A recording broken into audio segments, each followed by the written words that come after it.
Yes, we do. We all make it home indeed. Good morning, TM. How you doing, buddy? I'm doing great. I was hanging out with Matt Spidey's last night with a bunch of people, and it was pretty fun. Yeah, I sort of caught you for a minute there. How was that? That's always as fun on Mad Spidey's. There's a few shows on Saturdays now. Spidey, Dan, Gotham City Lights podcast, I think, is on that day as well. Yeah, Saturdays are getting a little more fun again. Yeah, yeah, a little bit of everything. Like if for Gotham City Lights podcast, you get a lot of DC goodness for new comic book day books, and then Matt Spidey's, you get to hang out and talk whatever. Yeah, yeah, that's pretty cool, man. Spidey's always a good dude. I like Spidey. And figured out last night. Well, I don't know. It was funny because I went from one age to another last night because I forgot how old I was. I don't know how you forget it. Well, I guess there are ways to forget how old you are, but I thought we gave those ways up, TM. I thought we gave those ways up, buddy. Shit. Yeah, I don't think about my age too often, but when I do, I get pretty depressed about it. Because it was like backstage, and like Kate was like, "How old do you turn today?" I was like, "Oh, I turned this age." Oh wait, no, I turned this age. Wait, I don't know. And we went back and forth, and this was all backstage though, but it was pretty funny. I'm an old man these days, so I don't mind. It's all right. It's not too bad. I seem to be doing better in my life than I ever. Not that I'm doing well, but I seem to be doing better in my life than I ever have before. And it just pisses me off that it took this long to get there. I'm just like, come on, man. All right, I gotta jump on my computer because I'm on my phone right now. Give me a second here while I pop on and get off of here. I'll be right back to you. Yeah. Becky Kelsey says, "You're lucky because I remember how old I am every time my siblings remind me of it. I'm 19 and my siblings are way younger than me, like 7 years younger. So yeah, that is, so they're like 12. Well, one of them must be 12 then. If you're 19, that's young. 19. It'd be nice to be 19 again. Mike Pope says I need a drummer. I couldn't agree more, Mike. Becky, they keep calling me old man. They keep calling me old man. Becky Kelsey. Hey, I think we're all. Yeah, I don't know, man. I'm gonna live forever, so maybe I'm really young. So there we go. Yeah, we'll be heads and chairs just like on Futurama. I'm fine with it. I'm fine with it. As long as I got like some robot legs, robot arms to like walk my head around, I'm cool with it. GT Key, what's going on this morning? Good to see you. We got Madam in the chat. I don't think she'll be on the show this morning, but we'll miss her. Wish her a happy day after the 4th of July. I hope everybody had a good 4th of July. All my American friends out there, I hope you did awesome. It didn't blow your fingers off. Matt likes comics. Praise be to church. Praise be to you, Matt. Good to see you this morning. Mr. Beckerman, always good to see you, sir. Good morning, fellow parishioners. And as I said, Mike Pope says I need a drummer. I couldn't agree more. I hope Beckerman jumps on. Me too, man. I always like when Beckerman pops on. Dan's Comic Corner, what's going on?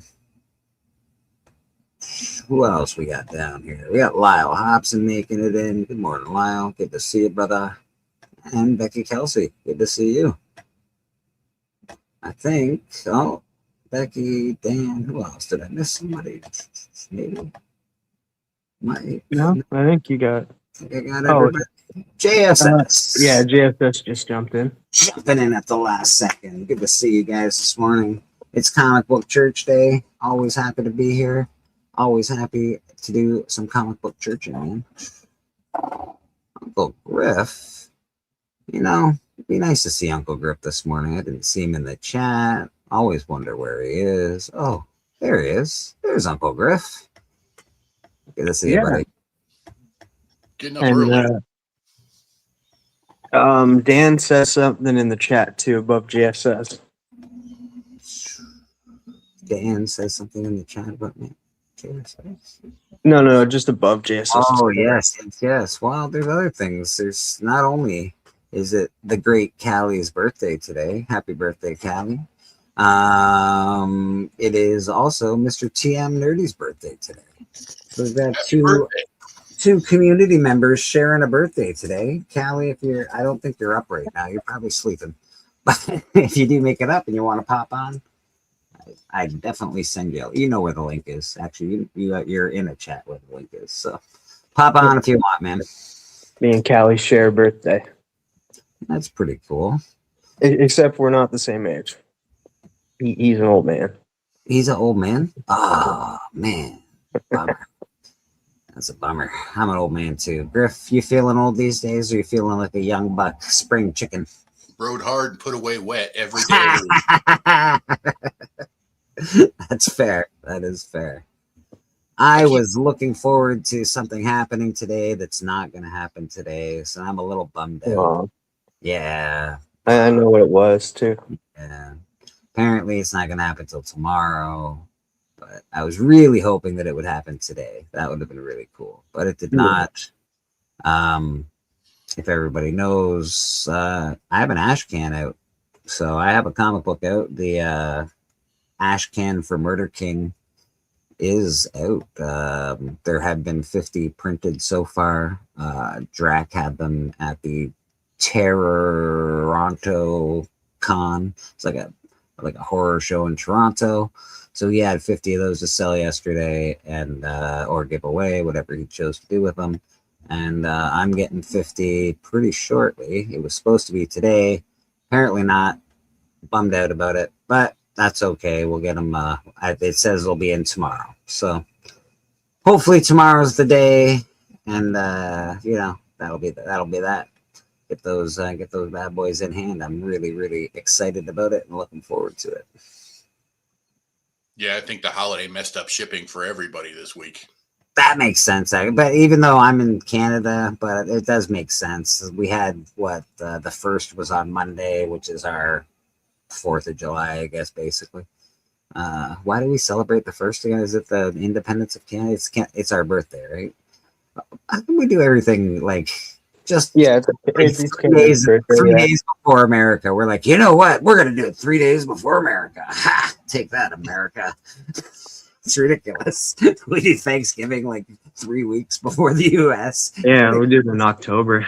Come on, man. We're all pretty much like one people. Can't we just one Thanksgiving, one birthday? Come on, chill out, guys. It's all right. It's fine. We can still be separate, but have the same days as birthdays and celebrations. It's cool. Matt Likes Comics is not going to have a show today, I think. He usually has the Super Show on Sundays, but I think tonight he will not be having that show. All right. That's okay. We'll get more of Matt next week. Last week was awesome. He had Doc and Steppo on, and it was a hell of a show. One of these days I'm going to go on there, and because it's a superhero show at now, and Steppo goes on there and has a theme. Like he'll go there with one character in that, and he'll show like all of that character. I think we're going to do the same thing, but with Animal Man. Because I got a lot of Animal Man comics. I could see that Animal Man not doing this. I know, Matt. Why are you yelling at me, Matt? Why you got to be yelling at all the time, Matt? Every 2 weeks, except it's a small league, so it's every 2 weeks. Reminded me of Papa Wheelie. He used to yell everything in the chat too. R.I.P. R.I.P. Papa. He's still watching. It's church. He would have been here eventually. Yeah. We were talking about him last night too, backstage. All the good times. He's probably playing video games. I guarantee you, he's freaking up there, hanging out with all of the wrestlers and that, running around and frolicking, like, and being happy. I'm happy for him. He's Frolicking? up there. Frolicking? Yeah. Well, that's a good word. I'm pretty sure he'd be frolicking. We're gonna do a couple of pieces of news that went on this week. G.I. Joe, Real American Hero number 10. That Oh, is dude, that is you the had to bring first. that book. That book is on my list for the hot five. Oh, is it really? Yeah, because of it's the introduction of Springfield. That's right. That is correct, sir. G.I. Joe, what's his name? Danny McBride just revealed he had a G.I. Joe script on a podcast and that the studios like it. So this may happen. We might have another G.I. Joe movie. G.I. Joe, they infiltrate Springfield. The town is secretly controlled by Cobra. Yeah, I really liked the who was it with? It was with Josh Horowitz that he was sitting down with, and he was going over how he was a fan of the cartoon growing up and a fan of the comics, and Makes that he doesn't want to like he assured everybody that it's not going to be a comedy. So that was like everybody's worry because it's like, oh, Danny McBride, it's mostly comedic. Is this going to be a comedic movie or show? And he assured everybody it's not. He loves G.I. Joe. He grew up with it, and him and his writing partners from the Righteous Gemstones are going to be writing the script for it. Righteous Gemstones is an awesome TV show. If you haven't, okay, Yeah. well, I'm going to preface this with saying, if you're very religious and you don't like anything to do with people making fun of religion or religion being shown in a sort of a dastardly light, you will not like this show. But if you just like cool, funny shows, you're gonna like this show. It's funny, even if you're a Christian. It's hilarious. We all know the big organizations, all the televangelists. So it's basically, it's a show sort of spoofing on that, and it's pretty funny. But I understand if you are ultra religious or something that you wouldn't enjoy that show. I get it. I'm a Christian. I enjoy it. It's fun. Sense of humor. You gotta have a sense of humor, right? A lot of people these days are missing a sense of humor, and that's a big problem with the planet we live on. Stay safe, Lyle. Those are no fun. What's going on with Lyle? What happened to Lyle?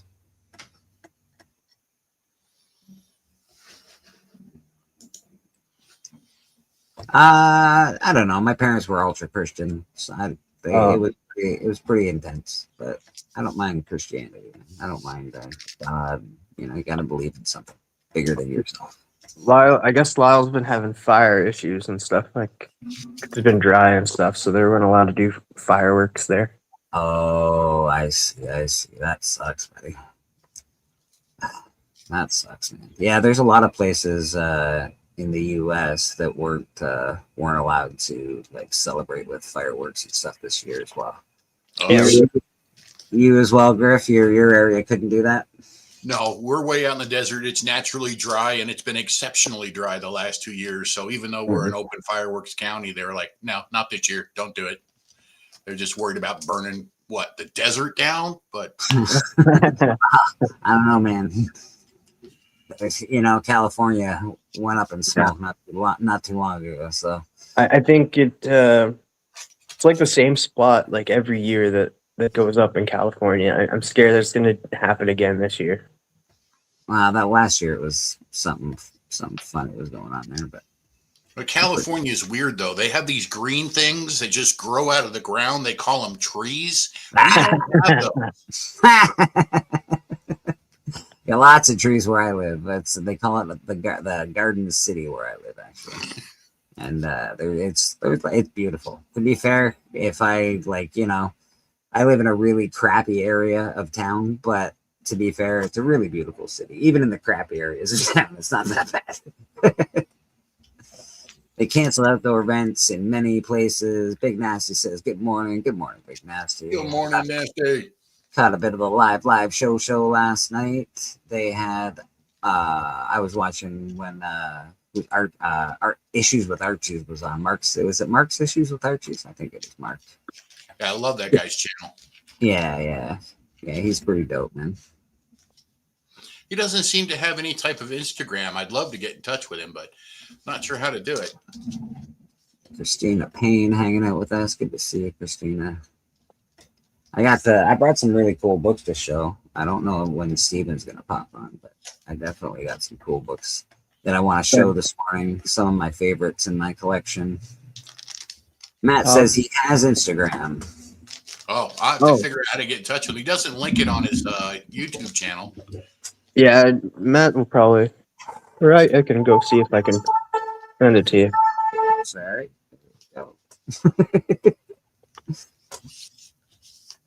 Cliff is up. He just sent me a thumbnail. He's dropped all the Sunday morning thumbnails. It's a thankless job, but Cliff, we thank you here. Thank you very much for doing that stuff. Steppa was up pretty late last night. Yeah, I think everybody was up pretty late last night. 4th of July and all that. Celebrations. Makes sense to me. Yeah. Once he gets here too, I'll switch to my Chrome and open up the package. Right, we've got an unboxing for you today. TM's got a birthday unboxing. Some stuff that he got from Steppo and Susie. Kind of looking forward to it after you kind of hinted at that box last week. I know. Oh, there's Susie Q on Q almost. Susie Q, how you doing? Good morning to you, my dear. VSS Brooklyn. It's Mark's issues with Archie and that because Griff wants his IG.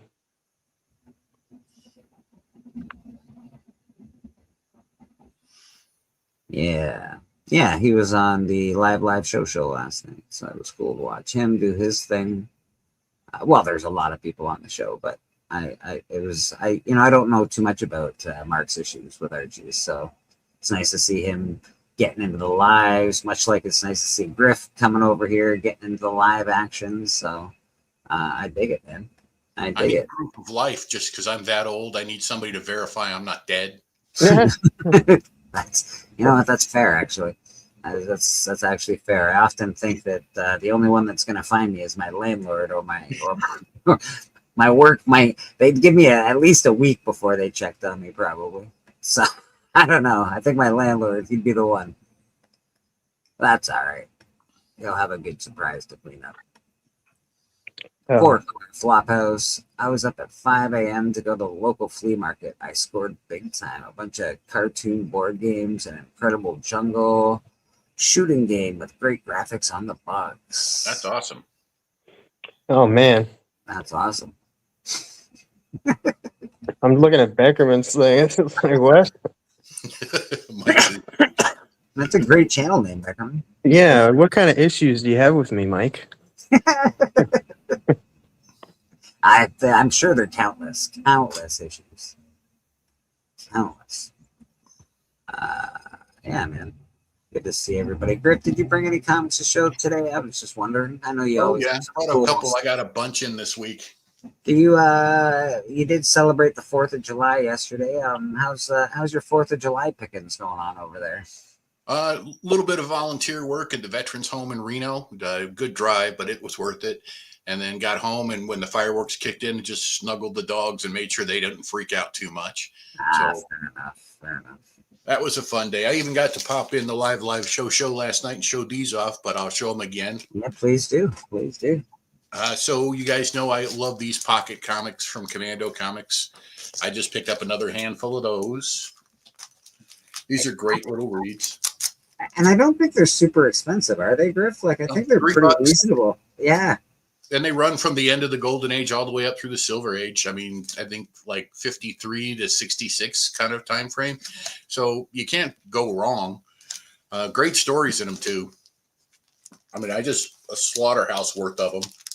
Some of them horror-esque. And even the art's good. Even the art's good on some of those covers. Like, it looks like they're painted covers. Brian LCS in the chat. How you doing? Yep. They're all painted covers. I get picked on a lot because I don't read modern comics, so I picked up my first few issues of the Nam. I read these last night. I liked it. I like how you took all the modern comics. Sorry, I'm old. To me, that's modern comics. I guess they are technically in the modern age, I guess, of comics. It's been what, 45 years since we've had a change of age in comics. Yeah, I don't know what the next age would be. Postmodern. We've come up with some. We came up with a list not too long ago. I think maybe 90s should be adamantium age. The early 2000s should be something, and then the last. I don't know, what are we in? 2020 to 2026 should be modern. Gotcha. Just keep making modern. Yeah, for every 10 years it'll be modern. Modern's modern. Yeah, I did. I have it fixed. I got the paper around here somewhere, Beckerman. Don't worry. Or it could be called the plastic era due to that they melt. Yes, that's true too. That's probably my biggest problem with, modern comics. I hate the paper. I just hate the stock it's printed on. It doesn't feel right. So I did pick up 2 other books. This is Air Ace Volume 2, Number 7. I love this, and I got a steal deal on that one. I don't know if I can get it there. That one I paid a whopping $25 for. Couldn't believe it. That's really great. And then the biggest book, if you want to call it a book, it's more magazine. I picked up, and this is Blazing Combat from Frazetta. Oh, Nice. Yeah, I stole it. $60. Boom! You heard him. Get him. You know what? It's because it's not Sword and Sorcery for Zeta. Yep. And nobody gave it. You're like, it's not Sword. It's not Conan. Nobody. That's fine. That's Leave funny. me all the military books where I can get LB Cole's cheap, Matt Baker's cheap, Frazetta's cheap. I'm happy. I agree, Griff. I agree. That's a hell of a fine for $60. It would have cost that much just to send the book in to have it graded and shipped back. Yeah. Yeah, that's really fantastic, dude. So we did fix the errors, and I do have the paper. Boom. There's the paperwork. So everybody get your pencils out and write this down. Get your pencils and write this down, people. This is learning at church this morning. I do apologize, but we got to fix this. And I'm sick and tired of calling modern books from like 1988 to now. It's ridiculous. All right, gold and silver. What is gold? 38 to 56. Silver 56 to what? 57. 59 maybe. 58 to 70 is bronze. 70 to 84 is copper. 85 to 91 we called the chromium age. Okay. And then 92 to 2000 and looks like 1 here we called the vibranium age. And then 2001 to 2011 we haven't gotten there yet. Let's go with new stuff. Yes. That's new stuff for now. So if everybody had their pencils out, now when you talk to people about the comic ages, we have proper names for them. This is ridiculous. Stop it. I like Bobby's idea there in the channel. Aluminum age for the new stuff. Aluminum age. There it is. And the plastic age, I think we were throwing around as well for, especially for maybe the modern stuff. Plastic. It's all plastic acetate covers and nonsense. Yeah. The one thing I will stick up for modern, like the quality isn't good, but some of the stories are really good. Like I'm really loving Wonder Woman stories right now by Tom King, and like the Absolute Universe is getting like a little bump, but yeah, and Firestorm has been really good too. Fury of the Firestorm. So there's good writing. It's just I do agree, like the paper quality is very plasticky. Beckerman can't say no to it yet, apparently. Nirvana, Metallica, Megadeth, etc. are classic rock. That's crazy. I'm old. Dude, what it was like, I can't remember. I was at a mall or something, and I was listening to their elevator music. And I'm like, wait, this was a popular song in the 90s. Oh, no. I'm that old. The variant age would have to be, well, that's rough too, because the variant age is it. Well, would it be now, or would it be whenever the variant started? Because the variant started in the 90s with that Man of Steel. Yeah, but we didn't It have started it. earlier than that. They had No, the that was- X-Men where they had like 15 different foil Yeah, covers of Man the of Steel same was book. the first one. Man of Steel was the first variant cover ever. But if you don't count price variants and pence variants and stuff like that, it was the first on-purpose variant cover was Man of Steel #1. Yeah. But I think that they didn't do 20 variants for like each book back then. Like now No. we'll go through it later today, and it'll be 36 covers for this and 12 covers for man. that. It's like, And Dynamite's the worst for that, man. holy shit, we got 2 birthday boys in the same vicinity. I don't even know if this stream can handle that kind of energy. Yeah, happy birthday, Callie, dude. I've sent him a message on IG and Facebook earlier today. Happy birthday, buddy. Good to see you, man. Somebody was just like, does it like, I forget what it was. It was like 3 or 4 years ago. I'm not going to mention the person's name, but we used to hang out on his channel late night, kind of insomniac kind of thing. But he was like, he asked me, he's like, does it bother you that your special day is like shared with somebody else? I was like, no, dude, I think it's cool that I share a birthday with one of my friends. Yeah, man. Nothing wrong with that at all.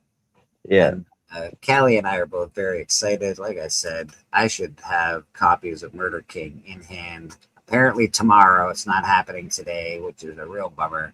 But it was super cool to see them in hand with Drac. Like, if you guys have not seen Drac, like, go look at Drac's IG and that. He has them on there and that. It's really exciting because things are moving for Murder King and that, and I'm excited for the guys. Very, very exciting. I am exceptionally excited. In fact, I don't know, maybe we can go look at Mr. Drax stuff here in a second. Let's see if I can get there.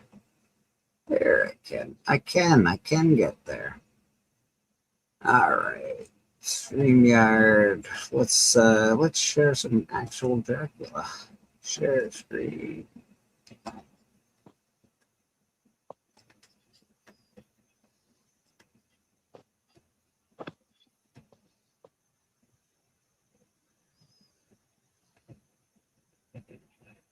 Yeah, it was like, do you know how many he was he selling them or just giving them out?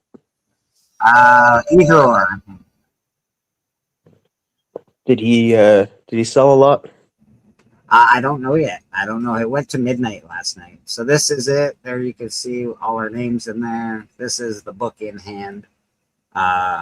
It's awesome. It's not sharing. That's a rad page. It's not sharing.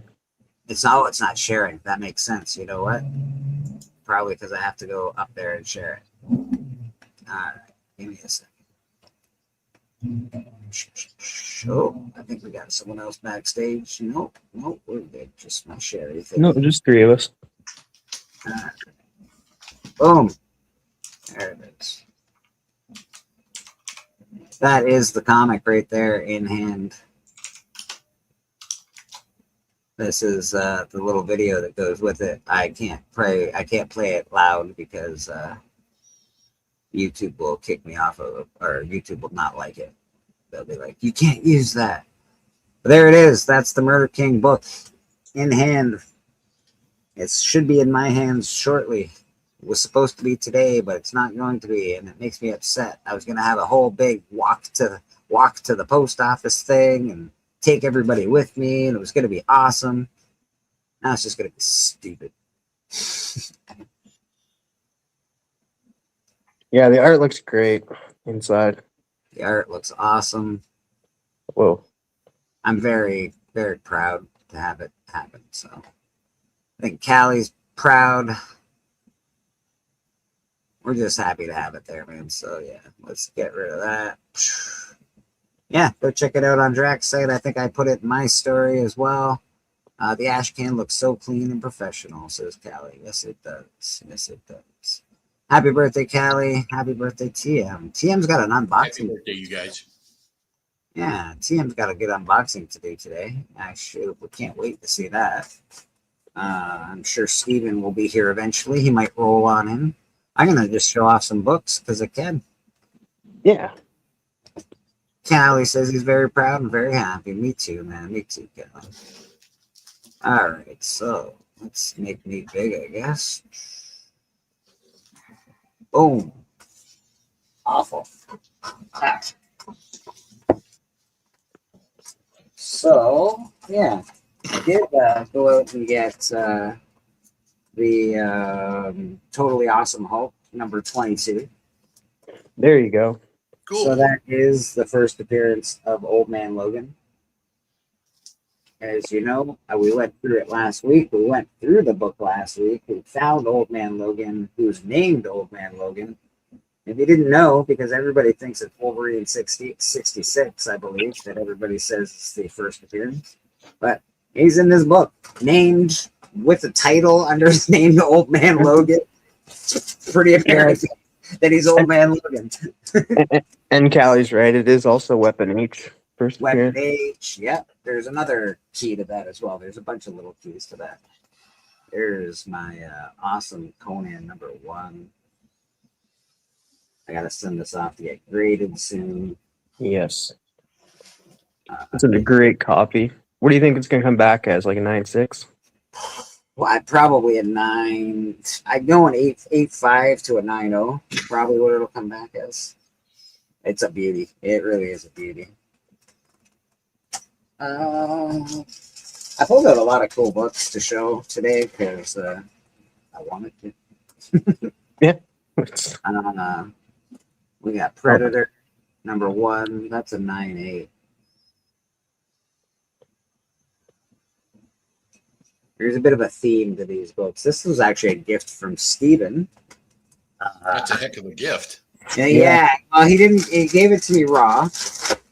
That sounded bad when I said it. But he gave me this book. It was raw when he gave it, and it was. I sent it off to get graded. He had a bunch of these. He gave myself one, and I believe he gave. Was it Mon Comics? I can't remember who else, but he gave us one to another person as well. Mine, they both came back 9.8, so pretty awesome. Pretty awesome. This is awesome. I bought this off of Hudak Raw, and I asked him to send it in. He said it would come back a 9.8. He charged me quite a bit for it, but not a 9.8 price. But he charged me, upcharged me for it. But it did come back a 9.8. So basically, I did. This is the first appearance of Elsa Bloodstone. I don't know the character that much, but I really like that cover. The cover is really good. Yeah, I'm gonna turn off some lights over here. And maybe turn on this light. There we go. That might be a little better, I think. Yeah, that's a little better. So that's Elsa Bloodstone. She's awesome.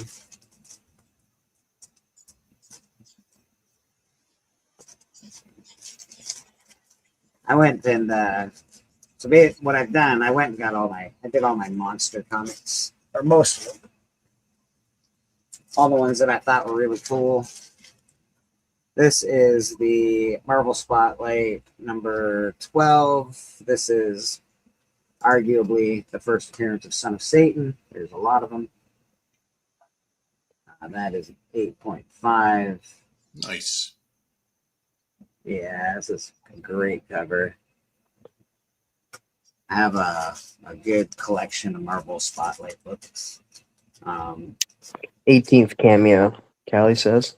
Yeah, I know. It's ridiculous. It really is ridiculous. This was a gift from Steven, and he gave this to me. It was graded already. And this was a placeholder for another book I'll be showing eventually. What's happening with my light ball here? Oh, there you go. So look at the colors on this. The greens pop hard. The reds pop hard. There's Morbius kicking the crap out of Spidey. Yeah, there's not a lot of covers where Spidey's winning.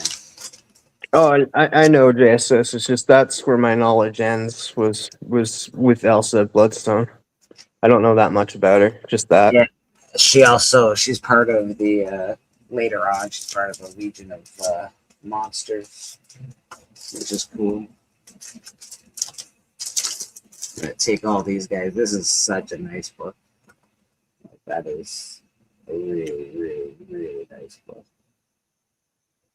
First appearance of the Bride of Frankenstein. It's awesome. Is that a 9.2? Dang. I'm spoiled when it comes to grades.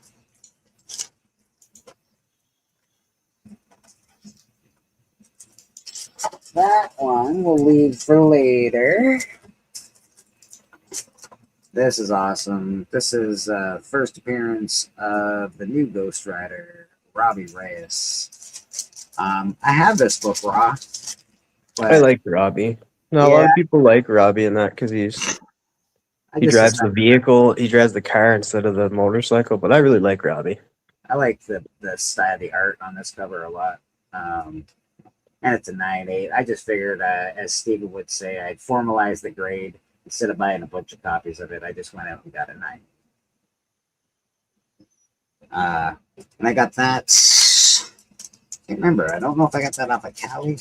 Might have got that off of Cali or Huda. I'm not sure because I don't buy comics off too many different people, but I buy them off those two once in a while when they got good deals. This, I'm very happy to have this, and this goes with something else, and now I gotta find the something else. There's the something else. All right. So the something else is this one. This is fantastic. Yeah, that's great. That is Swamp Thing 25, I believe, and according to people in comics, this is the cameo appearance of John Constantine. According to the person that put him in the book, it's not. but that's okay. It says it. I believe it. It's the same thing, like, because it's retconned in, right? Yeah. Like, they retconned it in. It's just the same thing with Misty Knight, where they retconned her into that book. It wasn't Misty Knight, but it looked like Misty Knight, and they just say, okay, it is. And that's it. Like, and so. Yeah, we've all just said, yep, that's him. And, well, you can't have that one if you don't have that one. So, yeah, there you go. Constantine. 9.6 Swamp Thing, first appearance of Constantine. This book, if you haven't heard the story, myself and Steven were talking late night. I think it was midnight where I live, so a little earlier for Steven, but definitely late where I live. And we were talking, and I went and we talked about John Constantine, and I went and bought this 9.6. He went and bought a 9.8. I looked at 9.8, but 9.8s were look, 9.8s were a little pricey for me. They're coming for you, Bleak. Well, no, he showed off a fire book, and they were like, "Oh no, there's a fire." That's it. There's a fire around here. Someone's showing off hot books. Yeah. So I bought but the astronomical difference between a 9.6 and a 9.8 is crazy, bro. It is crazy. All right. What else do we got down here? I just showed this guy recently on my Instagram. There's my creepy number 6, I believe, Frank Frazetta. Gotta love it.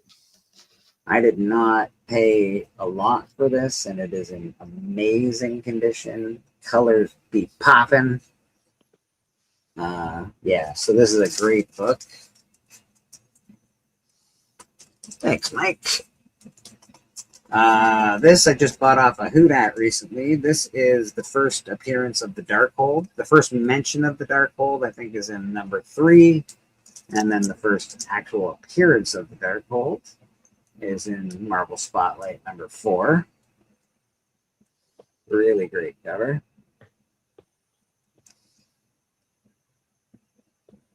So there is a reason that I pulled all these particular books out.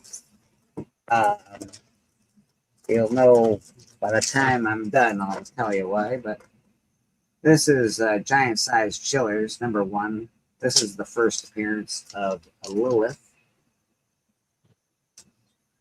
daughter of Dracula. And that's an 8.0. Do a lot of 8.0s and 8.5s in my collection. I find that they are reasonable. So, like when they get up to 9s in this kind of a book, they start asking $400, $500, $600 for them, and it's like, come on, give me a break. But an 8, it's not so bad. That is the first appearance of Lilith, Dracula's daughter. All right, let's see what we got here. 1, 2, 3, 4. Okay. This I traded with Steppo. I traded him the first Golden Age appearance and the first Golden Age appearance. So 2 first Golden Age appearances of Zorro. Zorro first appeared in 4-color 22, I think it might have been.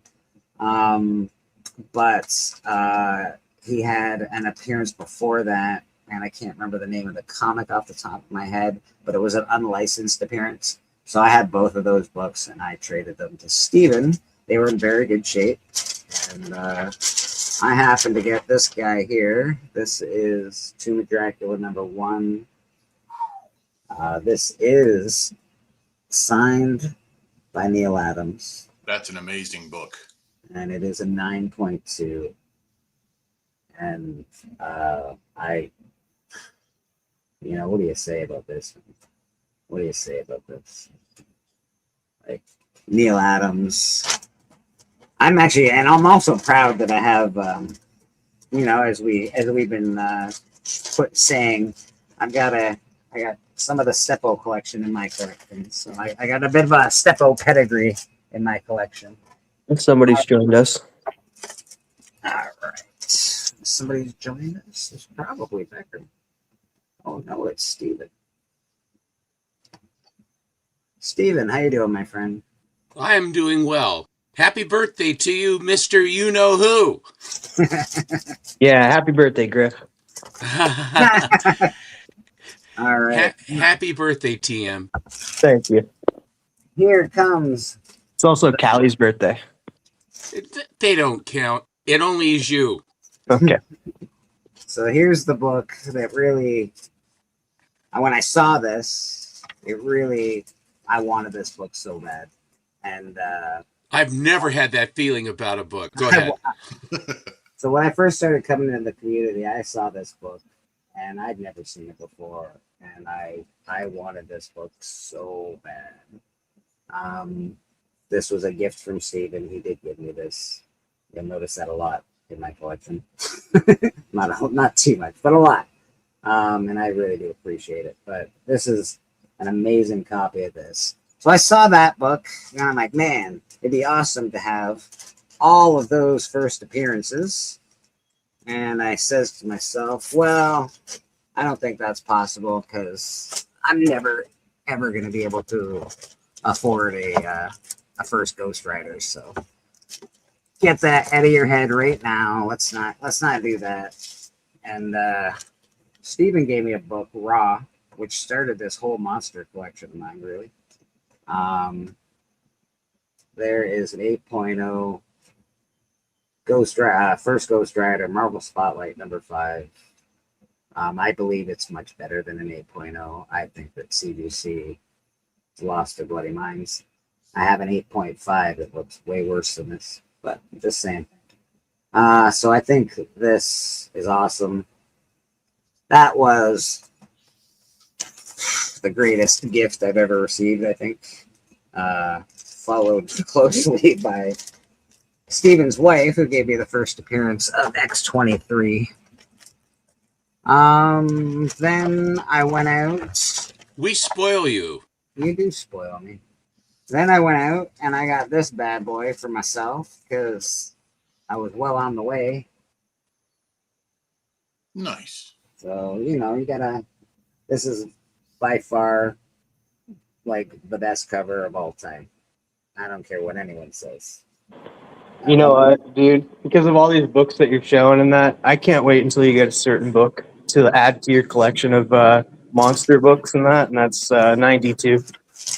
Oh my god, bro.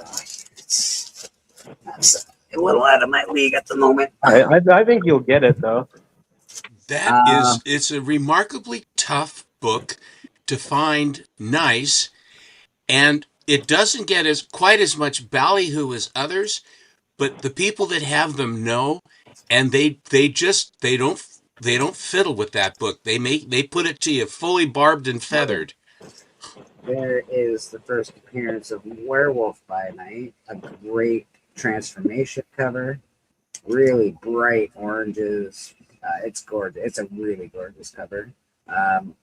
Apparently Neil Adams did this cover, but and Plug is on the book as well. I have a feeling that Plug may have been a part of this this cover. It's too colorful for Neil Adams. I don't know. Well, whoever the colorist was, because Yeah. I don't think that Neil did coloring.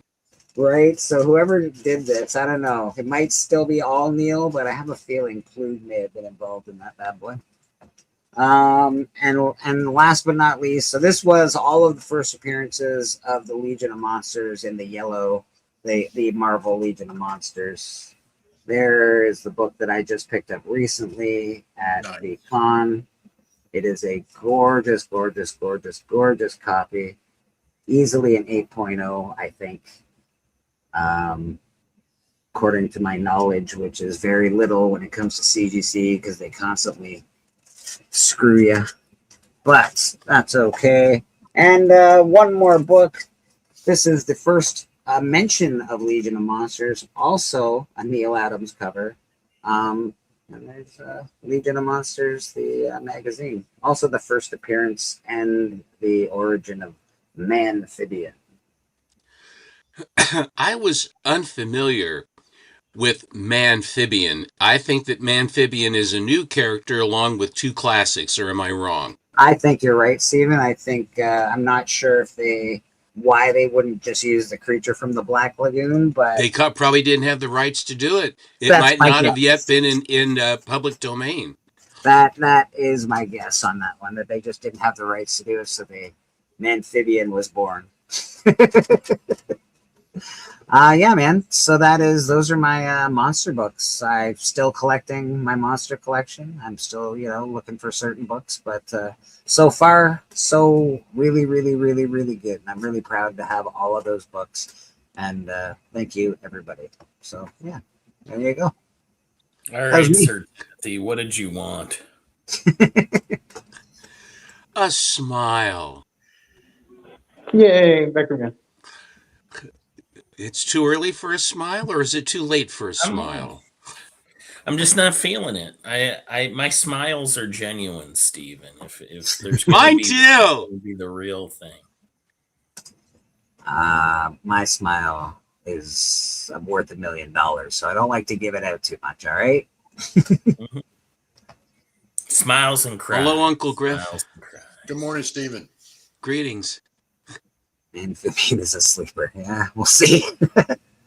I I just on honestly, here, poor Timothy. You're interrupting my nap time. You don't take a nap until later. That's Yeah. right. You I never know. nap until 2 or 3 hours from now. well, he's a About napper. 11:30. We're getting there. But that's my secret. I'm always pre-nap. Mike, you're pre-nap.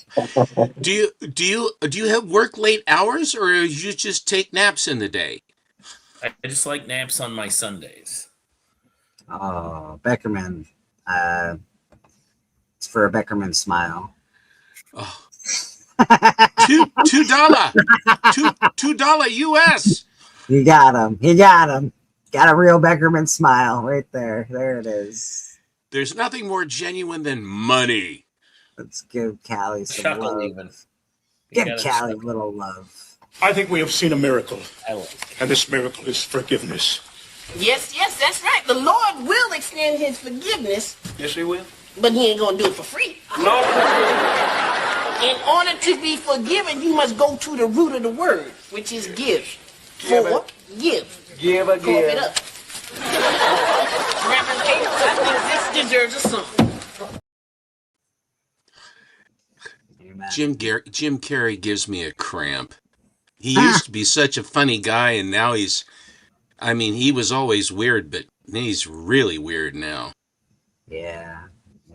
Most of Hollywood is, buddy. Yes. I think he took that Andy Kaufman role to heart. a little bit too personal. Yeah, that really I set think him over the so. edge, man. Man to the moon. Yeah. Amphibian in Doomsday confirmed, says True Manchu. That's awesome. Don't spend it all in one Manphibian. place. Have we seen Manphibian since? No. Okay. I've never seen Manphibian other than that cover. So there is, because I did say, I was talking with Biggie a couple nights ago, and I thought that there was another Legion of Monsters book. Apparently, this is the only Legion of Monsters Magazine. It's a one shot. It's a one shot magazine, but in Marvel Preview number 9, maybe there is a Legion of Monsters cover, and it's got Morbius and Blade on the front cover. Then that book came out in 1976, which is a year after this magazine. So I will be looking into that at some point. If I've seen that book, I've long since forgotten what it looks like. Yeah, I'm not going to show it to anybody because I don't. Because then everybody will buy it and you won't be able to get yours. Yeah, exactly. It's this altruistic, friendly nature that we have here in the comic community. I think he does. It's like a painted cover, Callie. It's a really cool cover, to be honest. It's lovely. It really is a nice cover. I love it. But that will go into my monster collection eventually. Drew Manchu says Jim found truth and spirituality and nothing but lies in his fame. He found his mind in a sea of people losing theirs. Makes the sane look crazy. Yeah. Are we talking Jimmy Morrison? Sounds like a Jimmy Morrison thing. That's awfully profound for this early in the morning for me, honestly. I mean, what's all this profundity? This is funny books, for God's sake, please. Listen, we're a profound group around here. It's Sunday Oh, morning. the first word that comes in my head is profound. Yes. Well, It's maybe Sunday Mr. morning. Beckerman. We're Mr. Beckerman altruistic, is and then quite we were profound. I will say that. It's profound. true. Mr. TM, do you got an unboxing you might want to do? Yeah, I'm just. I was getting ready. I didn't think Steven would be on this early, so I was like brushing my hair and Take your time. It's your present, man. And remember now, that is part 1. I thought you were waiting for Biggie. Drew says, well, I'm pretty high. That's fair, Drew. That's fair. You get way more profound when you get baked in the morning. Am I the only one sporting the colors? What's wrong with you, Mr. Bleecker? Don't you sport your colors? Wear your own shirt. Yeah, if you wear your own shirt, you're just like, I don't know about that guy. Then you're just a mark. Yeah, it's like wearing the concert shirt to the concert. You don't do that. Yeah, don't do that. I don't You know why. don't? No, I don't know why, Steven, but it's not cool. I learned this not. when I You was go to like, the trouble to get the thing, and you want to show solidarity, and then you mustn't wear it to the concert? yes, No, that's it, man. exactly. That's sort of left-footed, isn't it? But I don't know why. I didn't make the rules. I just Yeah. Well, But he gets it. rules. Because he's cool. That's right. I did notice them because I'm cool. I'm like, okay. I do it as a political statement. I would do it as a political statement.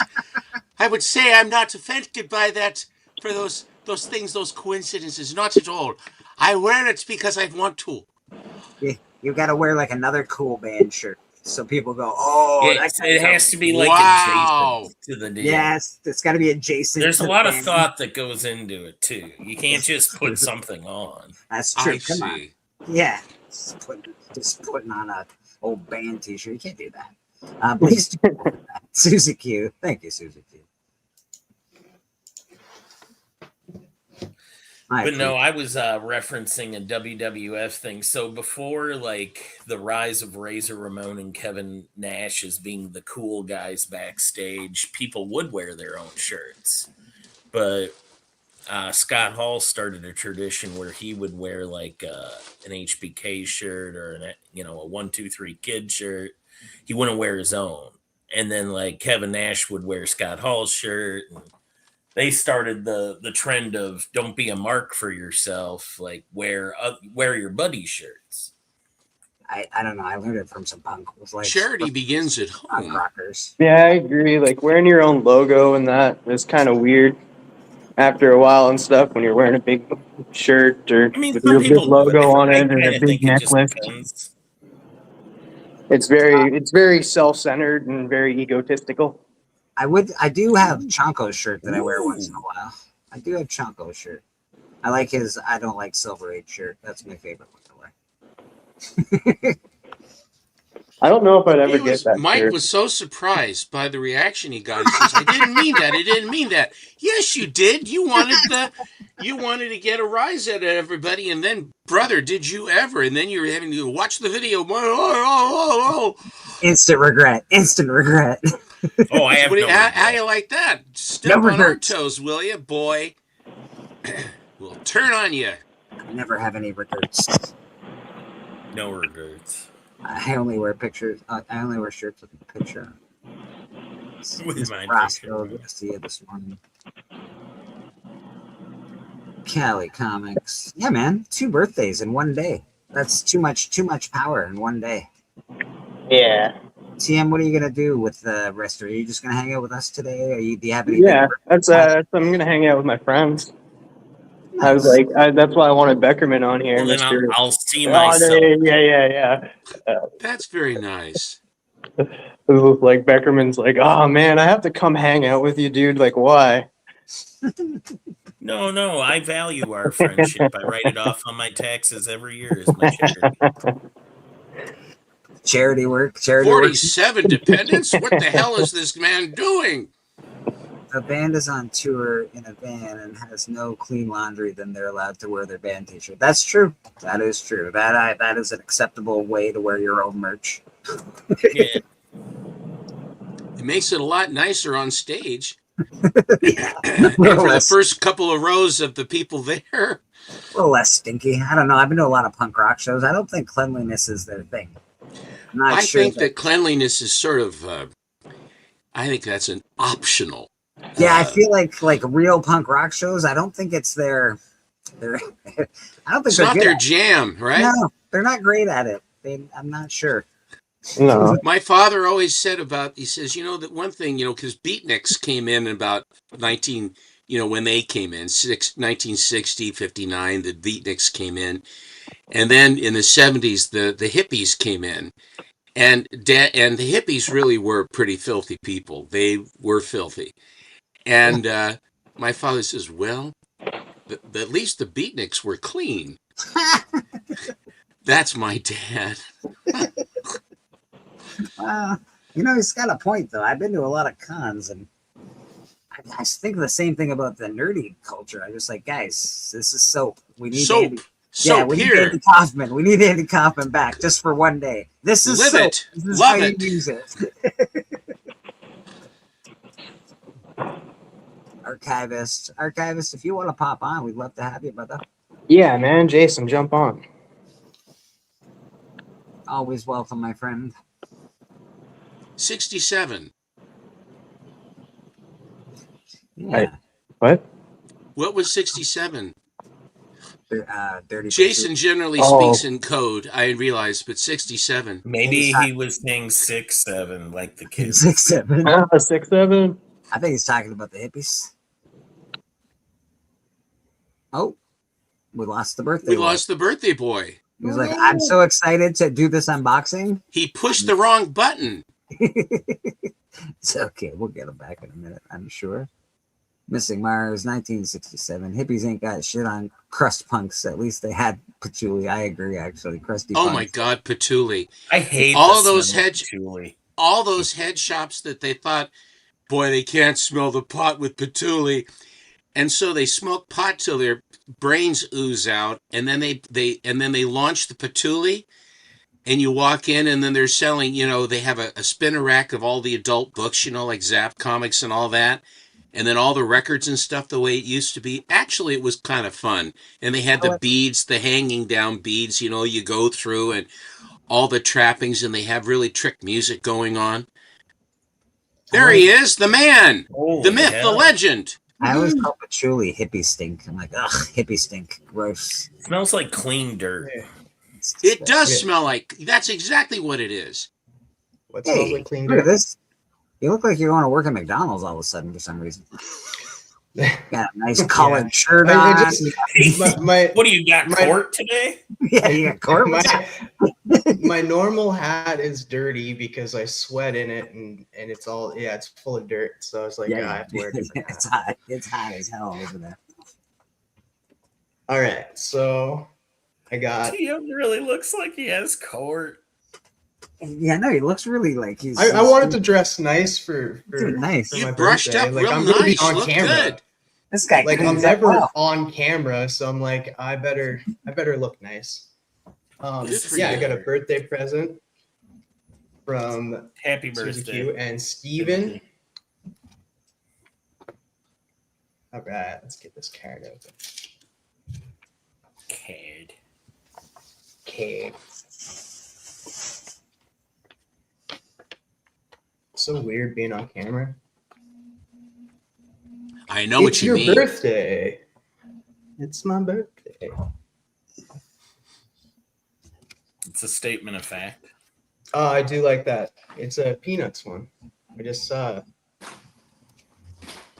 Yeah.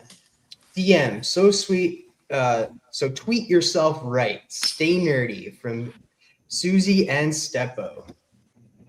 I like that. So tweet yourself right. All right. Let's get into the actual package.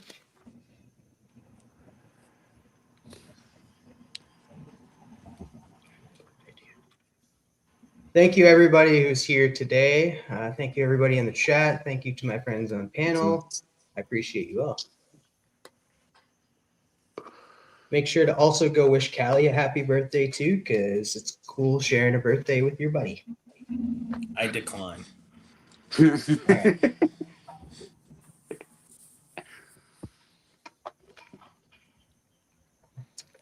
You can catch TM every Thursday with Biggie Shack doing the top 5 commandments.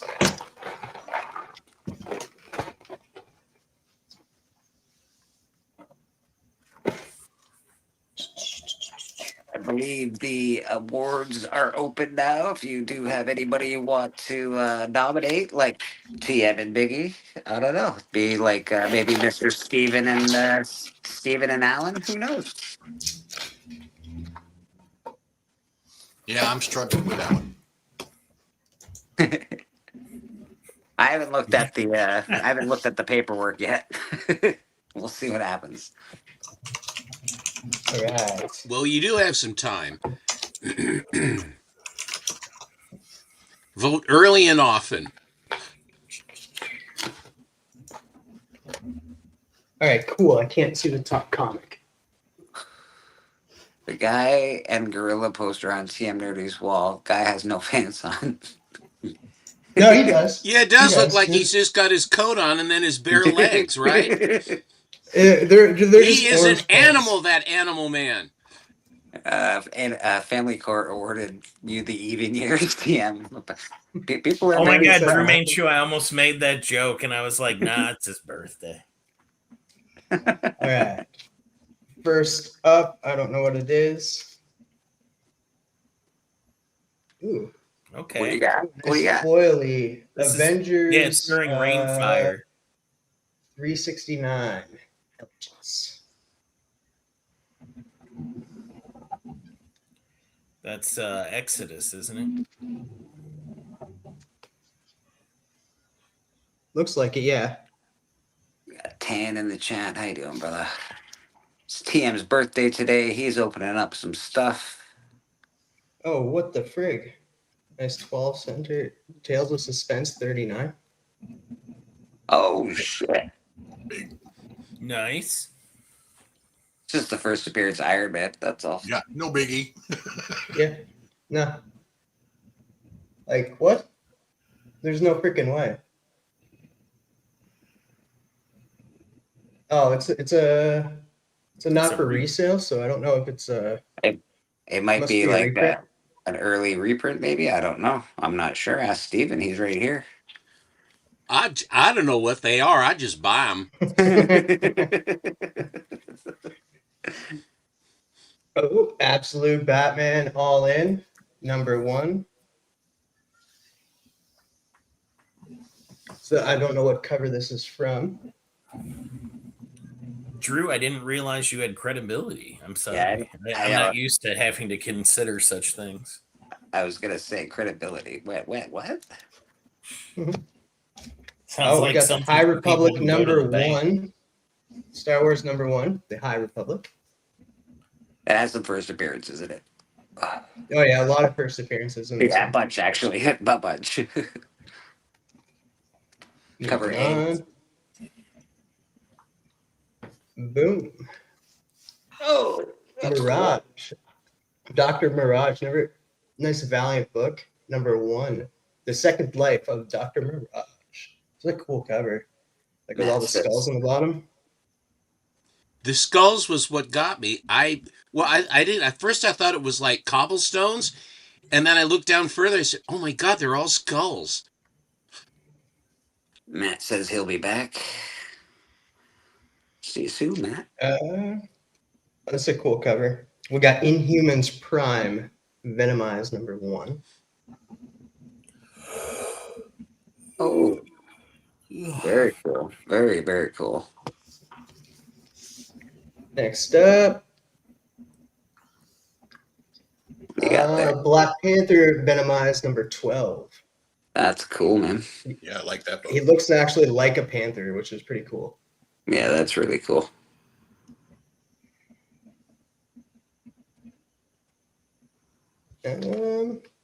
That's a cool Storm and Rogue cover.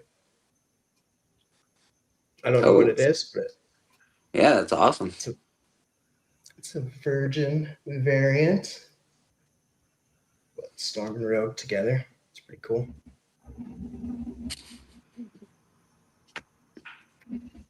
All right, next up. What is that? The That- Spider-Man this is- family. Yeah, this must be Ultimate Spider-Man because Peter has a beard in that and was with Mary Jane. So yeah, and that's their kids. See here, I thought Mary Jane was the beard.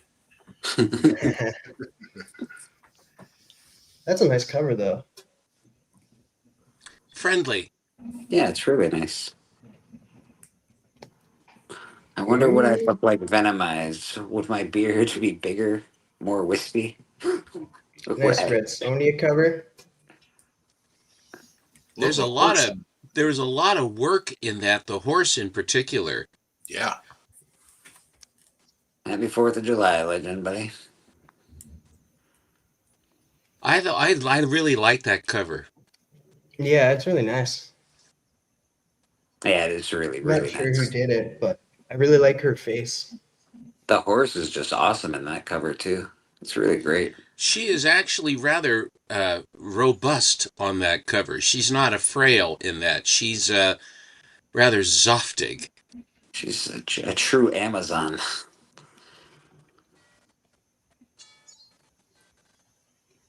Hey, that's awesome. Oh, this is Zerdy. I can definitely tell that's a Zerdy. That's wicked. Not many guys have a It's a 12-pack, beautiful you know? Oh, damn. Yeah, like it's going all the way up there. It's sort of like an exoskeleton. What the hell's going on? Without the Yeah, trench that's really coat, nice. Gambit probably has the weirdest costume, right? Maybe. Rubenesque is the term, Jason. All right, we got 2 left. Oh, Little rogue action. damn. That's really nice. That's really nice. I just wanted her to talk to me in that southern drawl she's got. Yeah. And then last up, we got a little bit of claw action. Oh shit! That's great. Wow. That's a lot to be looking at for your birthday, TM. I know. I got to go away for a little bit.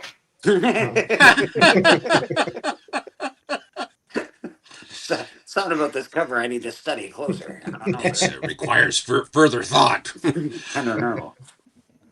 Wow. But man, thank you that's so pretty much, awesome. Susie and Steven and Nat. I appreciate that. You guys didn't need to send me anything. The fact that you guys did, I truly appreciate it.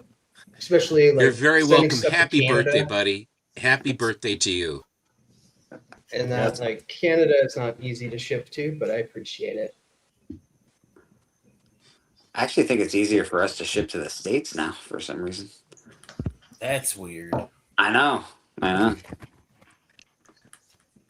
What I charge people for shipping from Canada to the States is actually a lot less than what shipping costs from the States to Canada. It's weird. Well, Yeah, we're a profit center for you guys. I Open think the it's next box. pretty sure it's not us doing it, but that's okay. I'll open the I next love you package Canadian on here, guys, too. but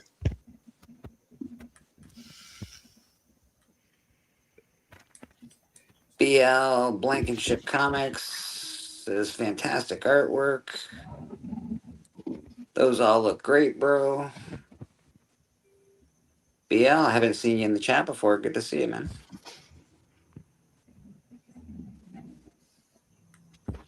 This TM's is still really birthday. cool. It's Callie's Like, birthday. That is awesome, bro. That is awesome. The not for resale from the Talented Bullpen. Like it's still a 12 center, so even if it's a reprint, like it's still. It might have come with a toy or something. I'm not sure, but it's Yeah. I just thought it Yeah, was a very clean. I thought it was just a really clean cover. I thought. Yeah, man. Yeah, it is. It says in the back March 1963. It might. Maybe it's a gold record reprint or something. Who knows? Yeah, I'll look it up. Pretty awesome, dude. It's pretty awesome. And this. Oh, you know what? I actually got that whole chromium run. There's a red one. There's like a goldy colored one. They're awesome. Yeah, I'm trying to make out who's on the bottom here. Oh, I think it's Quicksilver and Scarlet Witch.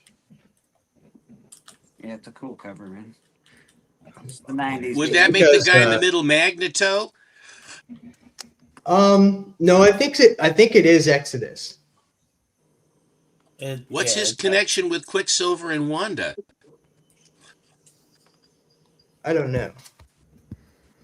BL Blankenship Comics says, thanks. I was just ranked as one of the top indie creators in East TN. Tennessee. I'll be in Heroes Con, MegaCon, Baltimore Comic Con, possibly New York Comic Con in 2027.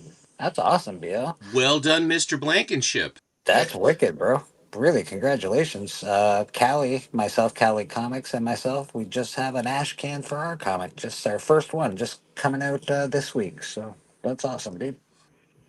So it has the mails have not yet delivered. Yeah, the mail decided to say screw you. I got really, I was really looking forward to it. I shouldn't have got my hopes up, but it's okay. It should Well, be when here I tomorrow. said how long does it take to ship, and you were telling me, oh, it's very, very, very fast. Oh, very, oh. Yeah, but they gotta print it, and I think Canada Day messed everything up. I think like having the holiday on the 1st messed everything up. It doesn't help.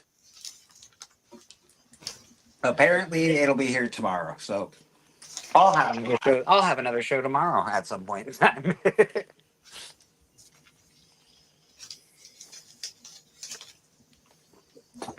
TM, that was awesome, brother. Happy birthday, my friend.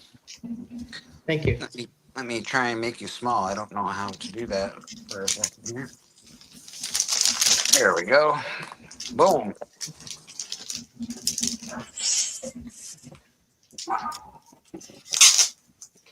BL, I'd love to know some of your work, by the way. If you want to tell us some stuff that you've worked on, I'd be very interested. And if you ever want to pop on, we're always interested in creators around here, buddy. Show us some covers, and Lord knows, maybe some sales might happen. Absolutely. Absolutely.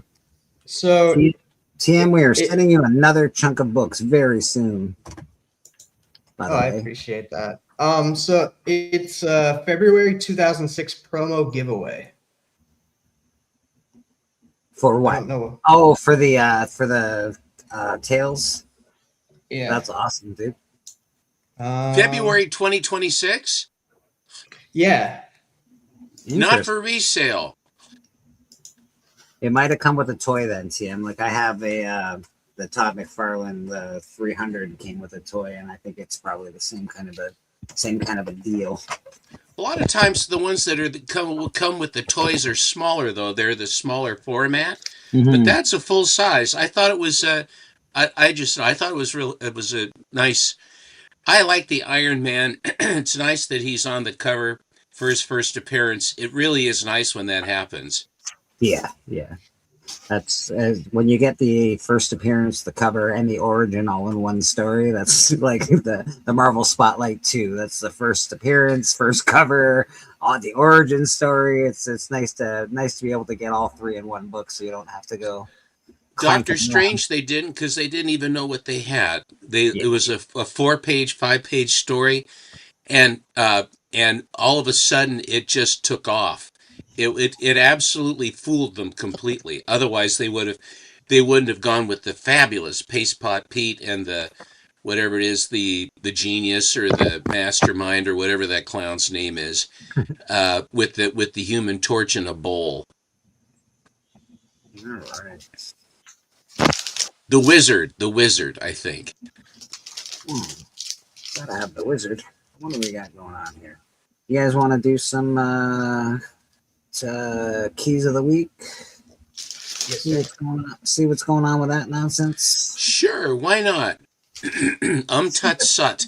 See what's happening with keys of the week. Then we'll get to. I know Steven usually had some really good stuff to show off too. I pulled a box of Golden Age to show you. Oh, very exciting. So yeah, we'll definitely get to that. I have to do it for the birthday boy.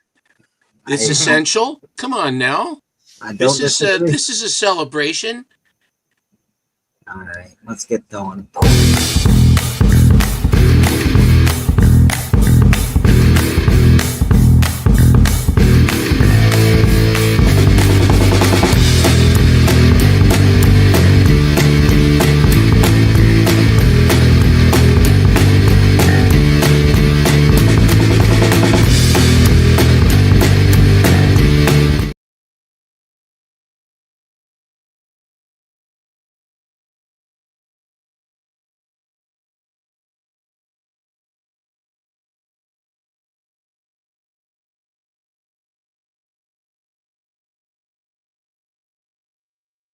Is everything muted for everybody? Or is it just me?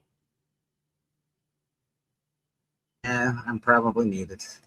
There we go. Thanks, Dan. Appreciate you. Absolute Batman, Origin of Harley Quinn and the Absolute Universe, Origin of the Assembly of the Robins, which is ridiculous, but that's fine. Cover A. It's A. Oh my God. There are 86 variants. Jeez Louise. Oh, man. Holy smokes. Cover A. All right, starts. DC's eating out Dynamite. What happened, DC? How did you 86 of these freaking things? That's crazy. All right. Let's go see what's going on with 86 variants. If anybody sees anything they love, I will stop and we'll look at it. I sort of like that one.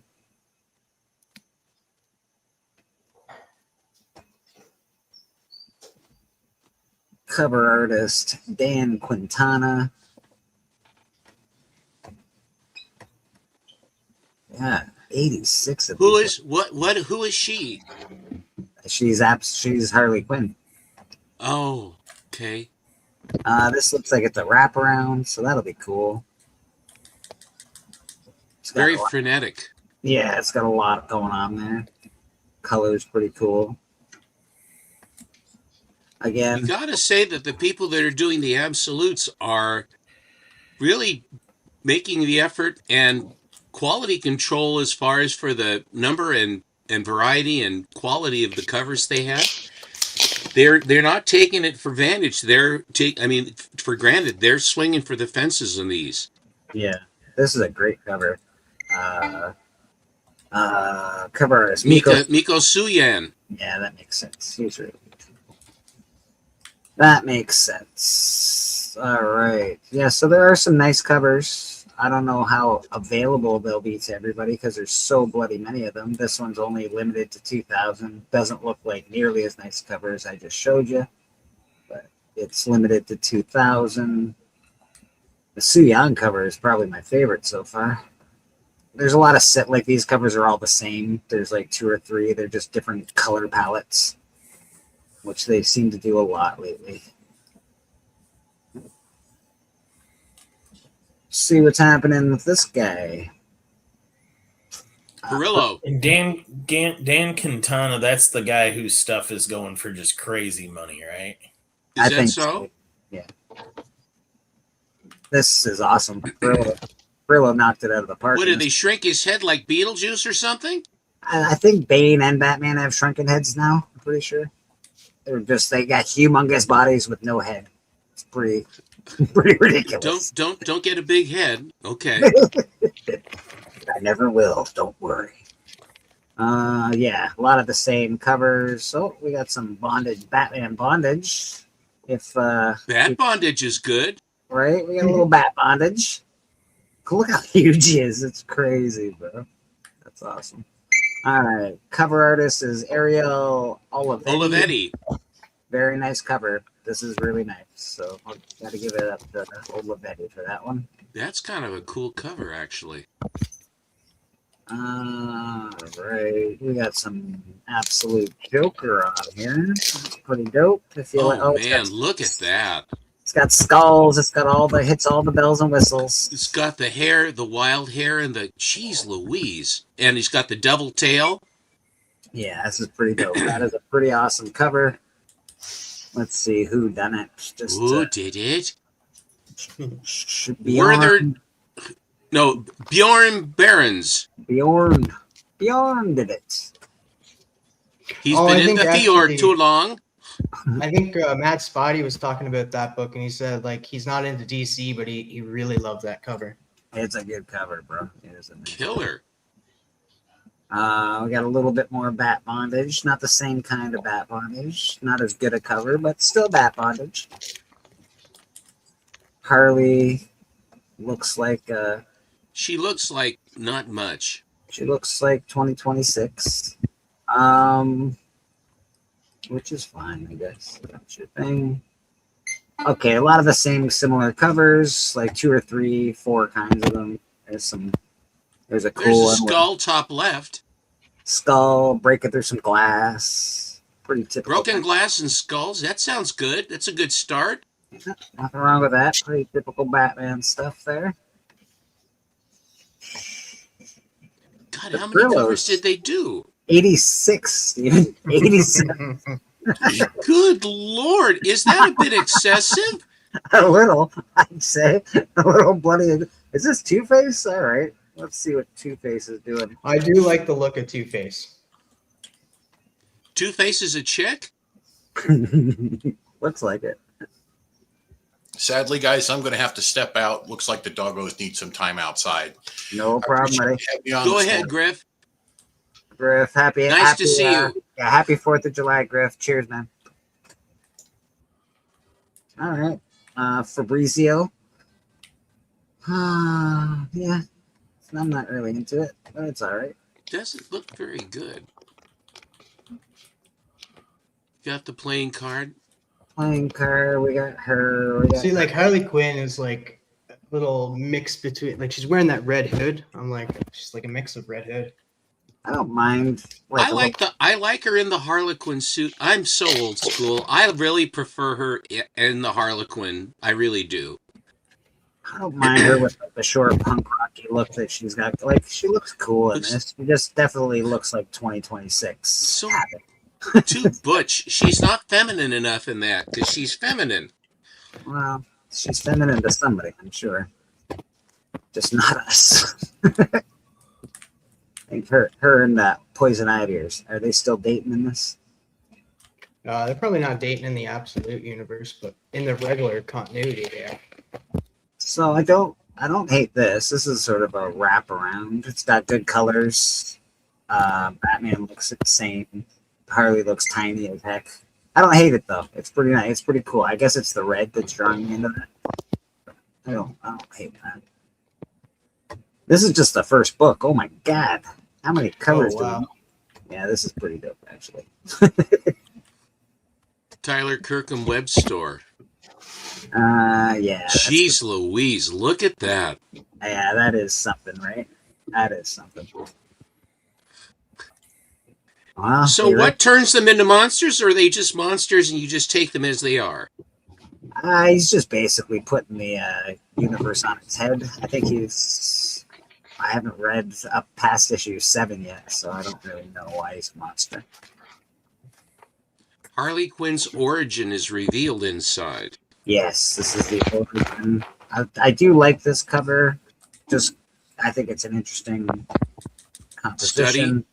Yeah, but they're going to give you that in red. They're probably going to give it to you in blue. They're probably going to give it to you in pink, because that's what they do. Red. This is so much. This is ridiculous. I think I'm done looking at Batman. Sorry, guys. I can't do the 89. People jumped in the chat. We got Legion of Comics. Nice. We got Diabetic Superman that Nice. jumped in. And we got Air. What's up, guys? Yeah, what's happening? Yeah, there's 89 variants to the Absolute Batman this week, so good luck. That is, I really object to that. I They don't seem to listen to me very much, though. yeah, they're not listening. We need to All the object. modern comic books you buy, they really should too. You're such a supporter. He buys a lot of modern comic books, actually. You'd be surprised, actually. Yeah. Do you have a poll list? Why did I think you didn't? I don't have a pull list, but I do buy. It's funny.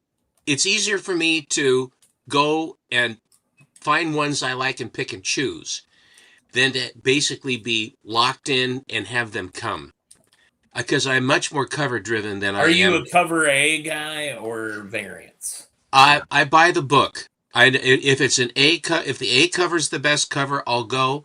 If it's a variant, I do tend to go more towards the variants and the virgins than I do the A, unless the A cover is killer. Like, Batman Absolute Batman 1A cover is the baby. I actually have it up here on the wall over there, right there. But anyway, I like it. This is Wolverine, number 23. Possible first appearance of Moore the Monster, a villain who steals Wolverine's healing factor. Oh, come on. They keep doing So that. it's just like The House of Ideas. Jesus. So it's the Wolverine movie. Yeah, it's the Wolverine movie over and over again. What, are they trying to make him look like the Spectre or something? He looks sort of like what's his name? Yeah, it does look like him. Not the Spectre. The guy with these colors on it. Moon Knight. Taskmaster. There you go. Thank you, TM. It looks like Taskmaster for some reason. All right. Parental advisory. Dispatched, number 1. This is Ignition Press. A cross between MacGyver and Die Hard. This high-stakes thriller follows former Black Ops agent Morgan Power, now living in a suburban exile as a delivery driver under a government-issued alias, as he uses only his survival skills and the contents of unopened packages to tear the siege and rescue hostages trapped inside a corporate office. All right, this is Die Hard. Nakatomi Tower. I was just going to say they're stuck in Nakatomi again. All right, we're writing Die You'll Hard. just have to kill me. Okay. This has Yeah. four Boom. variants. It's like, hey, this is a mix between Die Hard and this, and then you read it. It's like, no, this is Die Hard. No, It's not that's weird. Die Hard. Clayface. Okay, they're gonna do some Clayface stuff because the movie is coming, and I can't wait till it gets here. This does have a first couple appearances in it, and that it sounds like it's a good time. There's already. I don't know why it doesn't say that. Yeah, there's a new villain in this book, and there's the I forget what the plague is, but it's a plague that turns people into Basil's like twisted versions of his nightmares. Yeah, ahead of DC Studios' Clayface movie, witness Basil Carlo bring the mud and the pain back to DC Comics. I already like it. Bring the mud and the pain back to DC Comics. I like it already. Blah blah blah. Honest stars Hollywood. He breaks out of Arkham once again. Da da da da da. Yeah, I don't know. Let's see. There's only 2 variants, which I'm surprised because I do like cover B. Cover B is great. Or no, wait, no, there's that one. The this bottom one here. Yeah, this Yeah. is That is cool. That's a movie poster. Yeah, it's a movie poster for sure. This is great. What did they pick? They put fake folds in it too. Yeah, it's very cool. Celebrity dirt. I do like that quite a bit. And like I said, Clayface the movie is coming. This is going to be based on a bit of that. What do we got here? Creators and whatnot. Cover artists. Dave Johnson did this one. I think there's somebody backstage. Ooh, I'll go get him. Let me go get that wonderful human being backstage. IG Rad. Boom. Mr. Rad. Hello, Aaron. Good morning. So don't forget, everybody, I can't see your comments when I'm over there. That's why you're not getting put up on the screen, but I do appreciate you hanging out. When I do the top 10, I'm on another screen. So that's Clayface. I like cover A. I like cover A, to be honest. Cover A's got like a good, I don't know, look to it. Colorful. It's got the old style of Clayface. Pastelli. Well, actually, that's the old style. That is the new style, the animated style, compared to the original one. I mean, what is face, like the actual Clayface. They've changed Clayface's look a couple of times. This is the animated style, which I like the best. Yeah, it's just like it's because like different people have been Clayface. Yeah, I like that one the best. So that's cool. It does sort of look like he's in downtown Tokyo, I guess. I know he's not. He's probably in Gotham, but it's still pretty cool. I think I think he'd be in Hollywood, California. Hollywood, that makes sense. Yeah, it says there, but it I don't know why, because it is the first appearance of a villain, so I don't know why they didn't state that. Well, this is sort of a big book for Fantastic Four. I haven't seen a Fantastic Four book on here in a while. This is the origin of Shellabal in Marvel Comics Cinematic Universe. So that's sort of pretty cool. I do believe that there is another, her first appearances is something else, but that's interesting. Silver Surfer 1, I think. For Shellabal, it's the female Silver Surfer. Is it? Yeah, Silver just her as a character, and that I think Rad is that right? Silver Surfer 1 is the first Shellabal. Yeah, more than likely. This is the Matty Freeze cover of the Clayface. Oh, I see. You're showing up. Give me a second, Steven. You can show that in a minute, and we'll get No worries. We'll get you on the big screen so people can see. No sweat. Witness point. Oh my God. In the small Wisconsin town of Baraboo, secretly decades-long dumping ground for witness protection criminals, paranoia erupts into chaos when newly arrived marshal is brutally murdered, leaving Sheriff Kite Calhoun and the town's only remaining marshal to unravel a deadly conspiracy before it spirals further out of control. Sounds like a TV show. I'm sure that's why they wrote it. Okay, moving on. Vampirettes. Vampirettes? I don't know. Vampirates. Vampirates? Oh, that makes Yeah, way this more. is the one where I was like, how has nobody ever come up with this title before? I feel like I want to buy this. I like vampires and pirates. God dang. They hooked me. Yeah, I thought this was mentioned on the show like a while back. I feel like I Yeah, want I to brought it up. But During a 1,000-year eclipse, holy smokes, the exiled vampire empress Nera escapes a brutal coup by joining the pirate ship VMS Abyss. The Abyss? Interesting. Where she must fight her way from slowly swab to ruler of the Sea of Night and unleash bloody vengeance on those who betrayed her. okay, yeah, now I remember. It wasn't the book wasn't shown on here. Beckerman just brought it up. Well, they Yeah. are Boom, and they have 20 variants. So let's check Imagine it. that. Imagine that. Terrible. Well, that looks all right. She looks like That's why I Serpenta. just buy the cover A. I'm doing my part. I do like that one. That one's Yeah, I really like nice. this one too. Michael Delanis. It's all right. I just like vampires and I like pirates. So this book makes sense, but I don't know if I like this book. Got a couple of blanks, but they're a red one and a black one. Is my mic working? Yes. I can hear you. Okay. That one looks very done on a computer, but it's very pretty. Oh man, who does that look like? Luca Pizzari. No, Shikari.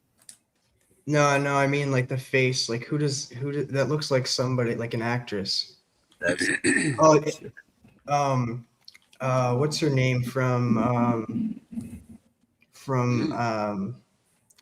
dang, what was that? The Craft. What's her name? I can never say her Oh. name. But Nev I Campbell. know. Nev, no, the other one. the bad one. Yeah. I thought Nev was the bad one. The worst. The chick from No, she was in. Veruca's here's another. Veruza She was in Waterboy. Remember the Yeah. girl that Bobby Veruza Boucher Balk. liked? yeah. Yeah. There it is. Didn't she marry Marilyn Manson as well at some point? I feel like. So that's Vampirates. Very cool name. I don't know about if I'm that interested in this story, but it is cool. Just a Land Shark #1. First appearance of Ken the Septipus. God damn it. No. Thank Um, God he finally showed up after God. two Boy, I was years. holding my breath for him. This is the worst. Oh my. All right. Those there's- books sell though. Weirdly enough, there's like a market for it, and I think it's the same dudes that buy My Little Pony. It's the bronies, The man. bronies? Yeah, Well, but I I don't mean see- that's a thing. I don't see any cover that I would pick up, even if the world was falling. yeah, that one. Even that one's just a very. It'd be good for a kid. If I was a kid, I'd really like that last one. But But that one, I guess, because it's like a toy. I guess it looks. I hate Jack Blanchard. I can't stand this. I know I'm probably the only one. Jeff, I do not love you, and I can't stand you. I'm sorry, Jeff. And your Septipus buddy. I don't like you either.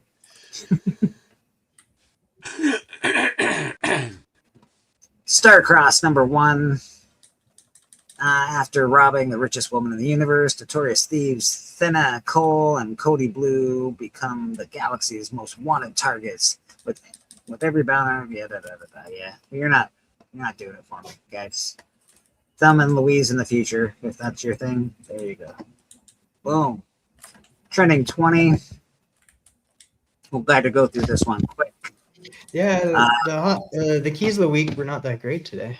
They were terrible. No, they were terrible. Bone Parish. This is getting a series, I believe, like a TV series or something.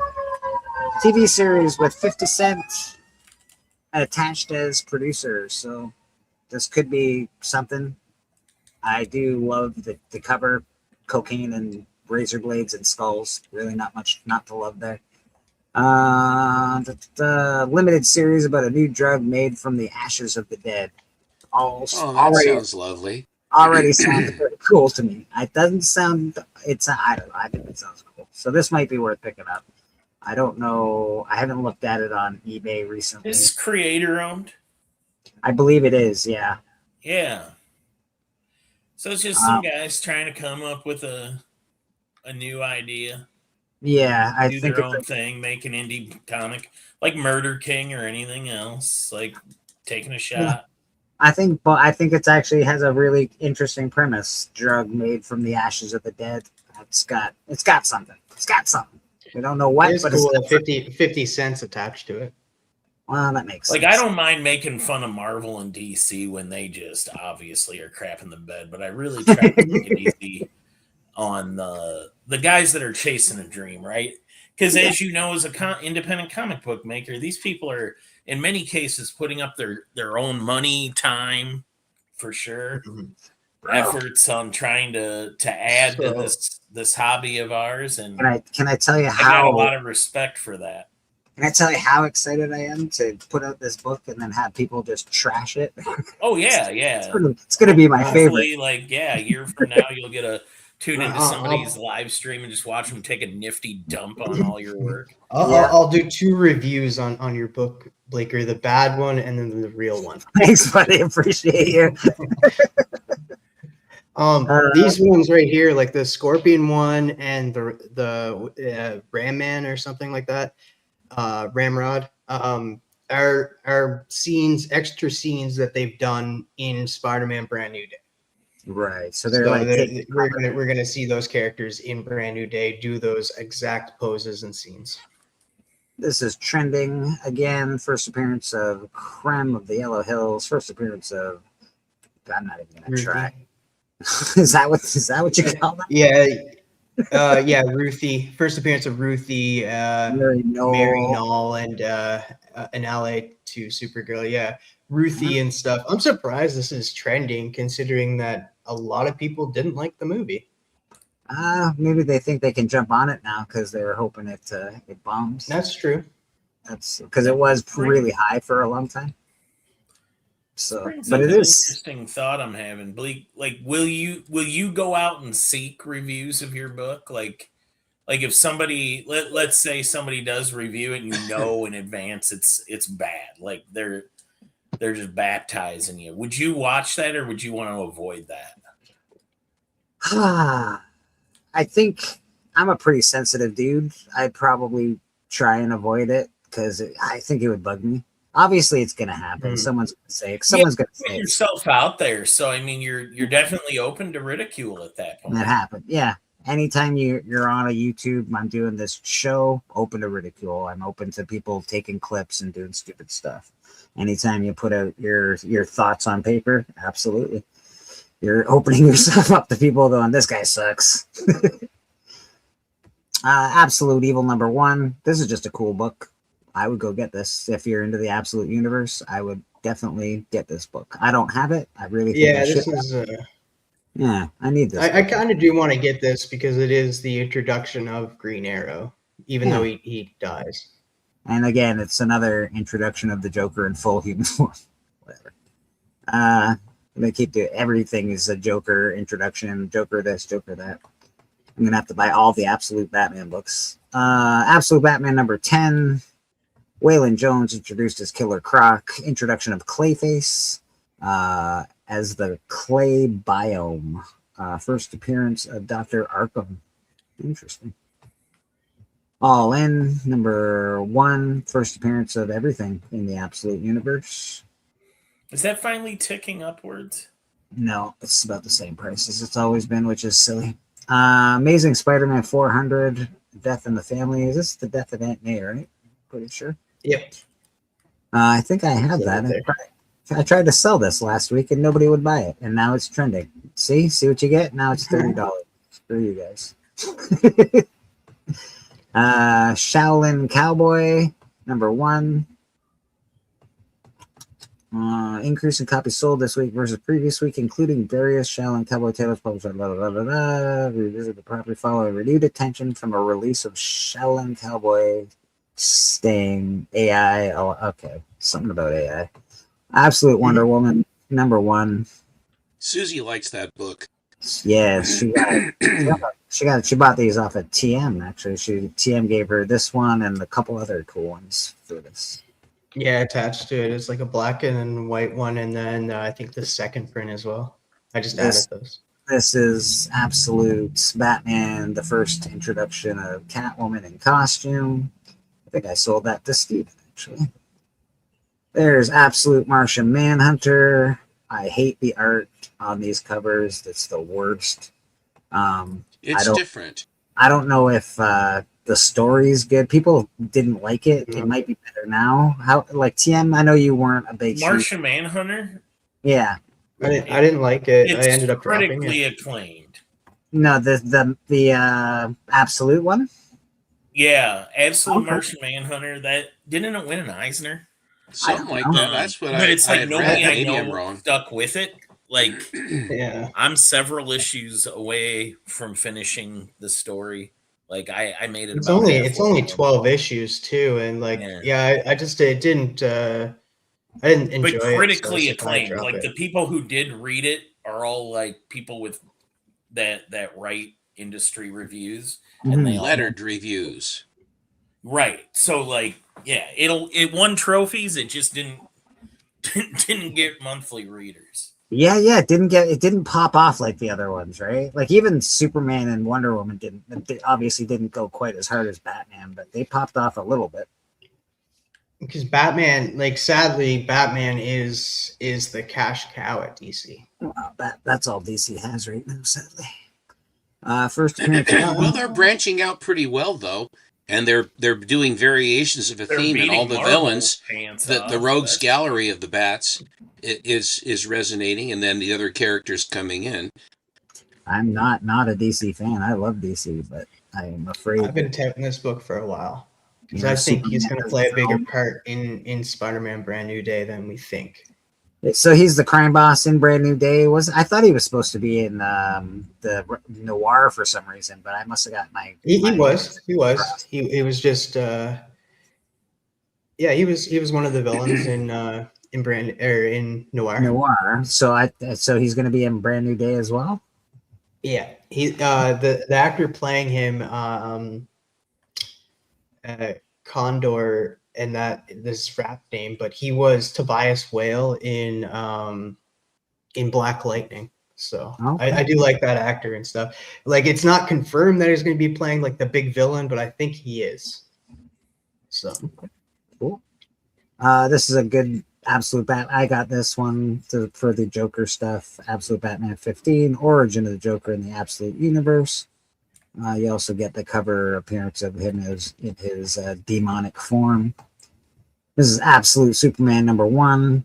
I think Jason Aaron writes this, so I can't see it being bad. It's probably awesome, to be fair. He knows how to write godlike characters, so I would pick this up just to read it. I think it's probably going to be pretty good. I haven't read it yet, but I feel like I'm interested in it enough to start reading it. They've got some cool covers as well for Absolute Superman. Black Belt Hamsters. Oh my goodness. Adolescent Radioactive Black Belt Hamster #1. Parody of Teenage Mutant Ninja Turtles. Fair enough. Absolute Batman #1. There's the bad boy. That's the cover A. And as you can see, introduces all the things, all of the stuff. There is a cartoon coming out from Absolute Batman, which is why it's popping off again. So, I don't think. and that's why I feel like that's why Absolute, because they're planning on like Absolute Batman's coming out, but they're going to expand in the universe too and introduce like Absolute Superman and Wonder Woman. So that's why those books are probably popping off too. Comics the Magazine #5. I think it's just this variant cover. This is the one done by Mark Spears, which I'm sort of shocked. I didn't think Mark Spears was a thing anymore. Like I know he's a thing, but I didn't think he was still As as big a thing. big a thing as he was a few months back. Great cover. Captain America number 12, 1 in 50. Wow, $200 for that thing. Jeez Louise. I've never even seen it. Yeah, you can keep it. I'm good. X-Men Elsewhere. This was 2026. This is a really cool cover for X-Men. It's surprising that this is on here, considering it is a graphic novel. 232-page hardcover graphic novel written and illustrated by John Byrne. Oh, this is the John Byrne run, right? Yeah. Right. Okay, that's why. And it is popular, I guess. So yeah. What is I it? heard the story's good. Beckerman's right. Yeah. Got it right here.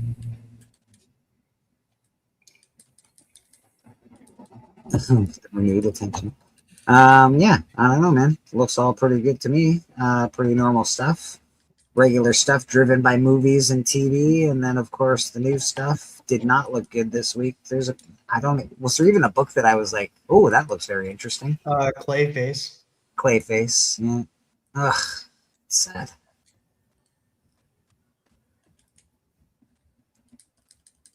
I wish these are going to be clever blurbs on my second print. All right. So yeah, man, I don't know. I didn't really get too much out of that keys of the week this week. I don't really have a lot of the ones that are on the trending list this week. I got a couple, not too many. I don't know who's messaging me. Hey, there he is. Blankenship just messaged me on Facebook. He's gonna send me some stuff. I hope some of his comic book stuff. So that's interesting. Always nice to meet new creators. Heck yeah. Yeah, man. It's Mr. Steven, you got some awesome books you want to show. I would like to. I would like to see them.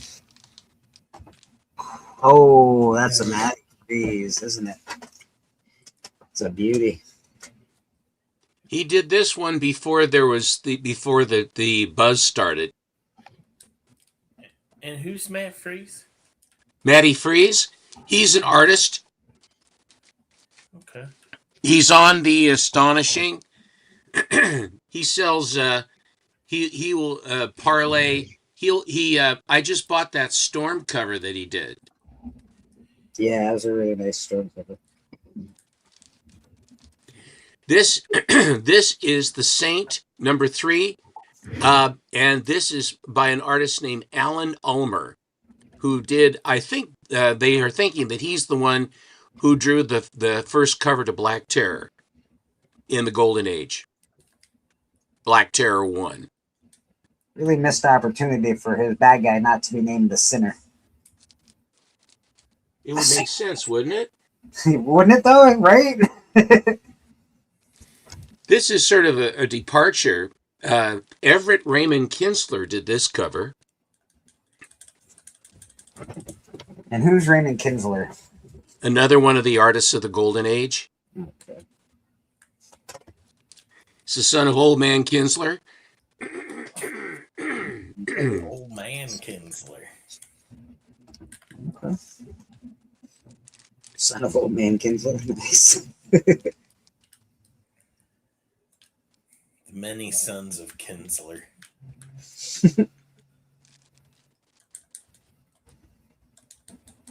Mike, do you know why Bach had so many children? Why? His organ didn't have any stops. Heyo.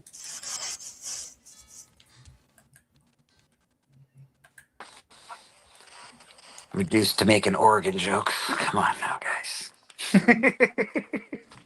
Well, I like to play my organ. I'm sure you do.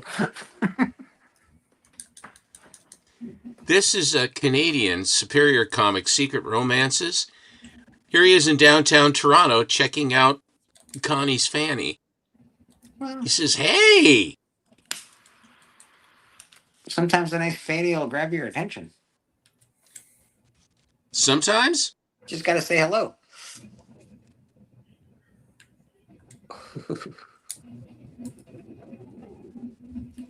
Nice bright blues on that one.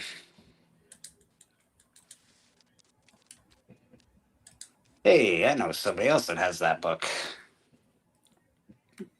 Did you have this before Biggie got his copy, or did he get his before you, Steppo?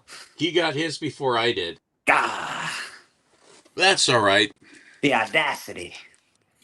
In an effort to make profit, they made more than one, right?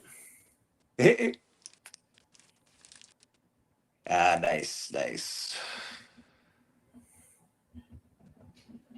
Are you on your other phone, Bleaker? I am on my phone. Yes. What do you need? TM? Okay. Oh no, I was just like gonna say there's somebody backstage, but it's you. Oh, yeah, I got it. Oh, yeah, it's just This is surprising. Everyone, I had operate on the basis that there were only 3 issues of Skyman, but there was a 4th, and this is it. I've never seen another copy of this. Ogden Whitney and Gardner Fox did the Skyman for Columbia Comics. This is an old one. It has a very interesting color strike, though. Oh, yeah, yeah. Is it just me or does green always look so good on a cover? I love green covers. They're so nice. Sequential Art Overlord asks, "Hey guys, does anyone collect the Steve Ditko Charlton's run of Gorgo and Congo, or have any to show?" I do not. Sequential. Sorry, my man. I Not have anywhere near me. I have the red cover. I collected Ditko in Captain Atom Oh, for Charlton, and that was their great stuff. Early Ditko. This every time I see this, I bought this because it is so bizarre. It's a Fox Features Syndicate thing, and it is absolutely bad acid. that's great. I always think that this would be a great book on the hunt. It would be a good book on the hunt. If God rest the hunt. R.I.P. R.I.P. the hunt. I'm surprised one of you guys haven't just went ahead and made a new one. That's not my show, man. Well, it's not anyone's right now. That's true. That is true.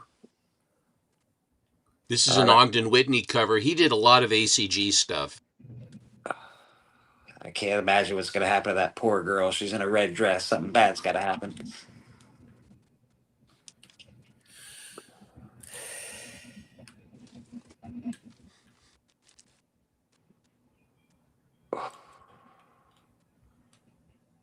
What's happening there? Daring exploits of red-blooded fighting men.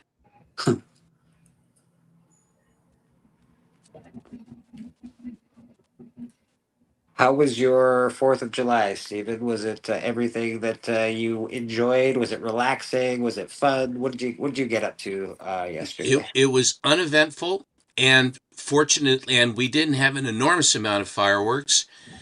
Our little dog, Champ, suffers greatly with fireworks, but he's getting older now. He's 12. And his hearing is not what it used to be. And here it actually ended up being a blessing because he couldn't hear it and he didn't get upset. So that was, and really, to be honest, that was the biggest, our biggest concern was that he didn't freak out because it just scares him so badly. Yeah. I'm thrilled for our 250th year. Yeah. The American experiment, and it's amazing how many people are trying to tear it to pieces. Surprise, surprise, surprise.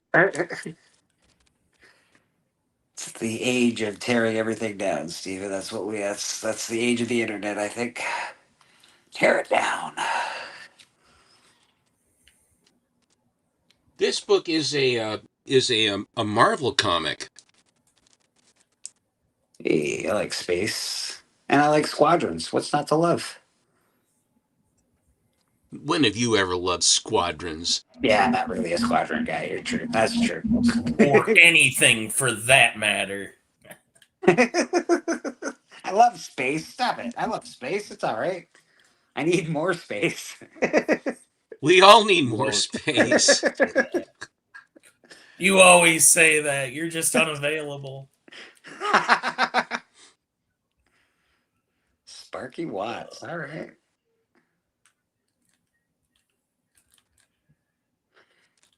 And these are all Golden Age comics here?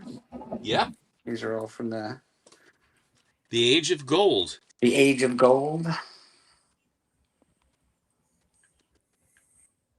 TM says he's going to go switch to his phone. See you in a minute, TM. This one is not Golden Age, though. I just put it in the box here.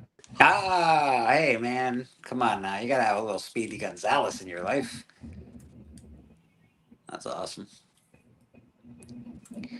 Did they cancel Speedy Gonzalez? I feel like they may have for some reason. I'm not sure why, but I feel like I that's mean, Because they say that it's cultural I appropriation. think so, yeah, something like that. But I were they feel- making I anything feel with like them? they did that. I feel think like that he kind of went away. I mean, all of those. Is there a modern? Yeah, let's not Looney worry about what we Tunes think going on if right it happened.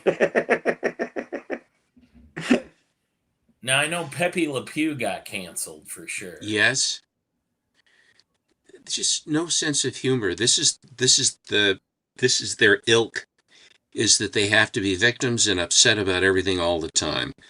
I wish they just go to hell away. This is the Canadian version of The Spirit number 22. Oh, Slightly oversized. I was gonna ask you, is there the difference? Is it just oversized? Are the colors different on it? Is the cover different? Do you know? I think that this is a different issue in Canada. It's like one number off, Okay. but it's the same covers. There are three with the girls. There's this gal, then there's another one that's a nurse, and then there's the skinny, the big one. Yes, yeah. That was Sans Serif. Yeah, you were just showing off. I know, like, I've seen Skinny on the Spirit book and on the Comic Journal and whatnot, but I saw you just showed off Rad's piece not too long ago, the Skinny that he did for you, and he did such a really good job on that. I know. I don't want it to be shop worn. I've shown it so many times. Yeah. No, he did a really, and this is great. Griff, you missed it, buddy. This is for you. That's fantastic. This guy's getting shot right in the mouth. This is Korean War. Yeah, he is. What a cover. What a cover. Holy smokes.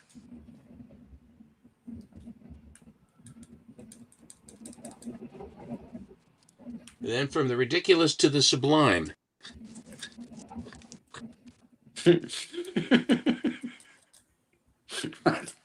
Fair enough. Do you know why I actually bought this 1949 book? I have no idea. Can you guess? There's an artist inside that you wouldn't expect. Who do you suspect? Is Schomburg in there? No. Frazetta? Wally Wood or something? Frank Frazetta. Get out of here. No. I knew it. Frank Frazetta. That's awesome. Did he ever go on to do Hazoo. anything else? He never went anywhere. He never went anywhere. Hazoo, if you're on the vertical, there is another stream, the regular size stream. Just look for that. Go to my name, go to my channel. You'll see two streams going at the same time. Both equal. Yeah, the vertical doesn't do good for showing off books. This is good. This is really nice. That's a great cover. For such a simple cover, it's a great cover.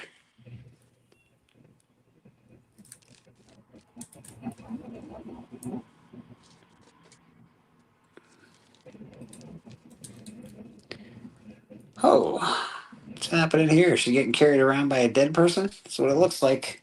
Again? Again. This poor gal. Nice, Hazoo. He's in.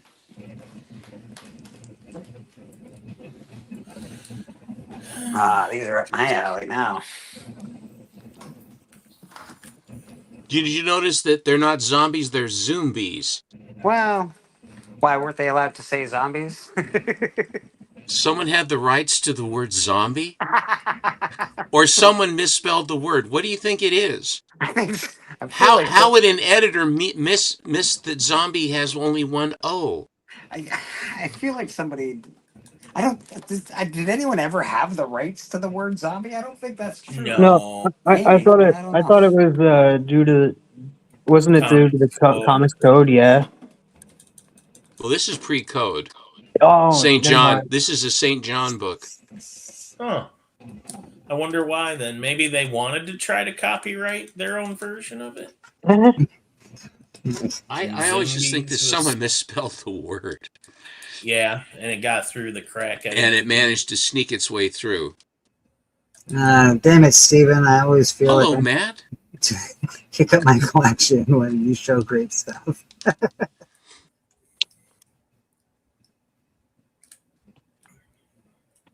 That's a great cover. This is a big one too. This is a 100-pager by St. John. Maybe they were just fast zombies, zombies. Yeah. They were faster zombies. They were zombies. Zombies. That's all. They Are you guys they in were favor very. of, running zombies. I love the running zombie. Yes, I'm Yeah. a big fan of it. As far as movies are concerned, because I feel like the old ones are like, I could just. I'm get sure away. somebody did it first, but I always remember 28 Days Later. That's like kind of what drew me to that. I was like, oh They man, they're running. did. I believe they did that first. As far as Did they really? I think so. Yeah. Blackstone No, exposes the Hindu spook maker. Zack Snyder made the first fast zombies In Dawn of the with Dead. that Dawn of the Dead. Yeah. Oh, Dawn of the Dead. Dawn of the Dead zombies are the most deadly, man. Wait, didn't They are. Didn't they grow smart too? Yeah. Yes. They don't starve. No, Like they all the smell. other zombies will starve out. Like 28 days later, those zombies just starve out. And yeah, Hmm. Dawn of the Dead by Zack Snyder. That's like an unlivable scenario. There's no way you can get through I that. saw that in a drive-in. That would be cool. That would have been scary. Like it's just like in a drive-in, especially like For as many zombie movies as they were making at the same time as the Fast and the Furious movies, how come the zombies never got fast cars?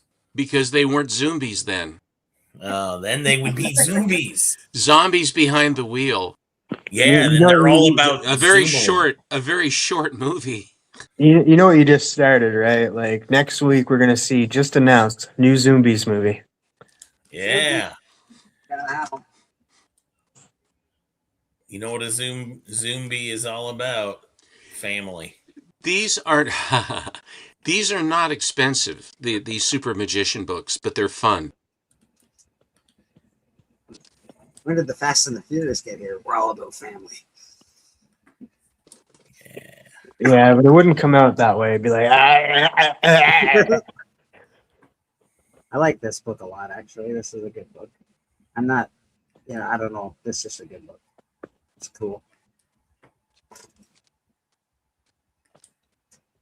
Little fuzzy animals aren't really my thing in comic books, but that's a cool book. These Super Rabbit books are great. Oh, Chief. Vin Diesel's character's emotions are flat. He is a zombie. Oh, I just saw Depo has Swamp Thing 10 up. Oh yes, that cover is so good. This one here? Yeah. That's signed by Wrightson. It's His last cover in Swamp Thing. what's the one where that's a different book. Never mind.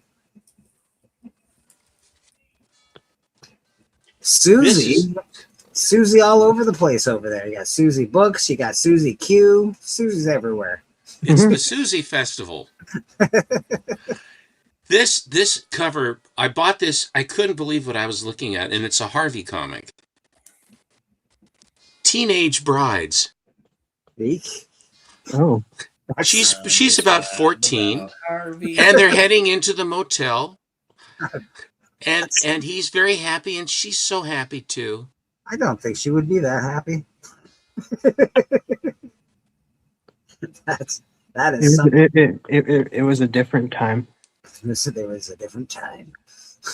Harvey cover. Harvey Comics. Harvey, you got to calm your ass down, Harvey.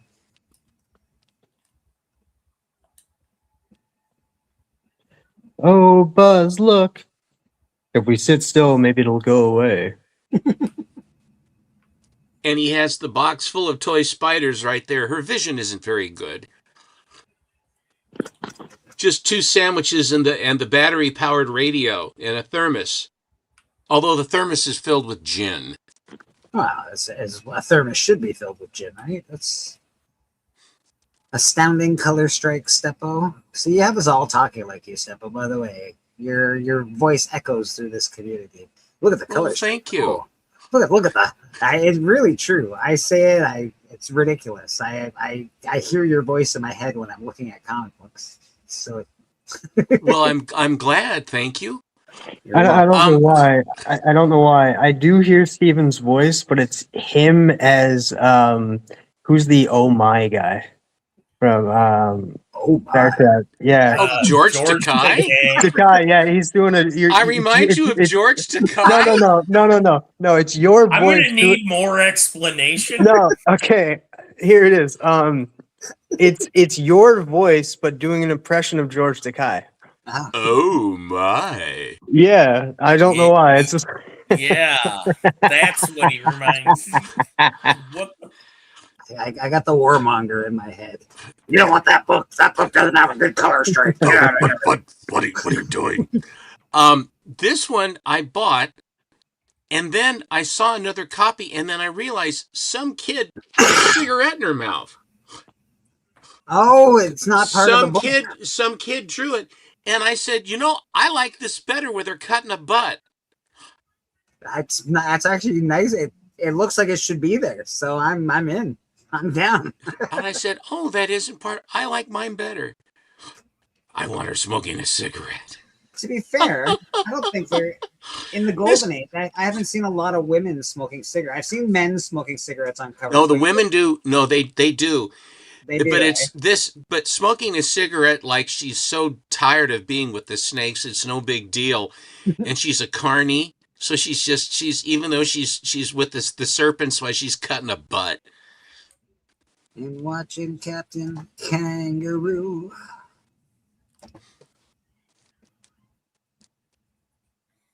This is a great story. They're on the fantail, and this is Minoan is the company. You see the goat. You see the goat logo there. Yeah. A Minoan, like Minoa, like the Greek island Minoa or whatever it is. And the guy that was the one who choked up the money, his name must be Papadopoulos or some some Greek name or something. We will make it Minoan. But so this guy's they're on the fantail of this ship. And they show the opening panel is they show Neptune, Poseidon, sort of half giant surfaced, and he's listening, and this guy's going, yeah, I heard all about Poseidon. He says, that's such bullshit. I don't believe any of that. And then she's talking with him, and then all of a sudden, Poseidon gets bent out of shape, and he goes over and he grabs the guy off the ship and crushes him. Wow. So the story has a happy ending. Gods are really upset people, I tell you. Like all those very thin-skinned. Very thin-skinned. And Zeus is just trying to bang everybody. He's just out in the world just trying to have sex with everything. He's just he's just sort of out there, having a wonderful time. Old Zeusy. Playing hide and seek. Oh, this has sort of an I Dream of Jeannie look to it. It has a beaker on the cover. You got me. You got me, Steven. And who's that? Is this a drawing of I don't know, something terrible? Is it like a racist kind of a drawing, or is it? No, I think it's just some kind of a ghoulish guy that's got this gal in a beaker. Fair enough. The Fiend of Flame. If she smokes, she pokes. An old saying. Susie That's Q. the old saying. Susie Q. Coming in hot. I don't think she knew that until I married her. What did you say? What did you say? Oh. Greetings, Entropy and Comics. How you doing, brother? Here's a story called Motel. I don't know what's going on. I have an idea. Come back to me. It's always like, I don't know, I'm so three dudes lonely without you. 3 dudes, 1 girl, or 2 girls, 1 dude. It's a hard time in the 30s, I think, for relationships. I would like to have you guess who painted this cover. It's a beautiful cover. You'd like to have me guess who painted that cover. God dang it, Steve. You're all entitled to guess if you wish. Give up? Yes, yes. Matt Baker. It's one of the only painted covers he ever did. Oh. And it's St. John because that's where he was, you see? It's a beautiful cover. It really is a really beautiful painting. That's awesome. And it's got that early 50s turned up collar on the gal. Yeah, it looks that like style. Ward and Miss Cleaver right there. I loved it. I think I mentioned the other day that Hugh Beaumont, who played the dad on Ward Cleaver, he was a conscientious objector in World War II. And he became a medic. So he was right there fighting and saving lives. He was a minister.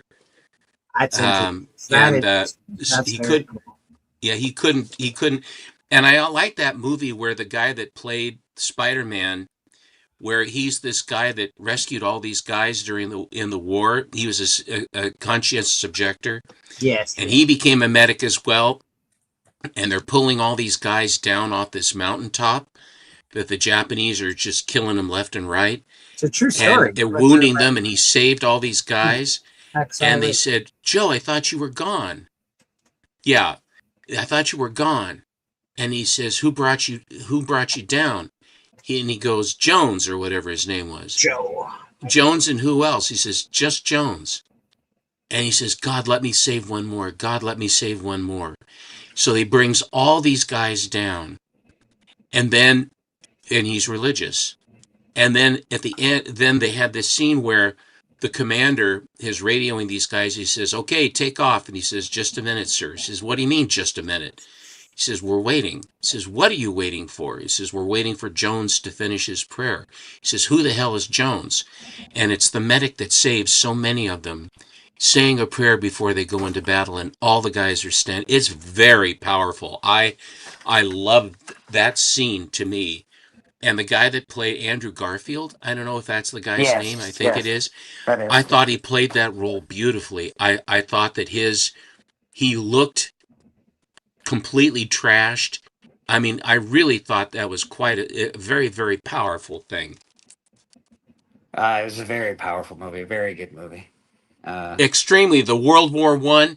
He's the World War in his world. What are you wearing that costume for? It says, not a costume. It's my uniform. And I wanted to let you know, in other words, here I am. I served well, and my son is patriotic. He just can't do it. And then everybody always craps on them, and then they show them to be heroes.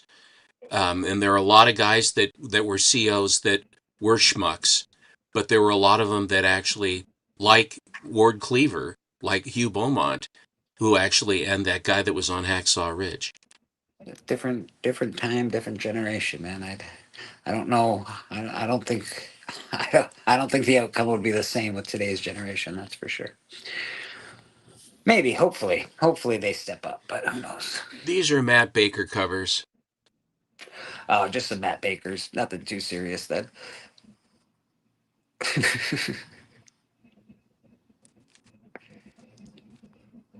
This one's quite something. The body positioning by Matt Baker on this one. Yes. Was she looking for change in the couch? Is that what's going on there? Well, Uh, Lonesome for Love and I Married a Bigamist. Guys with bow ties generally are assholes. All gave some gave all. Amen, Susie Q. Amen. This is a Jack Sparling cover.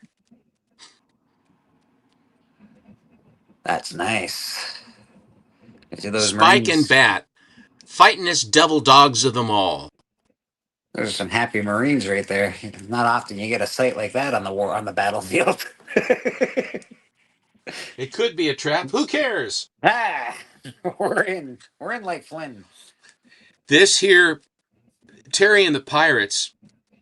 Again, Harvey. Terry and the Pirates was big. This is Harvey, and it's done by Milton Caniff. And one of the guys is this beautiful girl named Burma that always seems to show up, and she's the love interest. And she and Terry exchange genetic information with a certain level of regularity. Okay. And beautiful Burma returns in this issue, and the commanding officer says, "Some music sounds like a Punjab polka." He says, "It is not. It's the St. Louis Blues." And that's the music that she would always dance to, was the St. Louis Blues.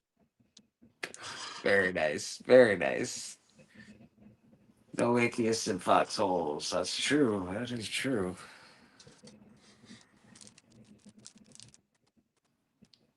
Oh, she's just having her way with everybody, isn't she?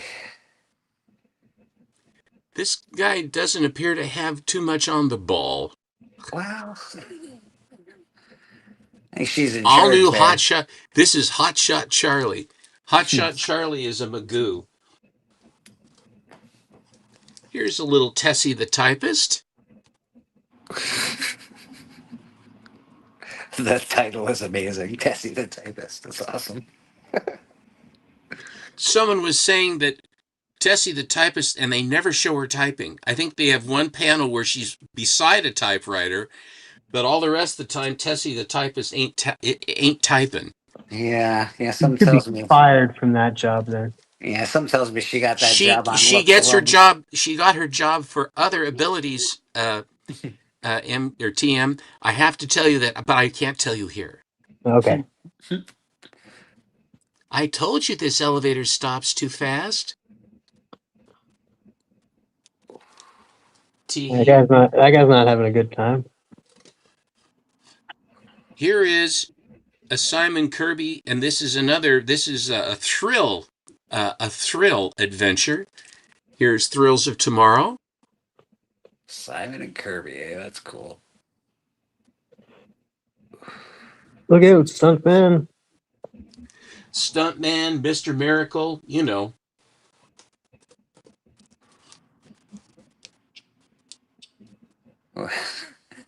The Toiler, I see. Is it She's Molly? a 30s character. Tilly the Toiler, Tessie Yeah, the Typist. the live with Nellie the Nurse. the live and the numbers was covering the top. Always like Hedy Lamar.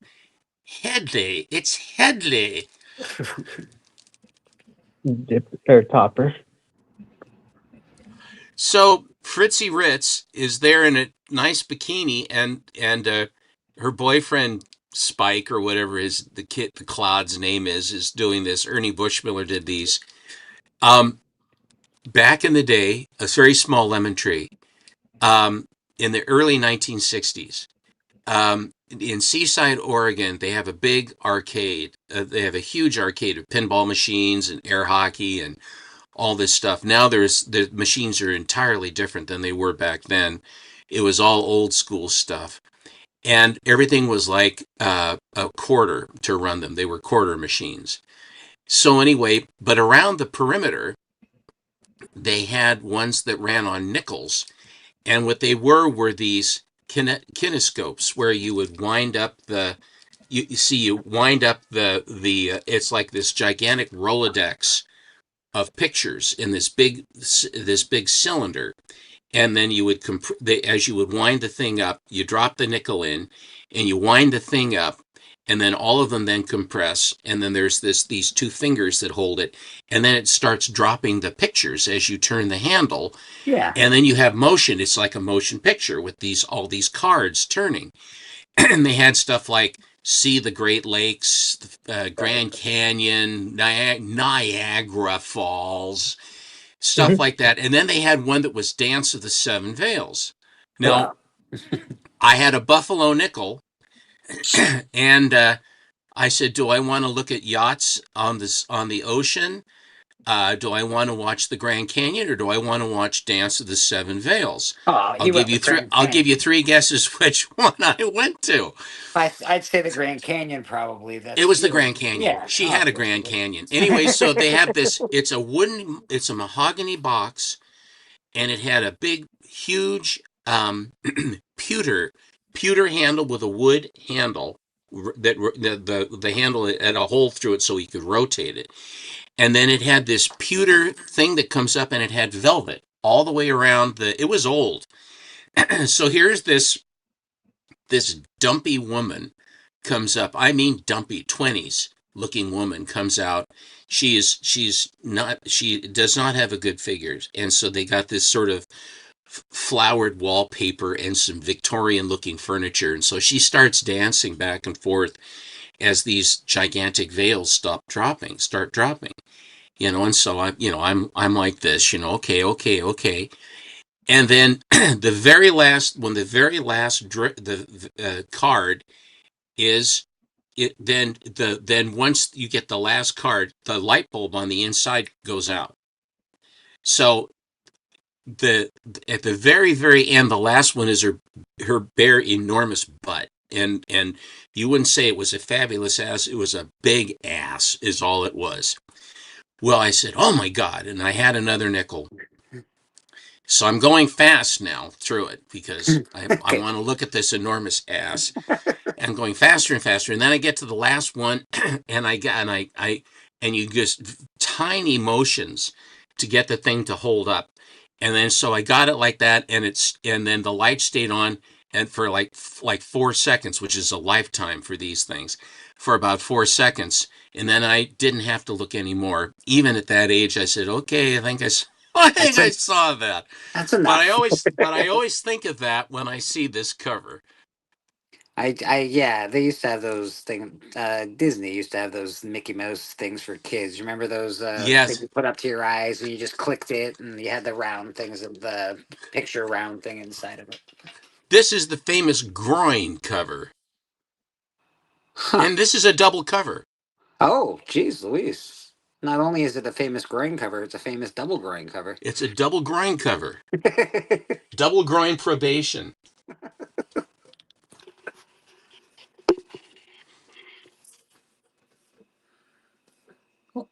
That's very cool.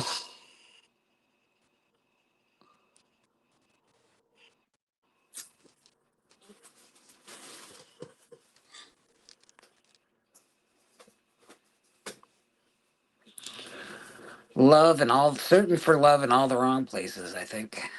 Well, he's in the pool. I think that's. I suppose, and I always love this: how to hold your man. This is why comics are so educational. And now, there is actually something to be said about that. Comics are very educational they are educational. As far as words are concerned, they use more $4 words than most childhood child stuff. This is this one about this woman that would marry husbands, the widowers, and even if they had children, and she'd murder all of them. And she did it several times. It's just an absolutely heinous, true story. Oh, I was trying to wonder. It's like, why do I know this cover? And I think we did read that story on book club because Alan brought it. I showed it to Alan, and then it became Alan's book. Yes, I found this. I said, didn't you? I showed that to you. Well, I knew about it. No, you didn't. I love your little arguments that you have with Alan when he. I was thinking about that just the other day. And who is it? What was the name of the character? And then one guy will say it's Joe Blow, and then another guy says, no, it's it's Joe Blow. 4 seconds later, Alan says, "Hey, I know it's Joe Blow." He said, "I knew it." I said, "No, you didn't. You didn't know it till 2 other guys said it." No, I knew it. I was thinking it, so therefore, ipso facto, I knew it. I read it 10 years ago, so I knew that somewhere. I thought about it, and this guy's getting shot right through the gut. Korean War covers are far more violent than World War II covers are. Yeah. By a mile. They're also a lot more, I don't know, what is the word for it? Propagandized.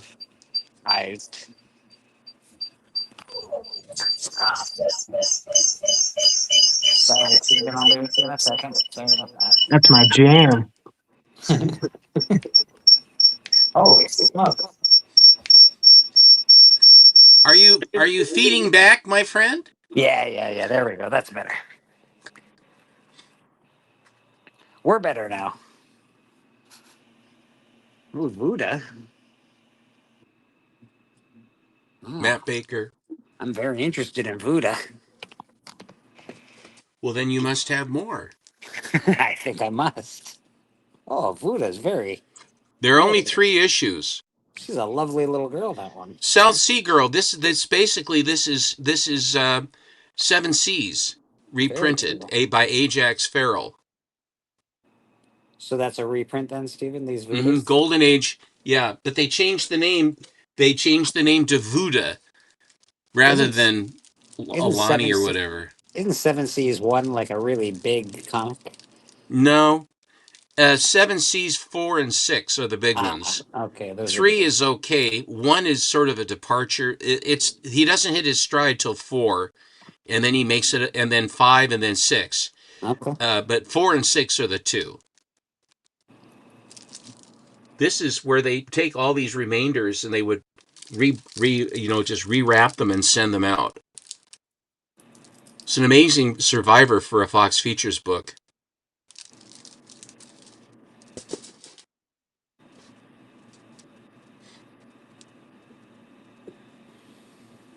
Now the condition on these are, I always buy the best I can find if find and or afford. And I had seen like over a period of months, I saw like two or 3 copies of this book, 2 actually. And this was the nicer of the 2. The other one was really trashed. But it's a gal in a red dress having a difficulties. There's that Stephen's voice in my head again. Buy the nicest copy you can find or the nicest you can afford. Okay, Stephen, I will. Okay. I ain't got no brains, but I have got hot lead. Here, take this, you mutts. Take this from Mighty Joe.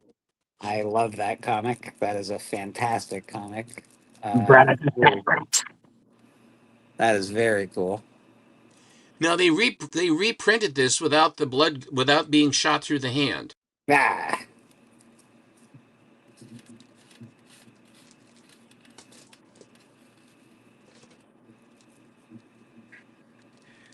Who drew this cover?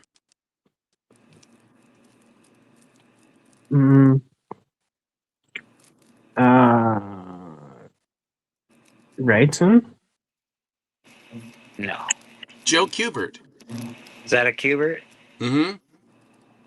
I'm surprised because the girl doesn't have a 5 o'clock shadow.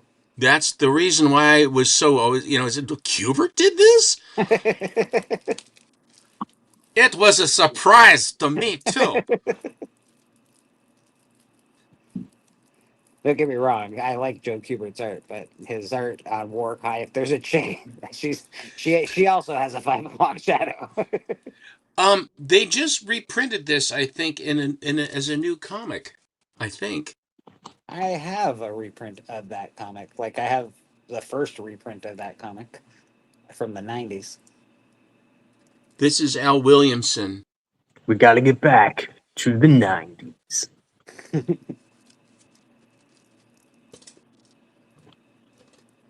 Yeah, if you're not watching X-Men, I recommend it. It's pretty awesome this year.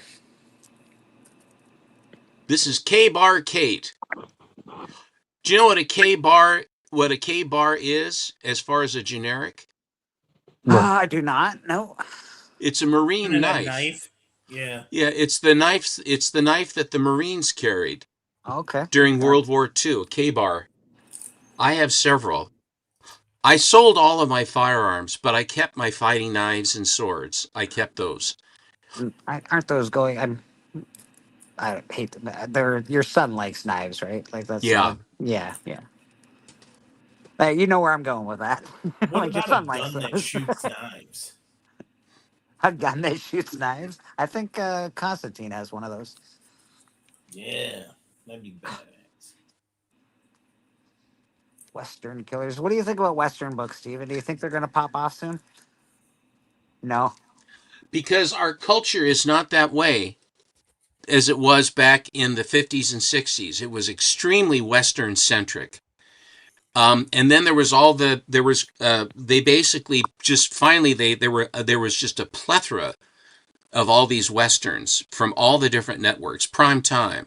Mm-hmm. And then they finally, they petered out. And you know, all the 50s kids playing cowboys and Indians, it was what you did. Either that or you played World War II. That's what we played. It was cowboys and Indians, and it was World War II. Those were when we would have, you know, you would arm yourself either with a Fanner 50 or, you know, or a plastic Winchester, and you'd fight off the Indians, or you would have your Thompson, or you'd have a 45 or whatever it is, or a rifle, and you would play World War II. I mean, that's the way it was. And then it was bike riding and skateboarding. That was It always those, and then shocked playing me though Little League. that country music is like the most listened to music on the radio. Yeah. Like yeah, I always it's- thought like hip hop or, you know, like whatever Well, think is about the people who popular still would listen to be music on the radio. Though, like right? country Yeah, that is music true. like wins over and over is most popular music. It is. I just wonder because there is a contention. Like, okay, so as I've seen it over the last 10 years, it went Silver Age, it went Bronze Age, it went Modern, it went back to Silver Age, it went heavy into Golden Age in the last 4 or 5 years, and people are now wondering, and I've heard the question being asked if Western Golden Age comics are something worthwhile getting into, if that's going to be the next thing that pops. Well, the way I look at it is this: if you are speculating on Golden Age Westerns, then the return will take an awfully long time. Yeah. If you're a spec guy, then you're buying the usual suspects and you're flipping them. Yeah, I agree.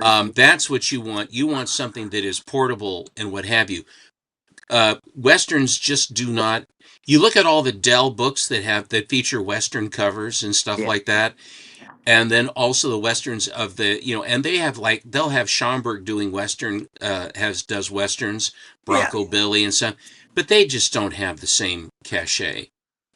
I've said it for a long time. I have a box of old Western comics. Couldn't get rid of them to save my life. You couldn't even give them away. No, you really can't. Like people are like, I'm okay. Do you have anything else? Yeah. I'm like, what do you mean anything else? I said take a free comic. Do you guys remember when, at least when you would go to a con early on, you'd look, they'd have the stuff that was out, and they'd always have the good box down below, right? They'd have the good box. Where's your good box? Yeah. Oh, here's the good box here. You know what I mean? Yeah. Oh yeah, they still do that. I was gonna say, Steppo, about the whole idea of kids playing war. They still do. They just do it on video games now. This is true. And weirdly enough, I was sitting here thinking about this, and I was like, and in their defense, war has kind of become a video game, because nowadays, if you were doing an accurate description of modern military, you'd be like, all right, now I'm going to press the button for the drone strike. That's and 8 true. Hellcat missiles are going to obliterate. There's no more storming the trenches, you know? It's not a physical thing as much as No. the technology has changed it to the point where men rolling in and occupying countries is not, it's much more pinpoint and very, very like individual target centric Yeah. Right. only. Because, and part of the reason is that the loss of life to the side that is trying to get stuff done is completely minimized. Right. And You and don't the have to write a letter to a drone's mother. do you know the thing is that Paul Tibbets, who flew the Enola Gay Yeah, and who I've B-29. met. Okay, fair enough. We've had this conversation. Okay. Well, just imagine. No, but I Okay, mean, say what you were going to say about Paul Tibbets, but I know who he is. imagine, Okay. He came to my high school. imagine storming Normandy with drones instead of like all of that awful loss of life that happened when those carriers opened up and just people just got mowed down. Like it's Well, crazy. the first use of a weapon that did not require men to go ashore was the atomic bomb Yes. to end World War II. And Mike knows what I'm going to say, but Paul Tibbets, who was the pilot of the Enola Gay, there were two bombs that were dropped, Nagasaki and Hiroshima. Nagasaki was the primary target on that first run, but it was covered over. They couldn't see it. The secondary target was Hiroshima. And in the first mission, the Enola Gay was the one that dropped the bomb, big boy, and then her little boy, fat boy. And the second one was in a B-29, and the guy's name was Bach. And that was the name of the pilot. And the name of his ship was the Boxcar. And they were the ones that dropped the bomb on Nagasaki. So there were two guys that actually had done that. But Paul Tibbets gets the notoriety. People don't even know who Boxcar was or who Bach was with regard to atomic bomb dropping. But Tibbets was signing things and talking to people. And a German newspaper gal came up, a photojournalist or whatever, was interviewing. She says, "How do you sleep at night and what you did and all this other stuff?" And Tibbets was going, "I sleep like a baby." "Well, how can you after you drop the atomic bomb?" He said, "I was following my orders and that ended the war. And I don't feel bad about it one bit. We saved lives by doing it." She she didn't understand it. She didn't want to understand it. 98 when I met him, he had very similar. I think he was used to it, and he was almost. It seemed like he was waiting for the question. Yeah. And the young lady in our auditorium, of course, rose the hand for the Q&A, and it was a very similar question. Okay. And you could tell he kind of had it down to what do you call that, patter or what? You know what I mean? He had exactly his answer was a fine science. Yeah. He did the Tony Stark answer. He knew very well what he was gonna say.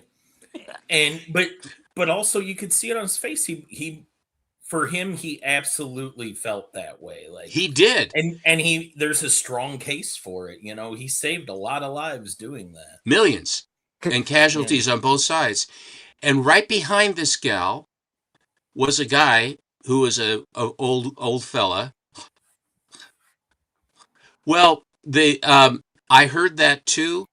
And one of the things that they didn't target were the Shinto shrines that they had, these ancient wooden structures, pagodas that they had, these beautiful things. And they said, we will not touch those. That's their culture. It just shows you the difference of how it was a population center that was a manufacturing population center. Tokyo was already gone. But this guy that was behind him, this gal, came up and he says, "Well, Mr.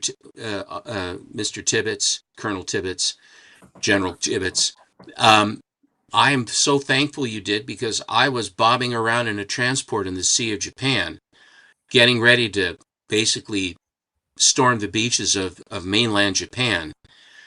and all of the people were being armed with like sharpened bamboo. I mean, everything was being kids, everything to fight to the last instant and all this stuff. And by dropping the bomb, millions of people were spared, especially American, but a lot of Japanese lives as well were saved by that. It sounds crazy, but it's the truth. And if you ever watch the story, I'll go quicker.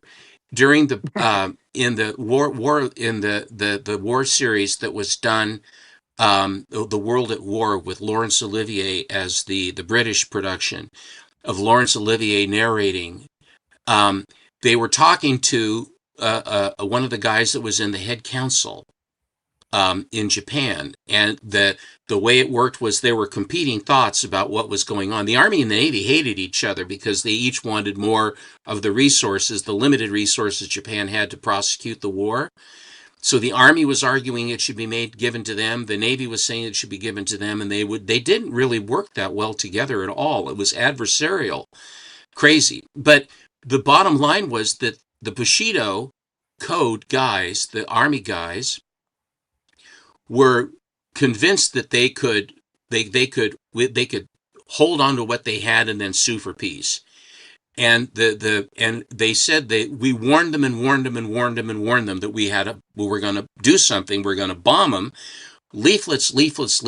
Everything says, understand, it's coming to you. Understand, we're not kidding around. And they said, screw you. And so they dropped the bomb. And then they said, okay. And the guy, this fellow that was there, this Japanese guy, said, says we have to surrender. We have to stop. And they had enough intelligence that they knew that all the uranium-232 that we had been pretty much used up on the first bomb. They said they only had enough for one, so we can hold out and we can still get what we want. And the other guy and this other fellow was saying, don't assume anything with the Americans. And what they didn't know is that while they were refining and making uranium-232, they discovered how to make plutonium, which they could make in abundance. And the second bomb was a plutonium bomb. It sounds like science fiction. And that was it. And they said, okay, brother, that's all she wrote. This is the age of that Jack Kirby, and like no wonder he wrote all the stuff he wrote and all the interesting stuff, and just the atomic comics. age. Yeah. This is an Okajima book. Now, when the Okajimas were incarcerated in Arizona, they had a farm in Fresno. And when they were incarcerated, then when the war finally, they were there for the entire duration of the war. And when they finally were able to come home, they brought their books home with them. They allowed them to.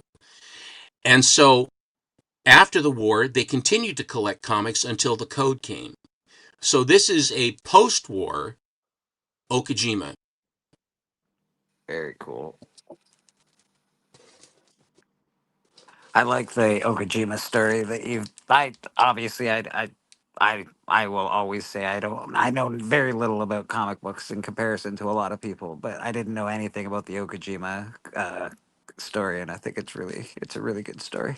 It's a bad look for us, and I've told this story many times. Yes, yeah.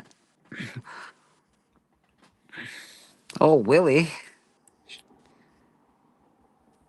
Bear midriff. Better watch it. Paul Tibbets, I wonder how many high schools he went to over the years, but like given how like remembering his speech and everything to us, I think at that point in his life he really viewed himself as an educator. I think so too. Like I don't think he did it because he needed the money, because I'm sure his pension was adequate to take care of him, and he had book sales before that. Like I do know that my school paid him, so he didn't do it for free. But I mean, he had travel costs and all that. And he was on a lecture tour, I guess you'd call it. But yeah, I think he really did want to get that out there so that people didn't forget why. It's too much forgetting. There's too much forgetting going on these days. There was a small warehouse find of these I think there are about 5 or 6 copies, all of them perfect, that were on, and it was very inexpensive. It was like $28, $30 or something. Just a really cute cover. For anyone that's new here, when Steven rings the bell, that is for My Comic Shop. We do a lot of My Comic Shop searching around here. I love the Wonder Woman covers. I don't know why, they're good. Wonder Woman, Private Dick. Private Dick.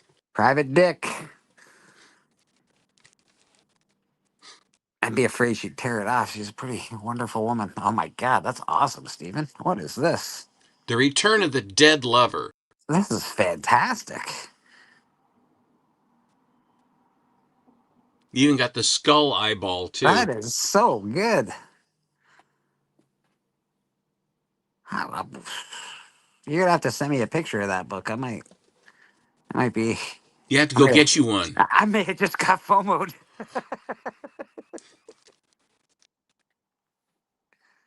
I like the flare pistols. I did look at that cover that you showed recently, by the way, the one where there's the siren and she's Strange Journeys or whatever. Summoning the Titanic. Oh, beautiful book. It's in my cart, as Alan would say. It was such a weird cover, and it's a code book too. It's Golden Age by any measure. It's a Golden Age book, but it's code. Yeah. It's a beauty. It really is a beauty. Ooh. These Youthful Hearts are weird because they have these black and white picture inserts. So they have Vic Damone there.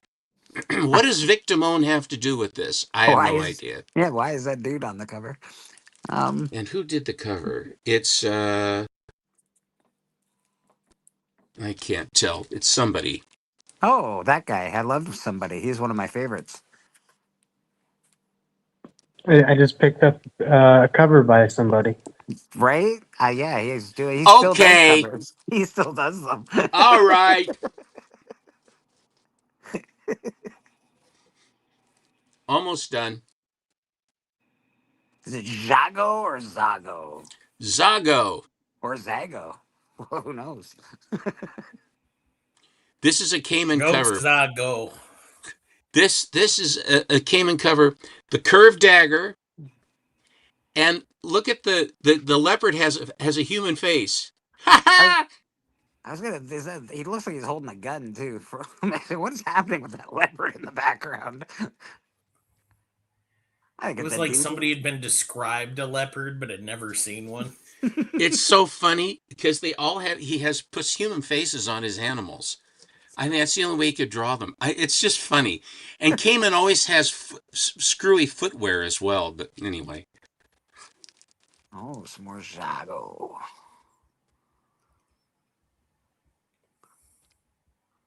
I really like the composition of this one. These are good. And of course the green on the cover. Always makes for a pop. Now, the first issue of this title was Tegra. But they didn't think Tegra popped enough. So they changed her name to Zegra. Wow, of and course. Everything was better from then on. That is that's the T is now silent. It's Zegra. To Zegra. Yeah. The T is silent, guys. Come on now.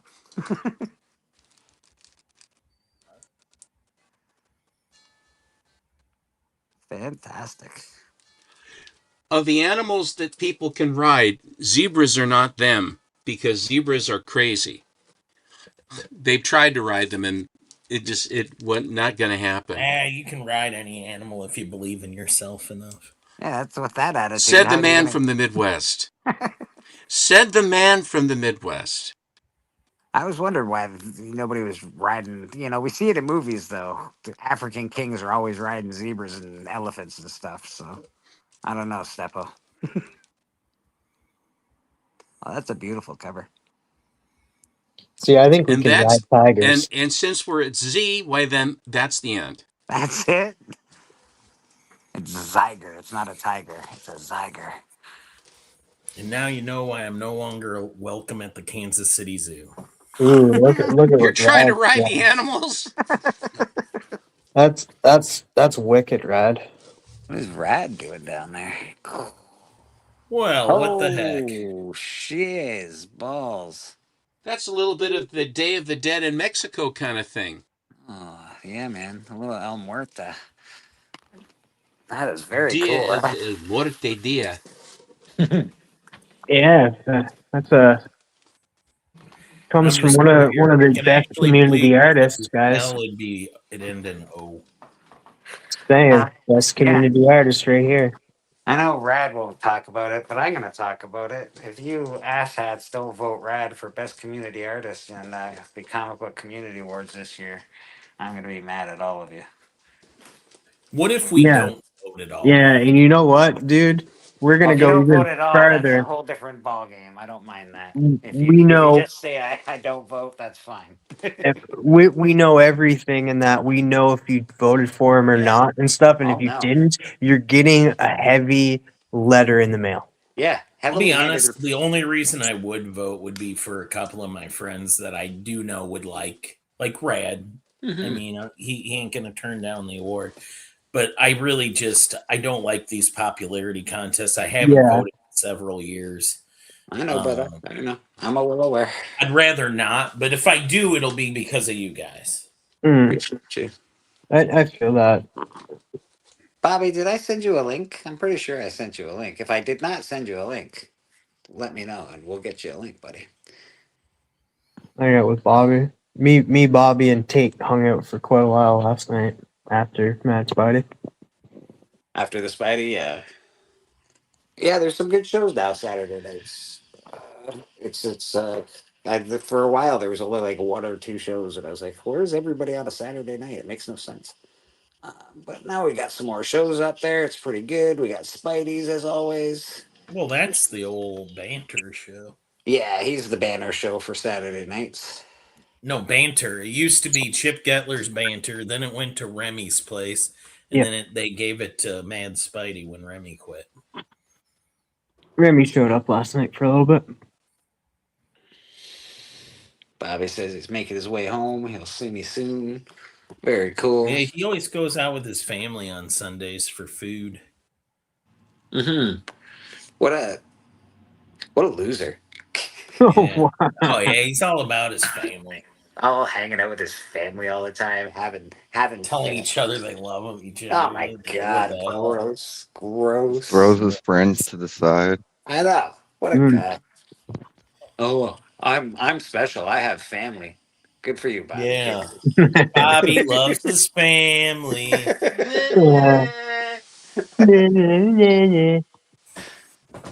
Yeah, see what you get at church here?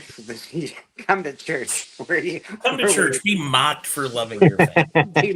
He's not even here yet. It's like, hurry up and get here. We're gonna mock you in the meantime. We're gonna mock you What kind so of hard. madness is that? We're family, Bobby. That's what we are. That's what we do.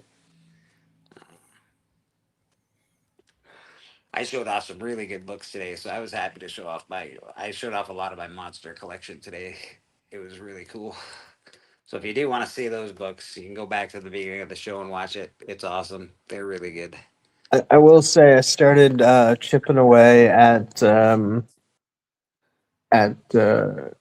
getting some Sandman books in my collection and that, and I just I'm gonna get one very, very soon, but I just got issue 4, which is the first appearance of Lucifer. Oh, okay. Yeah. What else? I got issue 7, which is the first appearance of Destiny in the Sandman universe. Isn't issue 8? What's issue 8? Isn't that something? That's the first appearance of Death. I own that, but I don't. I own it, but it's not in my possession yet. But I do own it. I'm with you, TM, man. I want to. That's a run that I would love to chip away at. I haven't started. I never started it because it was far too expensive for what it was, in my opinion. But the writing's good. I know we can't mention Buddy's name anymore. Well, we can, but we don't. but Mm. the writing is good. The story's great. So separate the art from the artist and Mhm. check it out. I still love the characters and the story in that. Like I also got, I think it's issue 22, which is 22, I think, which is the first appearance of Delirium. She's like one of my favorites out of the family. And that's another sister of Dream of the Endless, and that she used to be Delight, but then she went crazy and turned into Delirium. Right, right, right. It's a good. He even wrote the best part of. Let's be honest. He wrote the best part of Spawn. He's a good writer. God dang it, Neil. What'd you do? Why you gotta Yeah, be? other things like he did do, like, if you never read Norse mythology that he wrote too, I like collected he's Norse that, mythology. Yeah, I collected and that one.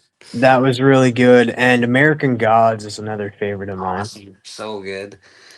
Speaking of people that have stories, it's independent creators. I got Murder King coming out. We're gonna watch that video just right now.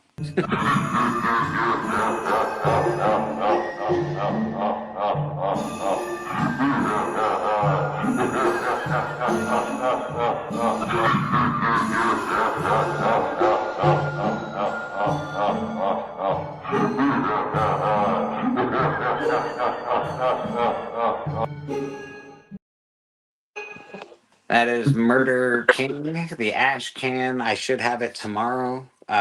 50 of them are out. Drac has some. He was at a Terroronto show yesterday that he was selling them at. So or giving them away. I'm not sure exactly what he did with them, but he had them at his booth. I would imagine he was selling them because it is what it is. But yeah, man, they're awesome. So that is myself. That is Rad Art and Comics. That is Actual Dracula, and that is Cali Comics. We're all in this together, man. So it's looking pretty cool. I will have copies of the Ash Can probably in hand tomorrow. Is my hope. I might make a stream tomorrow when they come in, if they come in, which You I'm should. very excited about. I should. I really should.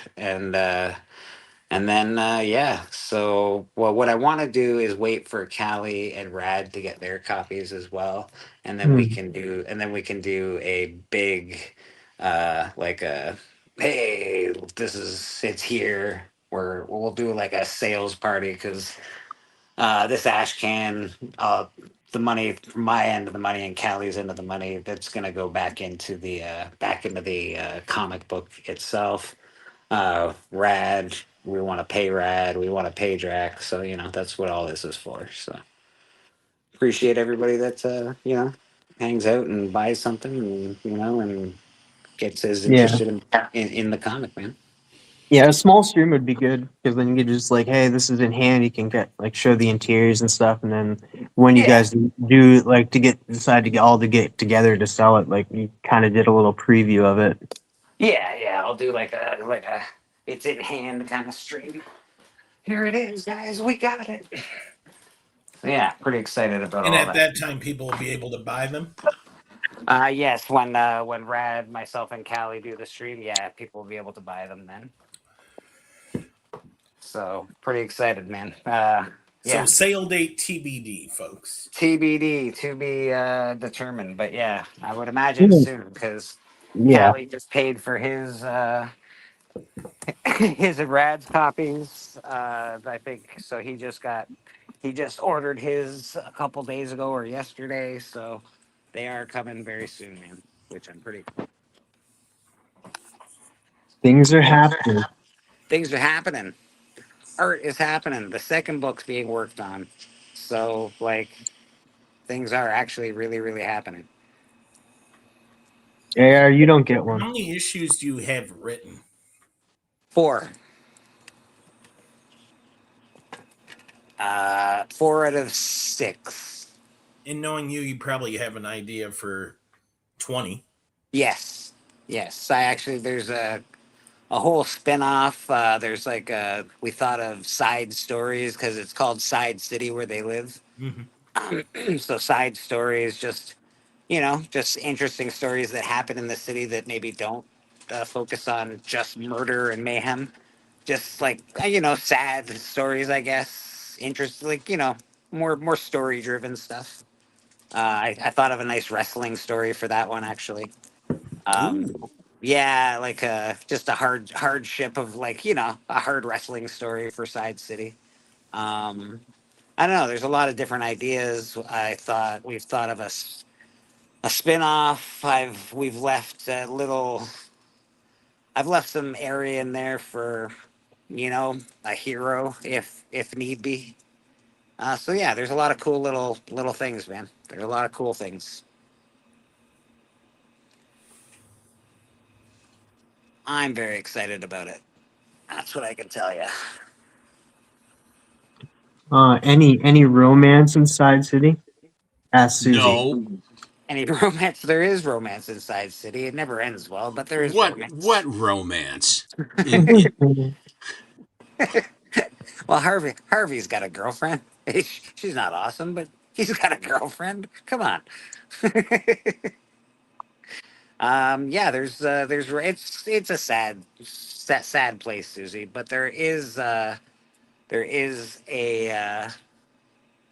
I don't know. There's something there. So we have like a hero that may be involved. There's like another thing from the past. I don't know. It's very interesting what we've come up with and what we've discussed for the next version of what Side City is and what those books can be. It can be very cool. It's pretty awesome. So I'm excited about it either way. And for Shotgun Kickstarter- Scream asks a very good question. Is it going to be available to buy it now at Astonishing Auctions? It sure is. Not tonight, Shotgun, but it sure will be available on Astonishing Auctions.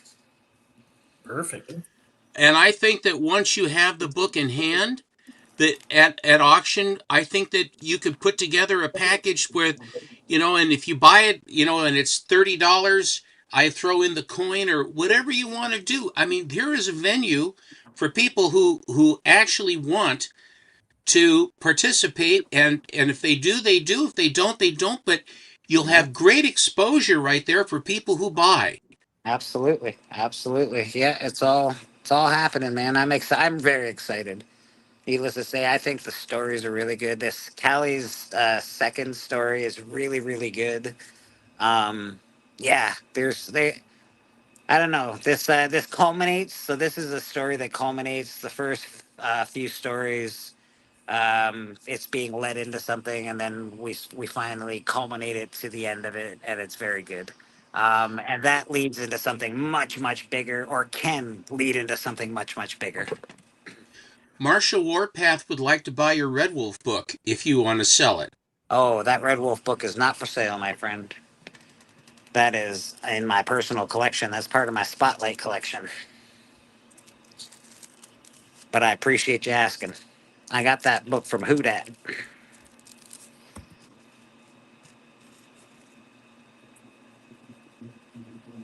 Yeah, man. So yeah, that's what's happening here on Church. Biggie Shack, how you doing, brother? Hi, Big. Oh, you guys did get me in there. Shit. I was getting ready to do the Driving. old. Can y'all hear me? Yep. Okay, good. Yeah. Happy birthday, TM. I rewound Santa Monica and Boulevard, like back in the day. If you watch Biggie's old content, he's got a lot of driving around content. watched all the books and stuff like that. Happy birthday to Callie. And I can't hear Good to Biggie, see so you. I must be my thing must be messed up. I'll be right back, gentlemen. All right. Yeah, thanks, Biggie. Appreciate that. yeah, man. Got up a little later than I hoped I did. But No, we hung out last night too, so. yeah. How's everybody doing? Well, Pretty good. we're still somewhat cogent. We looked at some funny books. We made fun of the hits of the week. We commented on the 89 covers to whatever was it, Absolute It was Batman? Absolute Batman 22. Yeah, there's 89 covers, bro. It's Good really Lord. Yeah, it's nuts. All Missed that different, part. all completely different, not even. It's so bad. Like not even close. look, I under and I just want okay. to So that for me. She has 3 eyelashes, not 2. Go ahead. There is like I did watch a video just recently about how variants actually do really help the comic industry. In They fact, do. They in do. fact, a lot of the percentage of comics being bought are for the variant comics. Yeah. Um, so without variants, comics probably. So we can all stop bitching. By the way, without variants, comics probably wouldn't Well, be I'm not selling. bitching, but 89 is excessive. Oh and yeah, so here's the excessive. thing too. So Like excessive. they would stop doing it if we stopped buying them, but like Yeah. so they're continuing to do them is because people still buy them. And you got to look at it too. It's like it's giving a lot of artists jobs. Yeah. And And I also, there's perceived rarity if it's a variant that is yeah. of a lower number. Yes. I don't really understand everyone about it. Like, who complains about it very much? I know it's a lot, and we kind of joke, but it's not. I don't know. We complain. I complain about it a fair We bit. observe it as it Yeah. happens. We I we, like. we observe it. For example, one of the things is like you, and I'll just is that if for the people that are the completists, I've got to buy 89. I have every Oh, absolute yeah, Batman cover. that's rough. I got Look 89. at that. I got all 89 of them. Yeah, it's pretty bad. Dude, Yeah. the radioactive black belt hamsters made the list. I got a couple of those. I don't know if I got the first one, but ain't that from the 80s? What the hell's up with that? I got Miami. It's coming Mice. back. The creator brought it back. Yeah. Oh, is that what's going on? I have Miami mice. I don't have the karate hamsters or whatever they were. The hamsters, too. I know I got the mice. I definitely got the mice. I don't have the hamsters. The power is out in Western Connecticut, says Turtwig. Oh, that's not good. Yeah. Oh, shit. On the way. Big storm, evidently something.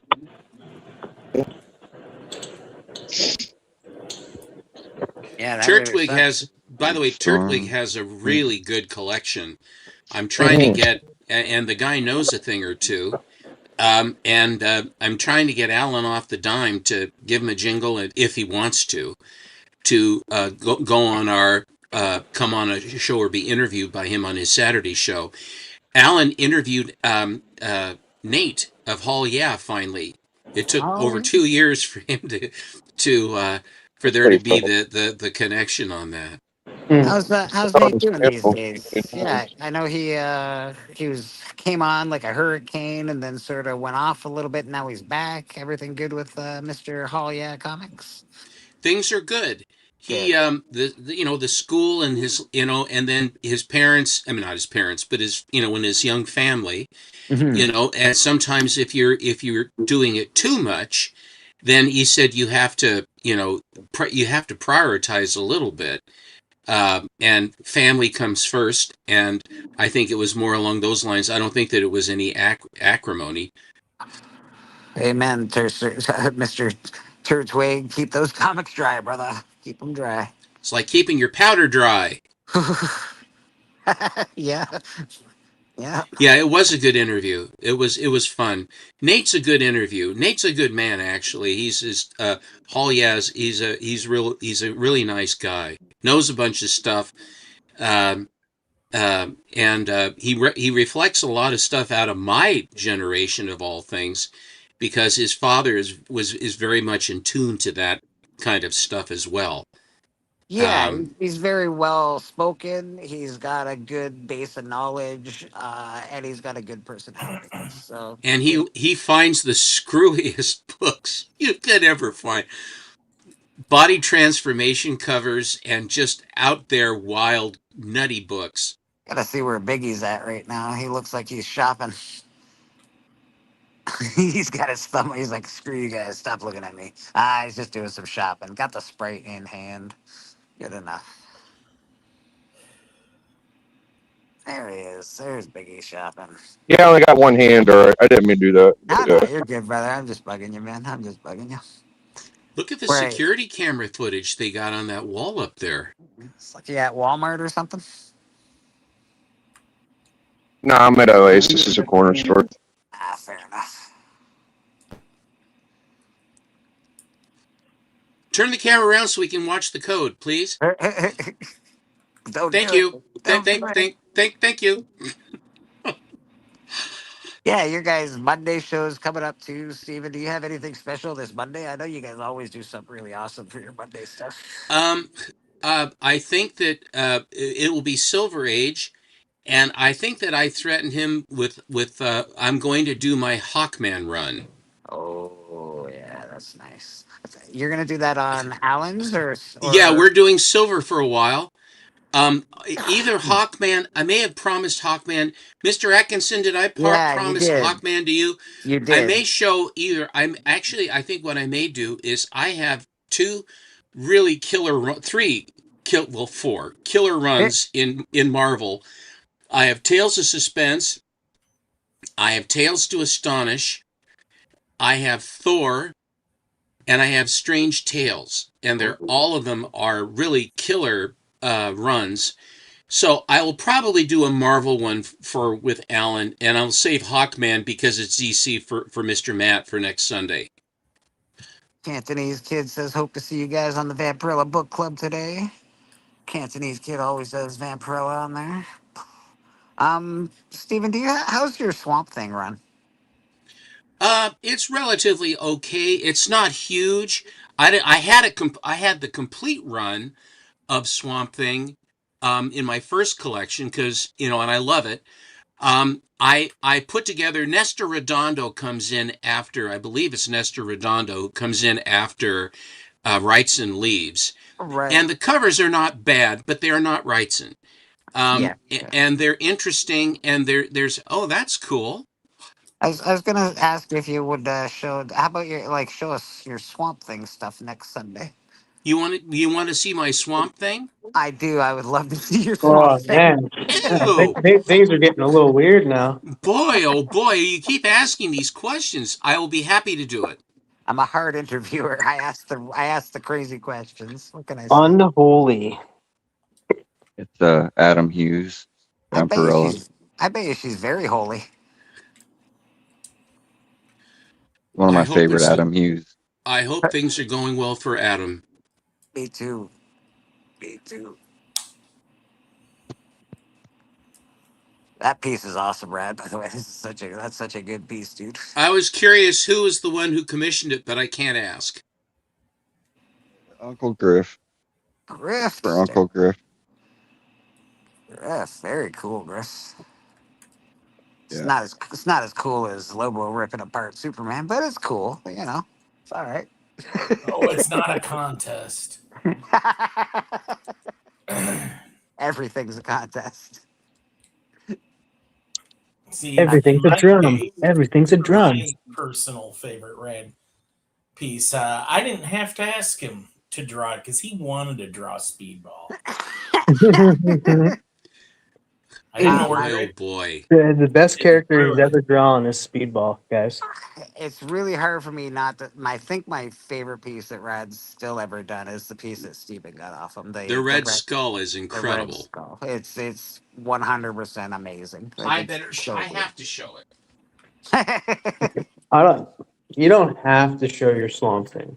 Oh, the piece. I ain't gonna show you my Swamp Thing. Swamp Thing with a big red skull.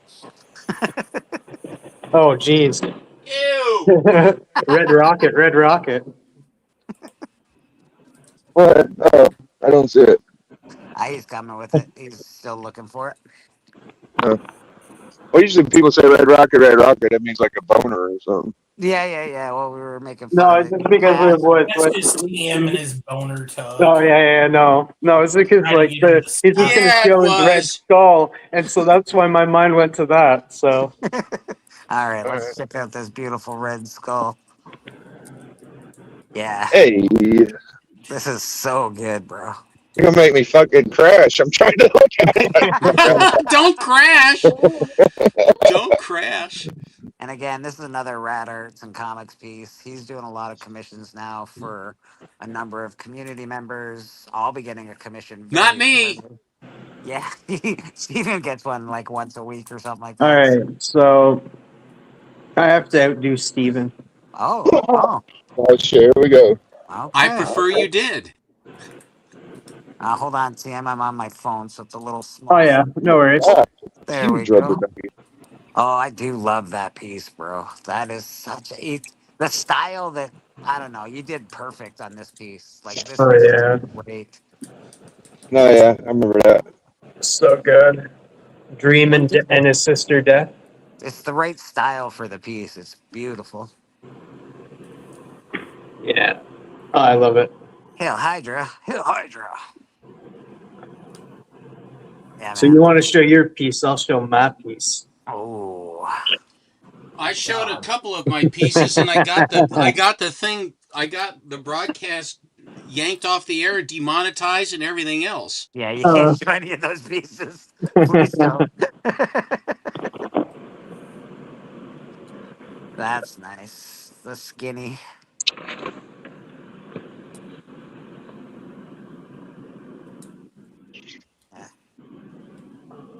He really has it down. The eyes, the body posture, the proportions, just right.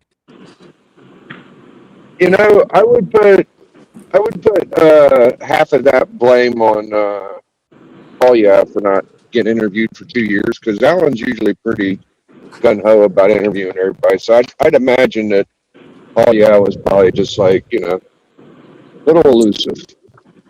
Well, because he's my partner, I can tell you that it is all Alan's fault. Okay. Okay. Well, Fair it's not enough. Blade. Alan's fault. Dude, I got a. Here's another one that Rad did too. this is Oh, I all love that rad. one. Yeah, That this is one's all so rad freaking good, man. Oh, that is, yeah, it's so good. I just watched He-Man last night. What'd you think? Did you? It looks like two purple hands holding her boobs. Do you notice that? Look at that. 1, 2, 3, 4, 5. It's Fin Man. It's purple Fin Man's behind her. It's the Amphibian. So this is another piece I want to get like framed up and stuff, and that is this one here. Perfidian. So give me a second, TM. Oh, yes. Yeah. That's pretty good. It makes me horny. It's like a damn. It's from Bleach, one of my favorite animes, and that's Nell. This is a Espada number 3. Which like they number them. The Espada number 3 means like she's the third strongest Espada. So, what do you think? What Steven about said. that? Yeah, I'm trying to forget that he said it in a room full of dudes. What Steven said. That's all I gotta say. What did you think about He-Man, Blake? Did you like it as much as I did? I thought that it was exactly what I thought it was gonna be. That's not an answer. Well, I enjoyed it a lot. I gave it a 4 out of 5. They made it for kids. It was jokey. It was fun. It was for kids. Question. Yeah, There was it's a called scene. He-Man.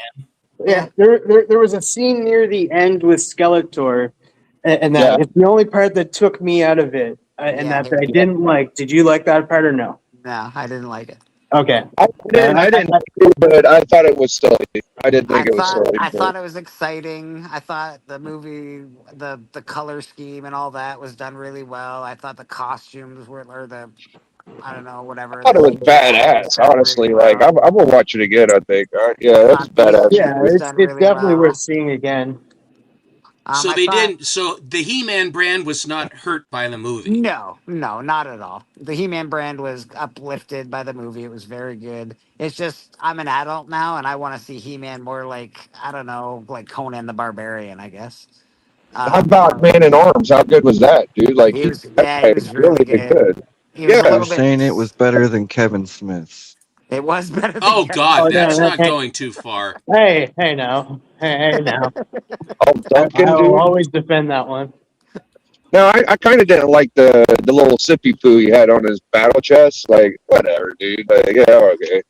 It was, That little glass battle chest. Like, whatever. There was some scenes that really they could have done without, like that. Okay, there was this really cool scene, like without giving anything away, near the end where it was like a cool walkout pose, and then they cut that, and it was just like, we're just gonna add a joke, and I was like, that was such a cool thing, and you ruined it with doing that. You stepped on your punchline. Yeah, I was like, oh man. No, she wasn't in it. They made it for 13-year-old boys, and that's and it shows that it is. That's all. But I And will it say, like it was visually pleasing. Like very, it was very. very cool seeing Eternia and stuff because you do spend a lot of time in Eternia. I did hate, I continue to hate the fake lighting and the fake trees and it's so it's not something I necessarily should complain, but they can do it better. So I've seen it done Now, better. the robot assistant thing. There's a character I think called Gears Man or something. I don't know, Robo Man. Yeah. Yeah, It's like a mixture of that and one of the royal protector robots too. Because She-Ra has a robot character that's built just like that character, but they made him with an invisible chest at the end. So I don't know what the hell they were trying to do with that, but okay. Was yeah. Everything Roboto else in they there? nailed. Was B-Man in there? He was, but it didn't look like him. Is the way I took it. I'd say he had the Been in gears, anymore. visible stuff on his chest, so Yeah, I took it that's who it was. Yeah, I But didn't see him like he wasn't Orko made should have like the been in toy. there more. yeah, I think it was due to budget reasons why Orko wasn't in it though. Orko was only in the last scene. Yeah. Trapjaw was cool. I Beastman was the best by far. Um, They all look great. The action scenes were good. Even the guy that played He-Man, I was like, yeah, he looks like He-Man. Fuck, absolutely. yeah, I did like The action Skeletor scenes were too. good, but There the was jokes just that didn't one land. scene near the end with Skeletor and stuff. Like, has to do with like him dressing like a gangster, but Yes. that was weird. But other than that, Skeletor was great in my opinion. Yeah, and I didn't agree get with it. I agree I with didn't get my Brad. classic from Skeletor. He should have said, "I'll get you, He-Man," but they didn't even acknowledge him as He-Man until the end. But I It was was waiting kind of for that. like I wanted to hear Thor that. and Thor Ragnarok, where they just decided to make Thor a joking comedic character through the whole movie.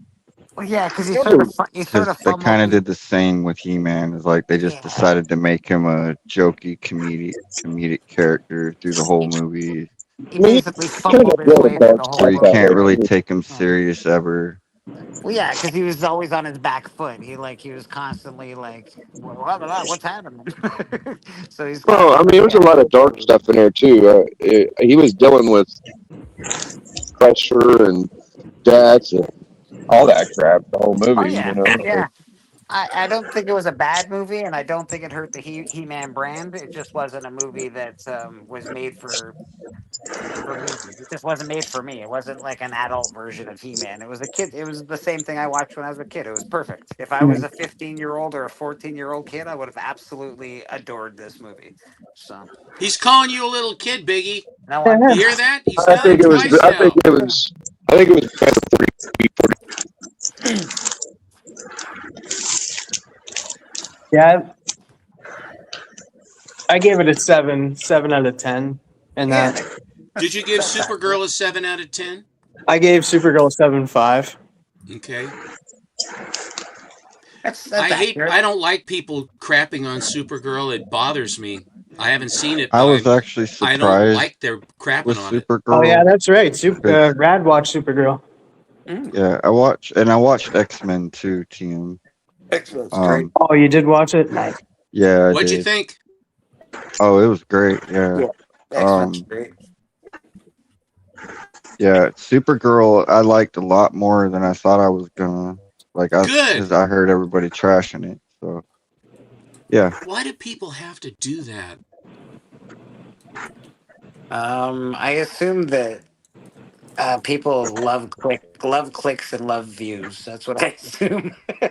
I mean, to be fair, I think there are people who just didn't like it.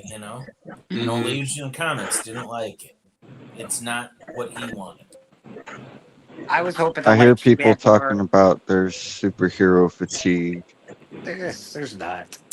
I think I do feel like Hollywood needs to kind of just lay off a little bit. Like the superhero movies seemed more special, like back in the '90s, because we only got them every few years, and there wasn't like they weren't like 3-4 superhero movies every year. Yeah, Jeez, it's thundering out. but Brad, every time they make a superhero movie for actual adults, it does $1 billion at the box office. So if they would just maybe, I don't know, make movies for their fan base, Well, make a they'd good actually, movie is, yeah, I they'd guess, make the thing money. I'm thinking. I mean, it's don't just have the trappings and the Yeah, name. man. Make it a good movie, Sometimes Yeah, and that it'll make it doesn't. shine. special. Sometimes Yeah. that doesn't even help though. Like a good movie in that, like Superman was a good movie, but Yeah. like it just made its money back. Like it didn't do like gangbusters, but like it just made its money back. So even with good word of mouth, it didn't perform as well as like previous movies and that. And Right. then you What do you can't. think of the criticism of Supergirl's ending, TM? I don't know. Is this allowed to be a spoiler show or no? Everybody pretty much knows. I think that it's 15 minutes before the end. I think TM will preface this. Yeah, I will say that it's 15 minutes before the end because Are you talking about how they kind of changed it from the book? Yeah, they changed the they Yeah. I didn't like that she did that because it was just kind of like a. But I do feel like it's gonna play an effect in like Man of Steel, and it's gonna affect her because of the actual ending between her and somebody else. She does feel a little bit out of sorts, and that I do really like the scene between those two. But I didn't like that she did that. No. That's what really that's what mostly pushed down my score a little bit more, but yeah. So that's what pushed down a lot Was of it people's- gratuitous or was it called for? That's what pushed down a lot of It people's definitely wasn't score. called for, I don't think. I mean, it's a murder. That was what pushed down people's score for Man of Steel, which a lot of people enjoyed. What, with Luther killing that guy? No, with No, with Man of Superman Steel, where Superman snapped Zod's neck. And people hated it because they're like, well, that's not Superman. I was one of those people. I Right? never cared for that. Superman doesn't do that. So if in Hollywood, in retrospect, there was a lot of complaint about it. You would think that James Gunn would have been like, you know what, maybe we should. I will also Well, it wasn't James Gunn's movie. It wasn't. Yeah, it wasn't James Gunn's movie and that. Like they always like they're all saying like, oh, like the But music he choices passed and it. stuff. But like if you go look at Gillespie's other work, he likes weird kind of music in his movies. So those were his choices. I will say throughout The the movie, writer's also going to be doing Wonder Woman. no, I don't think Kevin I don't think there's going to be doing Wonder Woman anymore. Yeah. Not Who? after that. Who? The one who wrote Supergirl.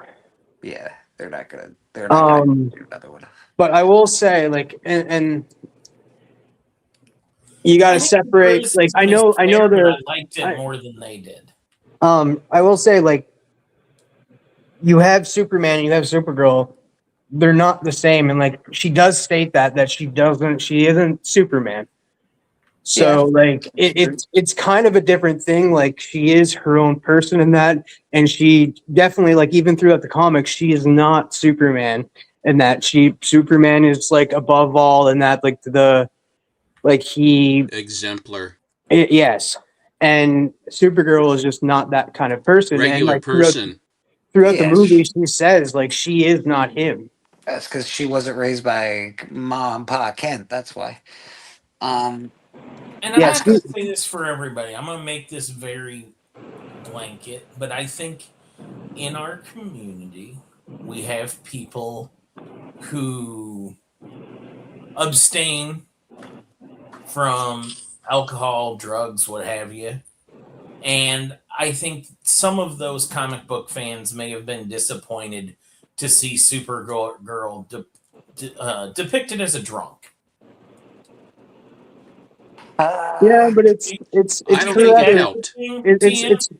it's her at her falling grace though. Like we do see her get out of that, right? We do see her progress from that. I do get that. Like I had issues with drugs in the past and stuff and that, but like it's more of a success story in that like she finally realized that she's getting out of that funk because she is like anybody that's dealt with trauma or anything like you're going to just lose yourself. Like if you feel like there's nothing left in life, you're going to just piss it away.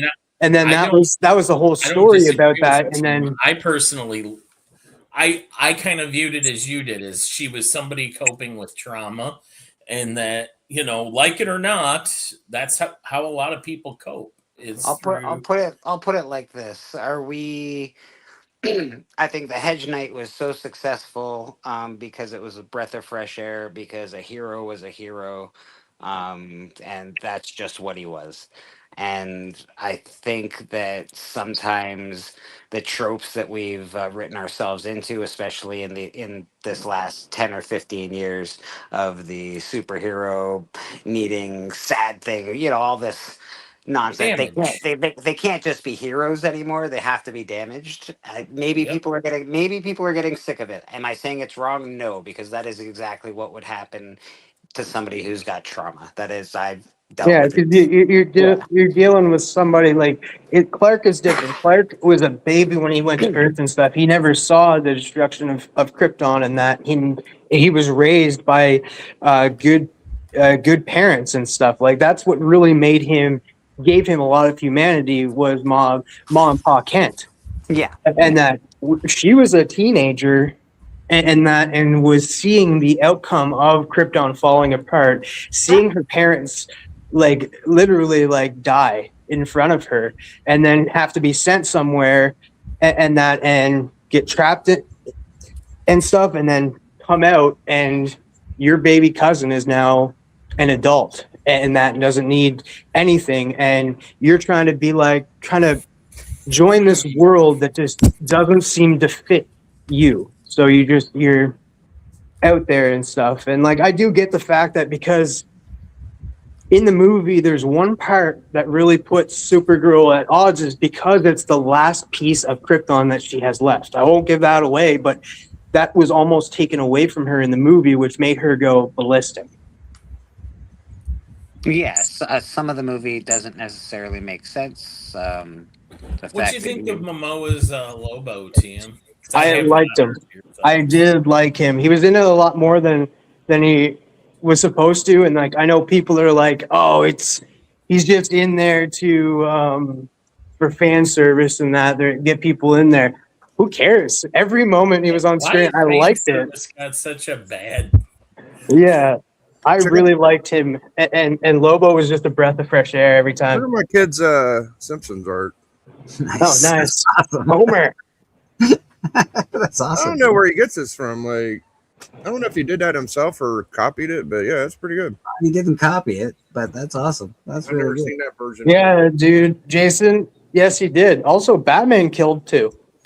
Like, Yeah, we've sort of made all these heroes altruistic, right? So they don't kill, they don't like, and that's happened. I don't know. I guess Silver Age did that. Golden Age, they were a little more in the beginning. They were a little more, you know, they had a little more oomph to them. But I don't know. I think that we need more heroes. Superman needs to be more heroic. Supergirl should have been more heroic. I'm not saying it's bad. I'm not saying. I just think that it'd be a good idea to make a movie where, I don't know, there's just some hope. there's some hope at near the end and stuff, but Like most didn't of like- Supergirl stories, don't they end with her like dying? Yeah, Like, she has died a couple of times. It's There's true. what the Infinity Crisis or whatever. oh yeah, Chris and, on Infinite Earth number 7. Yeah, and Yeah, then she's there's so hot. Supergirl Apocalypse, like where she just kind of. I think even when she turns to the dark side, they end up killing her or something. Or yeah. I Like don't know. Supergirl's also been a Red Lantern, which is like the It's Lanterns like of Hate. that's her key totem in every timeline. Like Yeah, no matter so what it's just like, reality if of Supergirl there is, she always ends up dying. Yeah, or like she'd become a Red Lantern, which is the Lanterns of Hate and stuff, like anger and that. So like it's just, is it anger? I don't know much about Yeah, Green Lantern, but yeah, like the Red yeah, Lanterns anger. and stuff, like so she's Right, turned same evil thing. in the comics multiple times. So it's just like it's nothing new that this character hasn't gone through before. She's not Superman, like I said. She has Rage. flaws. She's not And the best of us all, like Superman is. Agreed, Tim. That is Agreed. rage. But they're also making the movie for the the more like an audience that doesn't know everything about Supergirl. They just seen Supergirl in the theaters in the 80s, and they know who she. It's Superman's sister or cousin or whatever. Yeah. They don't know that much about her. On the lighter side, I will say that there was an announcement that they're finally going through. Like we are getting the Jimmy Olsen show, but that will also include Gorilla Grodd. But it's just been pushed that we are going to get a Mr. Terrific show. Oh, that's interesting. Is it going to have the same Mr. Terrific actor? Yeah. Nice. Very cool. Very cool. Yeah, so one of the standout characters of the Superman show, and that's what I really like.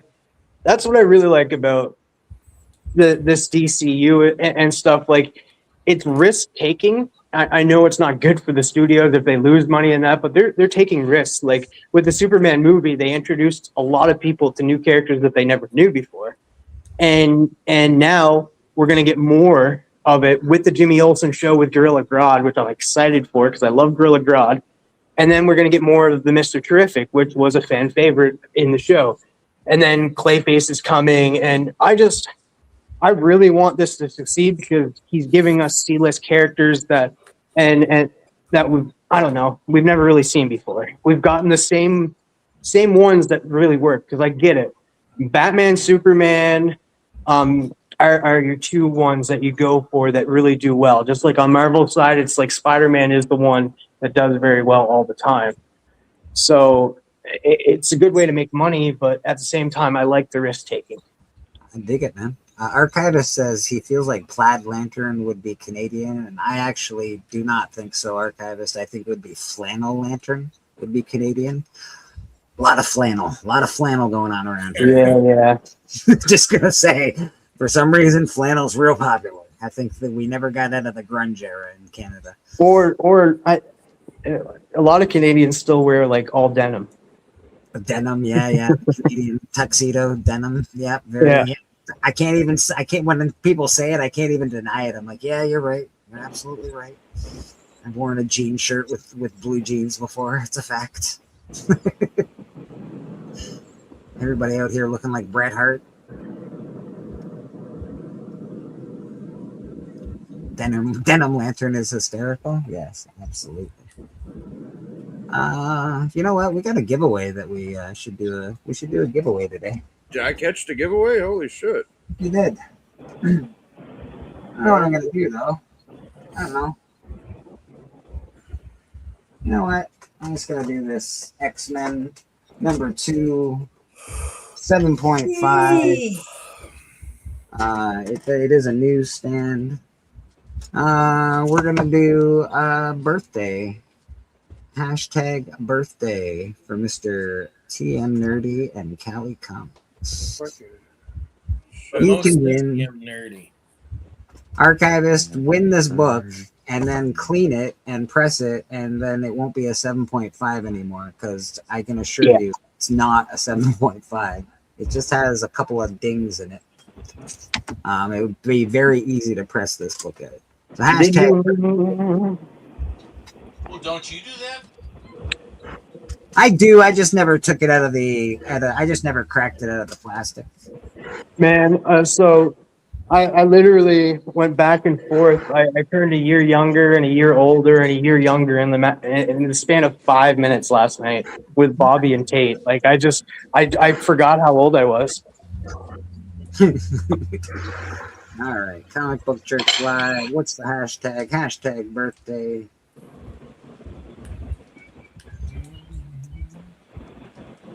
Start collecting comments. We've got 3 in the chat so far. This is for a slab. Hashtag birthday is the Slabtastic. Is the hashtag. You can win a slab. There's 4. We got 4 in there. Power just went out from a storm. Oh no! This is from Tan as well, by the way. So Tan is a part of this giveaway.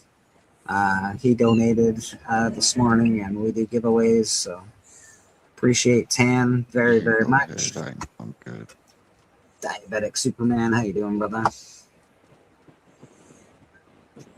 We got 20 people hanging with us. Appreciate y'all. doing the giveaway. Appreciation all day, yay. Yeah, man. We've done the news today. Not too much going on there. Bones, something or other, is getting a TV series.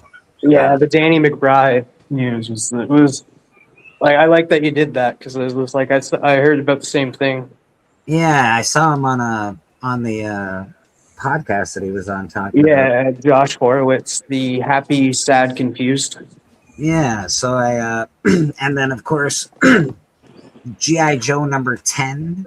It's probably pretty cheap right now, but that is the book to get. If you- Yeah, Yeah, I he don't kind of care. gave away the whole story, didn't he? A little bit. little bit. I don't care that you mentioned that. I'm still bringing it to top 5 because Yeah. I had it on the list. I have it written down and stuff. I was like number 10. Dude, that's the benefit to not having to wait on the list like we know. Yeah. Hey, it's I going. We're gonna be first, mother. We're always first. Me and Yeah. Tim first to still with it, guys. You can't do nothing about it, man. Like he talked about Springfield. I know what book that is. Yeah. Yeah, man. So very cool. All right, we got 8 people in for this giveaway. Hashtag birthday. We've got a slab to give away. This is from Tan and myself here at Bleecker Street Comics. Also, on Kickstarter, Murder King. It's not active yet. It will be active eventually, but we do have an ash can coming out. It should be out this week. We'll have a show for that pretty soon. I'm just going to play this little video. This is some of the art. Very, very cool stuff.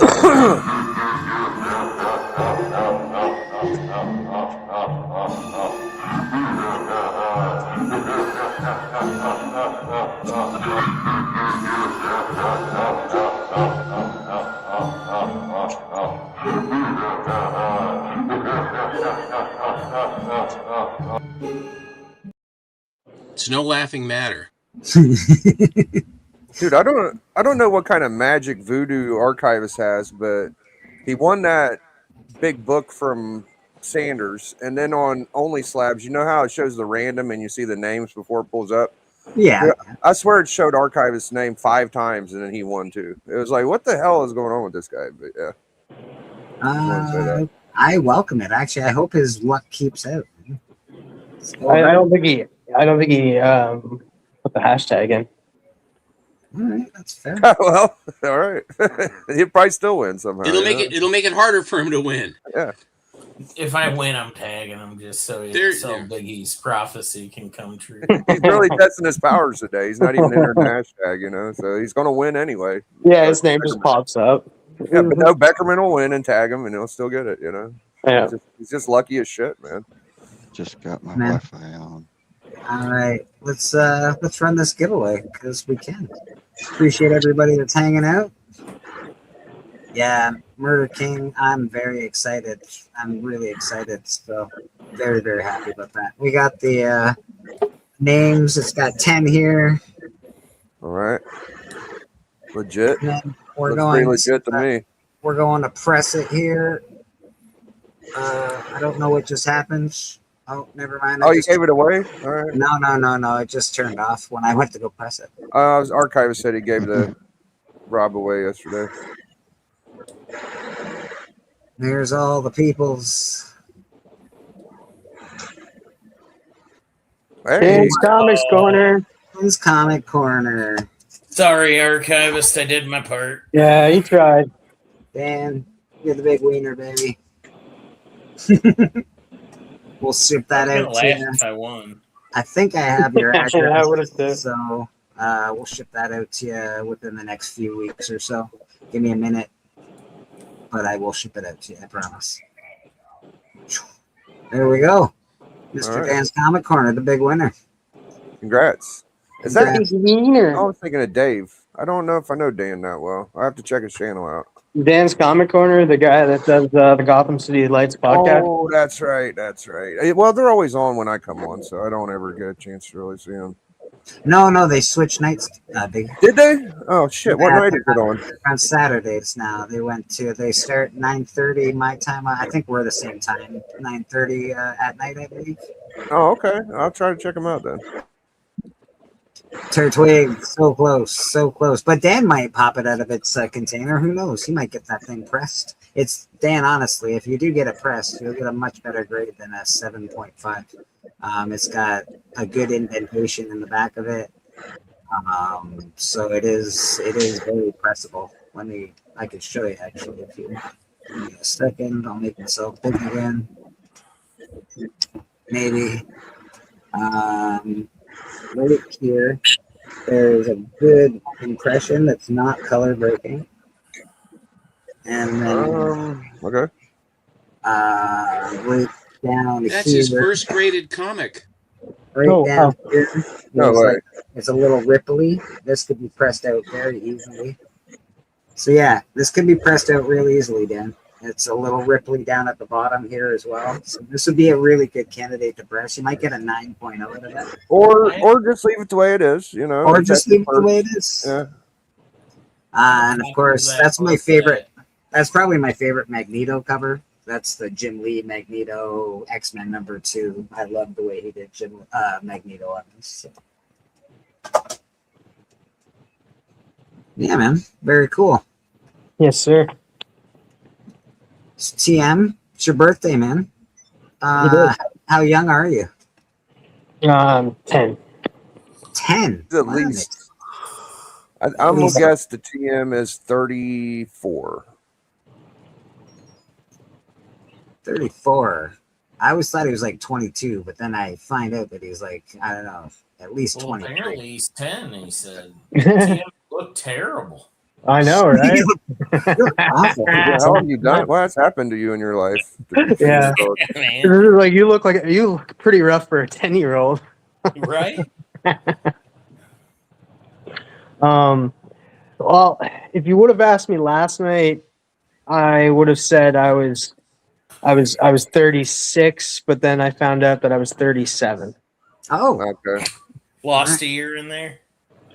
Yeah, I was just like, oh man, I'm turning 36, guys. I guess I was 35, and then I was just like, and then I turned around and I was like, well, no, I'm turning 37. Wait, am I 36 or am I 37? And I couldn't remember how old I was. Well, what's the conversion for Canadian years to American years? Oh yeah, it would be a lot lower. So in American years, I would probably 21 Celsius and Fahrenheit. I would go a little bit higher. I would say about 30, maybe 30, 31. All right. So in the imperial system, you'd be how old? Oh, like 20. Okay. That's the one I legit don't really even know my age. I think I'm 46. I don't know what the hell. Maybe. I think you're younger than that. Am I? Yeah. All right. I don't know when you were born. I don't know the year you were born, Biggie, and don't even say it. I wouldn't. Yeah, I probably won't. Yeah, 'cause yeah. I've been doxxed a million times. Yeah. by the wrong Let's people. not make it easy. No. Splash says you're old enough that you forgot how old you are, so you might be 46. Hi, Monty. I'm How you doing? 400 years young. Monty, the biggest animal man collector I know. Splash page. I sent him a link last week. He didn't even look at it. Can you believe him? Didn't even look Well, at it. I feel the same way about Alan. Like, it's been almost 2 months now, Alan. I'm starting to get a little disappointed in you there, bud. He runs out of gas Yeah, because of the accident. He dearly would like to, and I've talked with him. He's really not in very good shape. And he runs out of gas, and when he sits back, that's the real tell. He doesn't, and if it's a rainy day, the low pressure just kills his head. I mean, literally, he's really a fragile person right now, where he didn't used to be, but now he is. And I swear that he is not getting the correct medical attention that he needs in Canada. Yeah, they certainly never give it to him quickly, and they don't really solve anything. Anyway, it's not Nothing personal. Well, we got to get this man some correct prescriptions or something, because I can't do without my Alan. I need some Alan in my life. So he's either going to have to That kill was the for show or that was get for the Monty. The excuses one. No, I'm just Monty, joking. I know you've been working, buddy. I know you've been. I think it's funny that Steven and I both have an Alan. How's your Alan doing? My Alan is great. He just finished. He's been using my Audible to get through the Dungeon Crawler Carl series, and he just finished book 8, so now he's caught up. And he's a little upset that he found out he has a long time to wait to get closure on the series. Yeah, he's doing good. I talked to him over the holiday here. So you got a better deal on a better Alan, is what you're telling me. Well, I mean, I don't want to look at it in terms of better or quality of Allens. Archivist Address says now he feels bad for making him. Although my Alan for was a Marine, or is a Marine, sorry. He always corrects me on that when I say was. He's like, no, I am, is a Marine, always a Marine. Always will be. Once a Marine, always a Marine. There you go. Yeah, that's and that's a fact. Yes, sir. Well, I guess I look at it as if, like, I wasn't in the military, so I don't always get the parlance. It was about 3 or 4 years ago. He was rear-ended, but he had made mention of the fact that when he was in judo, a rookie did a throw on him and broke his neck, and it was not good. And he finally getting over that. He can't do judo anymore because of the damage. And then, I don't mean to speak out of turn, but the spirit is absolutely willing, but he just does not have the endurance that he used to have, much to his chagrin. Something like that has got to be. She was going about 35 miles an hour, the woman that hit him this last time. He was at a stoplight, and she was probably talking on her cell phone or distracted in some way, and she piled into him. Yeah, I can't remember how far it pushed his car. That'll really, really jar you, especially if you already had back and neck issues. That's gotta just be. It aggravated the hell out of it. So the poor guy I'm hoping that he says it just takes time, and that concussions take time, and it takes a lot of time. I operate on a different, maybe it's so, but I think that the care and attention that he gets, and the lag between when he gets somebody good and one last thing I'll just say that Matt Atkinson told me that like 63% of all of the best doctors who graduate in Canada don't stay in Canada. They all come down to the United States to have a career where they can earn money commensurate with their education and what they put in. And so it's all the older doctors are the ones that are still staying there in Canada, and they're overwhelmed because there are too many people. With socialized medicine, there are too many people, and you have to wait. And the thing that really bothers me is the euthanasia thing that they're doing, where they welcome people to decide to basically off themselves. It's just unbelievable. That's right. Tate's just got on his TV and he thinks this piece looks amazing. Yeah, I like Well, that. I don't want to be a bummer, so I will say I really appreciate Steppo's kind of been popping on Collector Club, and I appreciate every time you visit us, Steppo, and we'll keep her going. And Alan, your seat's always going to be available. He'll make it eventually. It's just that he's just got to work his way through this. And my heart goes out to the poor guy. He tries as hard as he can. He really does. And he's still on book club with me, so we're all good. It says Collector Club has been good. Yeah, man, we got a big deal on Collector Club. I really enjoyed last episode. Yeah, we did good, I think. We did really well, honestly. As far as Bronze Age, we're doing the top Bronze Age 100 covers. I'm surprised we didn't mention the first Constantine. We mentioned a lot of Swamp Thing books, but not that one. Well, we didn't. We had shot our bolt like 52 or 53 ends, and then we were kind of going. I mean, you have to kind of gather your thoughts for catch your breath for the next 50. But the thing about the Bronze Age, I feel, is that I think that the usual suspects are easy to find. I think in Silver Age, I think it's a little bit more difficult. I think because there are more, and I think that the Golden Age would be extremely difficult. Again, you'll have the usual suspects, but there is so much Golden Age. I mean, I continue to find Golden Age that is so cool, and I've Yeah. never even heard of them. Yeah. That to show up. The thing with the Bronze Age is there's all those witching hour books, and there's all of the Weird War Tale books. Like, you can almost take Well, a top Bronze 100. Age horror. How many rights and covers Yeah. could we put in? I mean, if you can want almost to, have a top 100. they're all just classic. off of that, you know, A bunch of nil. Even Bye, even guys. the, like. Take it off. See you, Mike. Oh, Have a okay. good night. Later, Beckerman. Later, Beckerman. Even the like the Neil Adams Batman stuff and Oh God, Hubert it's and yeah. it's a lot. Alan doesn't have any bargaining techniques. He says, "Will you take $50 less for that?" That's what he says. If it's a $50 comic. If it's a $50 comic. You know, I think that he kind of has the same haggling I do. It's like either you haggle some or maybe you don't. I can't remember, but Oh, he someone don't. haggles. He haggles. He definitely I don't like to haggle. I just pay. Or at least Cool he book, I haggles. want it. I got it.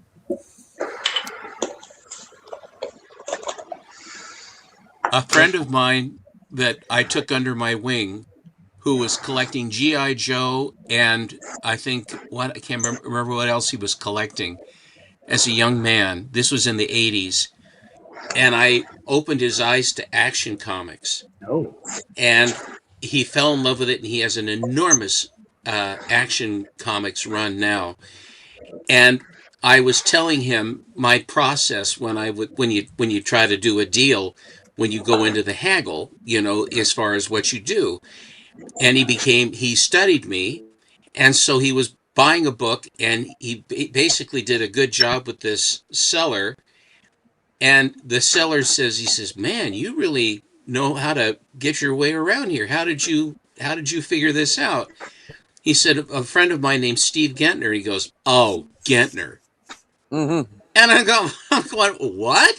Yeah, that's not I good. said, "Who was it?" He says, "I can't remember what the guy's name was." And I said, "Well, I'm making friends around somewhere." Gentner? That's messed up. It's just, That bloody Gettner. I know. God, it's Gentner. We've been getting her again. That's actually. Who could it be? You're such a pleasant person. Like I don't get it. You try to get a good deal, but be pleasant about it. And I think it works better if you're too mean about it. Then they'll say, "I won't sell it to you for any price now." Wow. And some comic dealers are funny that way, that they don't want to have, they understand better than anybody what it's like to have a haggle done. They themselves, I'm sure, as well. But if you're too brutal about it, then you say, "No, I'm not going to sell to you." I've had dealers that have said that to me. They say, some guy comes in here too hard, and he tries and tries, and it's still too low, and he figures if Yeah. he keeps asking, I'm going to give it up. And he says, and I did no.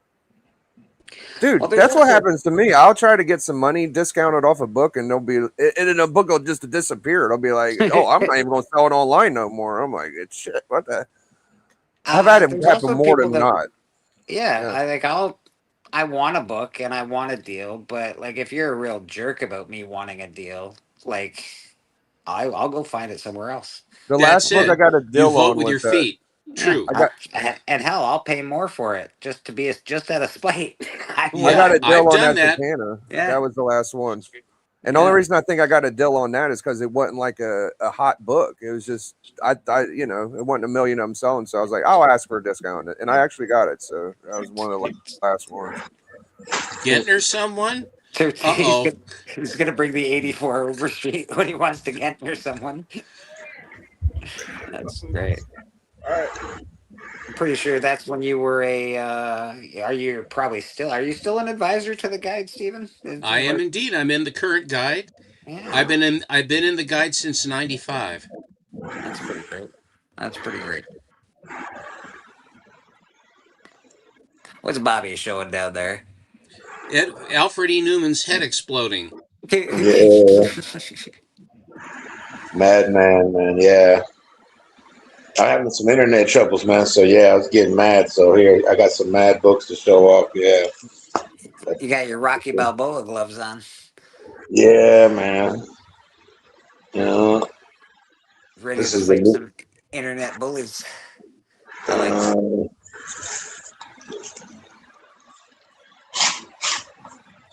You know, I'm dyslexic. I just read Untie. Untie the stupid. Liz Dexix Untie. this one, yeah, still got the record in it. Yeah.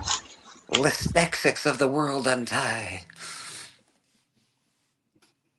Oh, that's cool. I think we might he might be frozen. Bobby, I think you're frozen, bro. Internet, man. It's possessed. There you are. There you are. You're back. You're Getting it back. again. I gotta do it. Man. How's you and your boys doing? I saw that cool post on Instagram with all your friends and yeah, you got some buddies. What is it? The Army Navy Corps or whatever. I forget what the hell they're called. I'm sorry. Who, me? Yeah, what's the name of the group? Police? Yeah, you. Yeah. You know what I'm talking about. It's like a military base or something. What the hell is that called? I don't know. You got me, man. Can you help me, TM? I forget the name of them. Shit. You know, Yeah, I don't like them. PCP Army, the PCP. Yeah, the Army. See, I wasn't far off. Yeah. Now they're doing good, man. Yeah, everybody's doing good. Good to hear, man. I haven't heard from Robbie in a while. I have to check back in with him. Yeah, man. Check him out. He's still doing what he does. Yeah. They're doing Action Fest right now. They're showing action movies and reviewing them. Yeah. You know what's so funny is that before he started doing the movie reviews, I know he was doing the horror with Dylan and stuff, but he did an interview with me and he was like, Biggie, I got to have you on. We're going to do wrestling movies. I was like, all right, man. And then he just started doing movie reviews with, I think it was, what's his name? Matt. So I guess I got replaced. I don't know what happened, but I'm waiting on the invite. They've always done the movie reviews, like Action Fest, Horror Fest, and stuff on his channel for years. When did you pick these Like, up? Robbie, when I talked with Robbie years ago, and that he started his channel, his channel wasn't about comics; it was about reviews on movies. That's how his channel started. Oh, those are cool, man. When'd you get those? I love Spy versus Spy. Yeah, when'd you get these? Yeah, I love those. Yeah. I collected them out throughout the years. Mad Magazine has always been big. I had two older brothers, and we had them laying around the house. So, as a kid, I was looking at it before I could even read. I was digging the Sergio Aragones. He's one of my favorite. The border cartoons were so funny. Yeah, Sometimes you have to look for a little. Bobby, sometimes you have to kind of look for a little while to try to figure out what it is and then when it finally becomes, he was inspired with what he did. He really was amazing. Yeah, man. I was lucky enough to meet him. Yeah, he was real nice guy. Yeah, there's that Sergio. Yeah. It's a Doom mask, Susie Q. Bobby wears a Doom mask. Yeah, man. So I'm throwing I gotta exercise my phone, man, because it's got the bad juju on it. Yeah, so it's a hoodoo. Yeah, that voodoo, that doo-doo. Hoodoo, that voodoo you do to me, brother voodoo. There you go. So congratulations, TM. Happy birthday, and Bleeker and Brad and Callie, man, and Drac, and congratulations. That book getting closer, man. Can't wait to see it. Thanks, brother. I appreciate that. Yeah, man, we're working on it. We're working on it pretty good. Pretty impressed with the product that's coming with the ash can. Looks really good. So very impressive. Churchwig, I had the Mary Marvel Marching Society set when I was a kid. I bought it. I've bought another one since then because my mom threw stuff away and my MMMS stuff went away. except the pin. I had the pin hidden somewhere, and I managed to keep the pin. But they had a record of all the members of the bullpen, and it was a square record, and it was a piece of paper, and it barely played. You had to, because the thing was so light, it wouldn't sit onto the platter, onto the Yeah. turntable properly. Yeah. So it would basically, the turntable would be turning underneath the thing because it wouldn't hold it down. So you had to kind of lay it down flat and then increase the weight on put a quarter or a nickel on the stylus. That shows you Yeah. how old that is. Tape a nickel onto the tone arm so that it would actually read across the thing. And they had Flo Steinberg and they had Jack Kirby and of course through the whole thing was Stan Lee being the moderator, being the impresario that he is. But it was all bluster and Marvel Mania. But yeah, the paper record. Marvel really always did things very, very frugally. I think that as a business model, I mean, they were very, very frugal. Cheap is the word, I think. I have the poster of the from Foom, the Foom membership poster of the characters, and I swear it's a very, very large piece of paper, and it is so thin. You could sneeze the wrong way and it would just tear like tissue paper. It is so thin. So Dracula says, "Good afternoon. How you doing, Drac? How'd you do at the show yesterday? I sent you Cereal boxes too. You're right, Mars. I did Yes. send you a link today, Drac. If you do want to pop on and tell us how you did at the Toronto, Terroronto show. He had our ash can for sale yesterday, so I'd love to find out how well you did. But yeah. Hey, Drac, congrats on the ash can. Missing Mars. We used to get cardboard records off of cereal boxes. Yep. I remember that Twinkles, which was and then they had Linus the Lionhearted. I don't know if you ever remember. I mean, these old cartoons, like when I was a kid. But yeah, but they'd put records on the box, and they'd actually have comic books that would be on the box. That they'd have kind of a saran thing around it, and then you had to be very careful how you would basically slice the cellophane off, and then there was a thing that kind of held, so you had to be careful how you open them up because if you tried to go too fast, they would tear. But it was like Twinkles and Cap'n Crunch and a lot of that stuff. Yeah, the one I remember the most when I was a kid was that Fisher Price record player that I think everybody had on the record. There's one of those records right there. Yeah, it came out of that Mad magazine. Yeah. Oh wow, that is. Yeah. That is Square Records. Yeah. Yeah. Drax says he'll be on in a bit. Yeah, looking forward to it. Gotta see what Drax says, man. Twinkles, Tricks, Lucky Charms. What was our cereal brands trying to plant in our young impressionable brains? Well, they're all sugar coated. I mean, it was all Sugar Jets and Rice Crinkles and Sugar Pops. Now they call it as Sugar Crisp. Yeah. But then it was then Honey Crisp. Can't get enough of that Sugar Crisp. And then they put Bing Crosby in. A lot of the Sugar Jets were great, but a lot of the cereals that they had, General Mills, and then of course the variety packs were always the most fun because you got them all. Post did that, and the other ones did the same thing. What do y'all think about that? What do y'all think about that new Mandela effect about Willy Wonka's Chocolate Factory? They're saying that one of the 3 candy bars was actually a moon pie, the second one. Have y'all seen that? Or probably not. They were candy bars. They were all candy bars, but in this, they're saying the new clips and versions of it, like Disney Plus, the second one is a moon pie. It's like a cookie instead. Yeah, they're probably just doing that to make their own thing. Yeah, like the original story, it's the chocolate bar in the book. Yeah. Or we're The snozberries taste like snozberries. I know that. Man, you got to do a little burping to get down from there. Come on now. I love moon pies. Part of a nutritional breakfast. Yeah, I don't know. I wasn't allowed. I was allowed to have like a sugar cereal once every 2 or 3 months, but that was after my mom. She poured the last bowl of Frosted Flakes into her bowl one day, and a huge pile, like a huge chunk of sugar, dropped on. And that was enough. That was it. No more sugar cereals for the family. Well, Kellogg's Corn Flakes taste really good.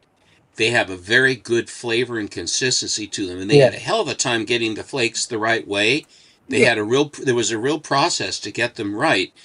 But cereal is more expensive than steak per ounce. You can get you go for sales and stuff. Like I know my Sobeys has sales sometimes and that. But my favorite cereal growing up is honeycomb. Honeycombs. I always cut my mouth on honeycombs. They're so big. About sugar, I always think about years ago. I woke up, I heard a noise in the kitchen, and I went in there, and my oldest daughter was in her diapers and crawled out of bed, and it crawled up on the counters in the kitchen and got into the sugar jar. Sitting there eating mouthfuls of sugar. Oh no! Oh my God! How many children do you have, Brad? 2. You have 2? 2 daughters. How old are they now? They're grown. They're 19 and 22. Very good.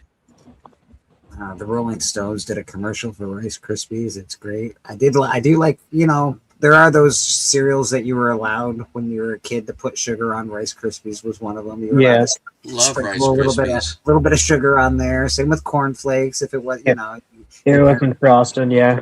Yeah. On the variety packs, it would always be grape nuts and Corn Flakes would be the only ones left. Everybody would, and I liked Raisin Bran too. I was just about to say Raisin Bran. I will defend till this day, and that Raisin Bran is so freaking good, man. Good. I did prefer Raisin Nut Bran, but I do love Raisin Bran. I think that's wrong. I'm sorry, that's wrong. You know what I really like now is I think they only have them in Canada, but oatmeal crisp. Oh, yeah, that's good. Yeah, I really like good. cream of wheat. If you really want to know, I mean, I love cream of wheat. I like regular oatmeal, but cream of wheat always was just such a weird texture for me. I did not like it as a kid. I might like it as an adult, but as a kid, I did not like. Same with Red River. I hated that, and I hated Red River. What's that? I doesn't really sound pleasing. It was gross, Steven. It was a porridge of some sort, but it was disgusting. Yeah, Red River does not sound pleasing, dude. Like Red River sounds like some kind of female problem. Yeah, that's where my mind went too. Like, the worst cereal though, that just like it's like I guess it's all right tasting, but it's not worth the pain. Is Captain Crunch? I love Captain Crunch. I don't like it with Crunch Berries or that other stuff, but I love Captain Crunch. But I've noticed with Captain Crunch though, you buy a box and then you eat almost the whole box. And then you can't eat it. You don't want to eat it for a long time. I feel the issue with Captain Crunch is that it tears the top of your mouth apart. It can. That's what I thought about the honeycombs. They're just so big. No, honeycombs. I never had an issue with honeycombs, and then I think it was mostly the commercial with the weird. Come to the honeycomb hideout. No, it was it was a 90s, so it was like that weird creature. It's just like honeycomb, and then he turned into like this weird creature thing. Like it was. You guys ever eat grits? Grits? No. Yeah, I do. Isn't that like a cowboy thing? Yeah, grits. Grits and gravy. gravy. Grits isn't much of a cereal. It's pretty big. That's corn, isn't it? Yeah. It's like oatmeal. Okay. I've never had the grits. It's just like Never had the grits. Are they magic grits? Can you make butter your on it. grits in 25 minutes? What planet are you on? Actual Were Dracula these is correct. magical grits? The Red River is like cream of wheat mixed with dirt. That's exactly what it's like. It is so bad. It's not good at all. Combined with dirt. It's so bad. Okay, so I will say this: like, I don't That's how they mind. stretch it. Yeah. I don't mind oatmeal and that, like, and like stuff. But the one thing I don't like, I'm not a big brown sugar fan, and a lot of people would like the brown sugar and oatmeal mixture together. I couldn't get into it. Man, It's like brown cheddar sugar. cheese with apple pie. What's that? Yeah, I never understood the cheese with apple pie thing. I'd like, give me vanilla ice cream with that. I mean, please. cheese and apples. I mean, people do eat cheese with Yeah. a sliced apple. That is a thing. But if you've got a pie, and you put cheese on the pie, no, I'm sorry. I'm a purist. We mustn't. Yeah, I pie know is people pie. eat cheese and apples because I've had cheese and apple platters before, but I'm here to tell everybody that cheese and apples don't go together. I don't No, care they what never y'all- did. I don't, You know yeah, what- I don't care what you know y'all think. They do not go together at all. They You know what taste wrong. does go good together, and you guys are all gonna say I'm crazy. You're crazy. Yep, peanut butter and dill pickles. No. A lot of people do have that. They like the crunch and the extra salt that the pickle brings, the brine. Yes. Are you pregnant, TM? Maybe. I know. I know a lot of pregnant girls do the No, I scoffed at it. What happened was my buddy, when I was in Kindersley, Saskatchewan, he was making a sandwich, and what it was a toasted, and then he put peanut butter thinly across like both sides, and then he was slicing up lengthwise a dill pickle to put across it. I was like, "What are you doing?" He's like, "It's a peanut butter and pickle sandwich. Like, you have never had it?" I was like, "No, that's gross." And he's like, "Nah, dude." And he gave me a piece, and I ate it, and I was like, "Oh my god, this is actually pretty good." You know what? Don't knock Smooth it. or crunchy. I'm with the archivist as well. I will try a cheese slice on my apple pie one day. That's another thing. I don't like cheese slices. Like my friends, like I remember people who used to take cheese slices out of the fridge and just eat the cheese slices. I could never do that. I never liked the taste of just cheese slices. And like I like them on burgers and stuff, but eating a cheese slice by itself is just not good. Yeah, but cheese, I don't think, because cheese slices inherently are disgusting. They're Well, only good in- Jason, this explains a lot lot of things about you that I didn't understand. Thank you. Oh, Now I know. They're really only good in like whatchamacallit, flippy cheese things. Grilled cheese sandwiches. That's the only real time. Oh yeah, grilled cheese sandwiches I do like, and that. They're great. But yeah, like cheese slices by themselves is just it does not taste good. No, they taste like chemicals. I could eat cheese all day. What I kind of love cheese do you eat? Yeah. No, You cheese. get it from like the nuclear block- reactor. It's nuclear block cheese. I was cheese, watching like, something it's there. different. There's these guys, they were cutting open cheese blocks, and he's like, this block is 400 years old. Yeah. I was like, holy cow. Yeah, They it's got just the cheese they slices hold because they're cheese not for real cheese. 400 years? But like the block of cheese though, I can eat like I can grab a slice of like a. I hate cheese. I would never eat it. Oh yeah, no, Yeah. it's just the cheese slices by themselves. Yeah. But like if you cut off like a piece off of like a block of cheese and eat it, like that's good. That's I a little will bit say different that. because Yeah. it's not processed. Yeah. It isn't. The processed cheese is. We're down here because we have a lot of dairy farmers here in Oregon. Tillamook cheese and Bandon and a lot of the cheeses we win contests all the time about the cheese that we have, our Swiss and even blue cheese, which I guess is a big thing too. Having a really good blue cheese dressing on a salad with croutons to me is wonderful. Oh yeah. For a break from Caesar salad, which everybody seems to do. And a lot of times they put too much garlic in Caesar salad. I don't like it with that much because it overpowers all the other flavors. I'm a big fan of blue cheese with my chicken wings. Actually, I like dipping my chicken wings in the blue cheese. Oh, yeah. Throw on some powdered sugar, and I'm all about it. Yes, Elvis sandwich, peanut butter, bacon, and banana. I think it was fried too.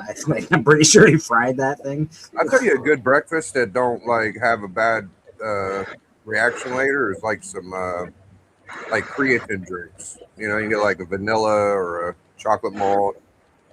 Those are pretty good. Oh, the creatine, like the workout drinks. Oh yeah, they're pretty. They're supposed to be good for you. I don't know. I've never really had too many of them, but they're supposed to be good for you. I imagine you'd have to be like a workout to get the benefits. I would drink a creatine before school, and it worked pretty good. Umpqua Dairy. We have a lot of Native American names in Oregon. A lot of them: Klickitat, Malheur, Deschutes.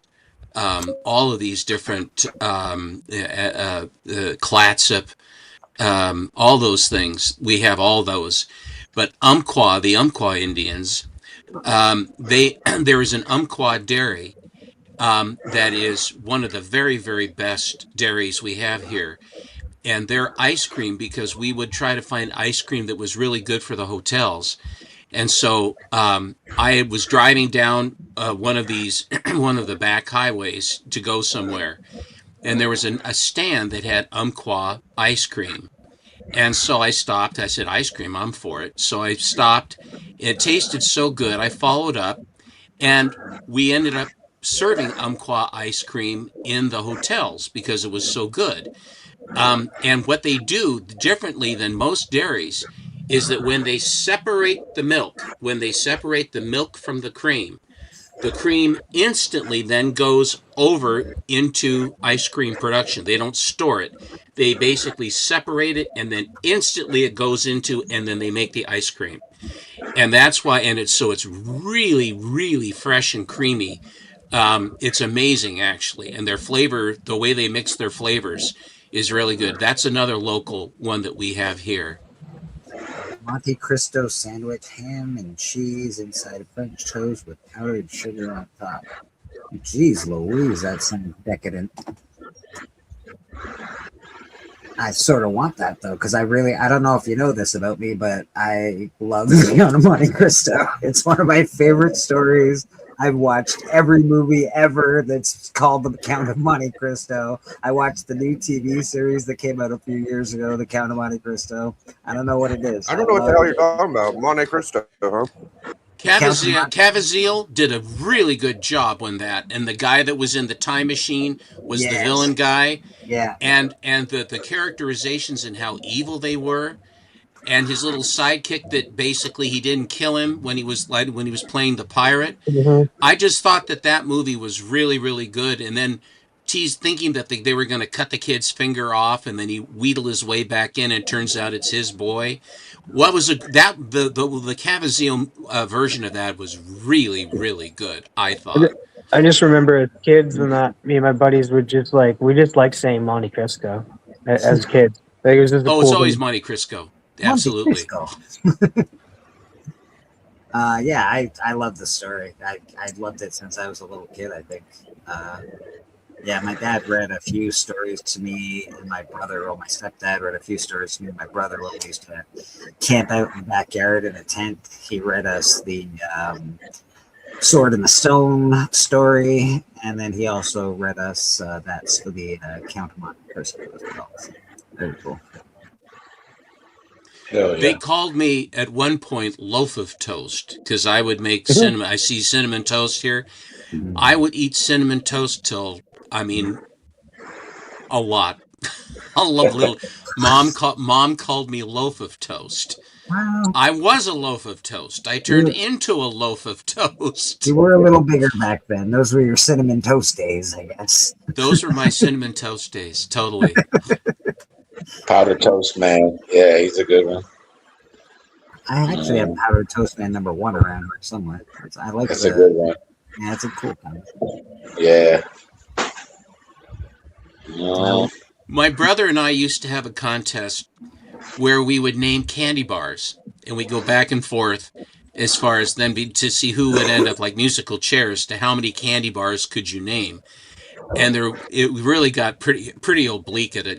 Ribbon candy. Nah, it doesn't count. No, it's candy. Ribbon candy. I remember Ugh, having a Scotch God. cock sandwich. God dang, that sounds terrible. In England, Just scrambled eggs. anchovies. Yeah, I don't like the That's anchovies. a I gut bomb. like the eggs on toast though. That's fine. Did you guys like milk and cheese comics? I didn't know there were milk and cheese comics. Oh, milk and cheese is great. Yeah. What happens when milk goes bad? Well, it turns into cheese. Turns to cheese. You ever seen milk and cheese? It's kind of like a Robert Crummy kind of No, I outlawing deal. That's very good. My son loves milk and cheese. You got any of those, Stepper? All the ones that I had, yeah, I had a lot of the original ones. I had a guy that had them, and I bought them, and I gave them to my son. My first set of the Highlander I gave to him too. I'm looking forward to the Highlander movie. I sure hope it's good. I think it's going to be. I almost really bought good. some milk and cheese. You could. I think you they're get like a making that 7 for. into- I think They they're got making that 7 into a movie for us, Steve. Don't worry. Oh. Oh no, you're good. Biggie, you're good. Sorry, I was just chatting.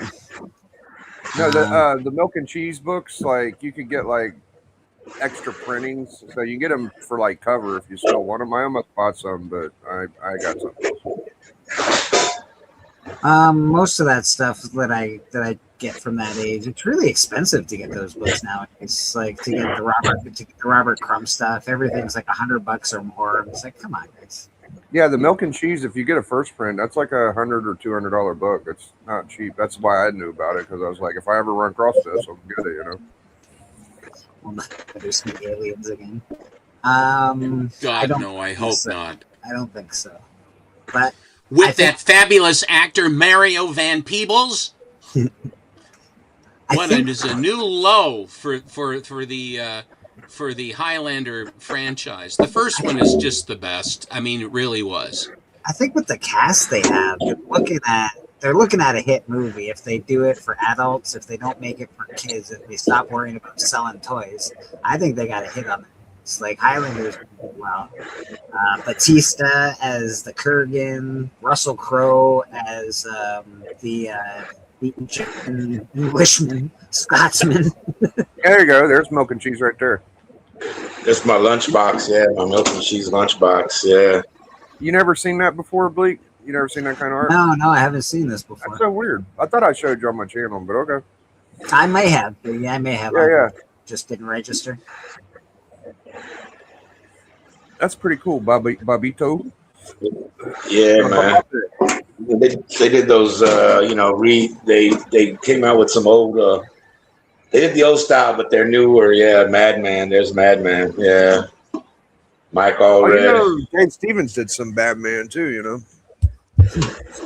Yeah. And then I got my Gru. Yeah. Sergio Leone inspected. Do you take these lunch pails to work with you, Bobby? No, I don't want them to get messed up. They've been sitting, look, they're all dusty. They ever said I need to bring them down and dust them. But if I was back in school, I would take them, yeah. But they'd probably get mad at me because I got my Cheech and Chong one and my Betty Page. They'll probably be like, man, you can't bring that in here. Yeah. My favorite one when I was a kid, I think I had him on the Pegasus. The dude on the Pegasus was on it. It was awesome, man. Man, I had a Superman one that was like, it was old. It was the lunchbox was older than me, you know, and I got it from my mom. My mom's gave it to me, and I used to take it to school, man. And somebody boosted it, somebody stole it, and so yeah, ever since then, man, yeah, I've sworn my vengeance against crime. Yeah, that's part of my origin. Stole my lunchbox. Don't do it.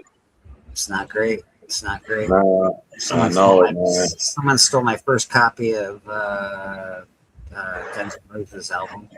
It was very sad. I was thinking about,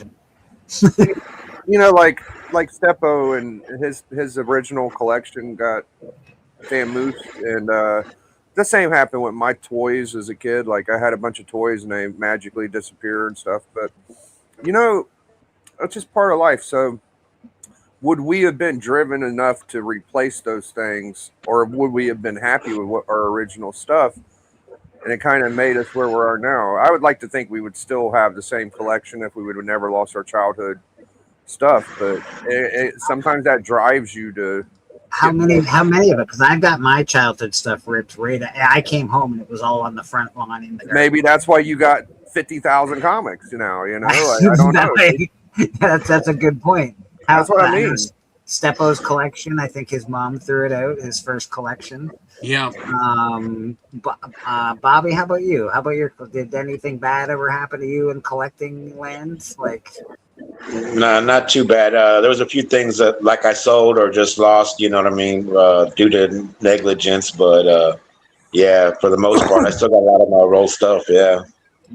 Dude, Bobby's got crazy stories. So he had a Hulk 181, but they like tore it apart and ripped out the stamps, and like his big brothers would give him hand-me-down. So he had like great books, but they were all, his family just tore them to hell, right? Is that how it went, Bobby? I forgot how you told me. Yeah. My brothers, I got two older brothers, and they had comics, but they didn't know about bags and boards. Back then you just read them and threw them in a box, under the bed and shit. Yeah. And so I acquired their comics. They let me have them, but they're pretty scuffed up. And I had a Hulk 181. And I cut the value stamp out myself. I was a little kid, dumb. I didn't know. I cut it out. There was a big phone number written across the back with a Sharpie. It was by the phone. Back then, you would just write message. It was just a piece of paper. But I ended up selling it for $20. And I wish I never would have sold it. I got seller's regret.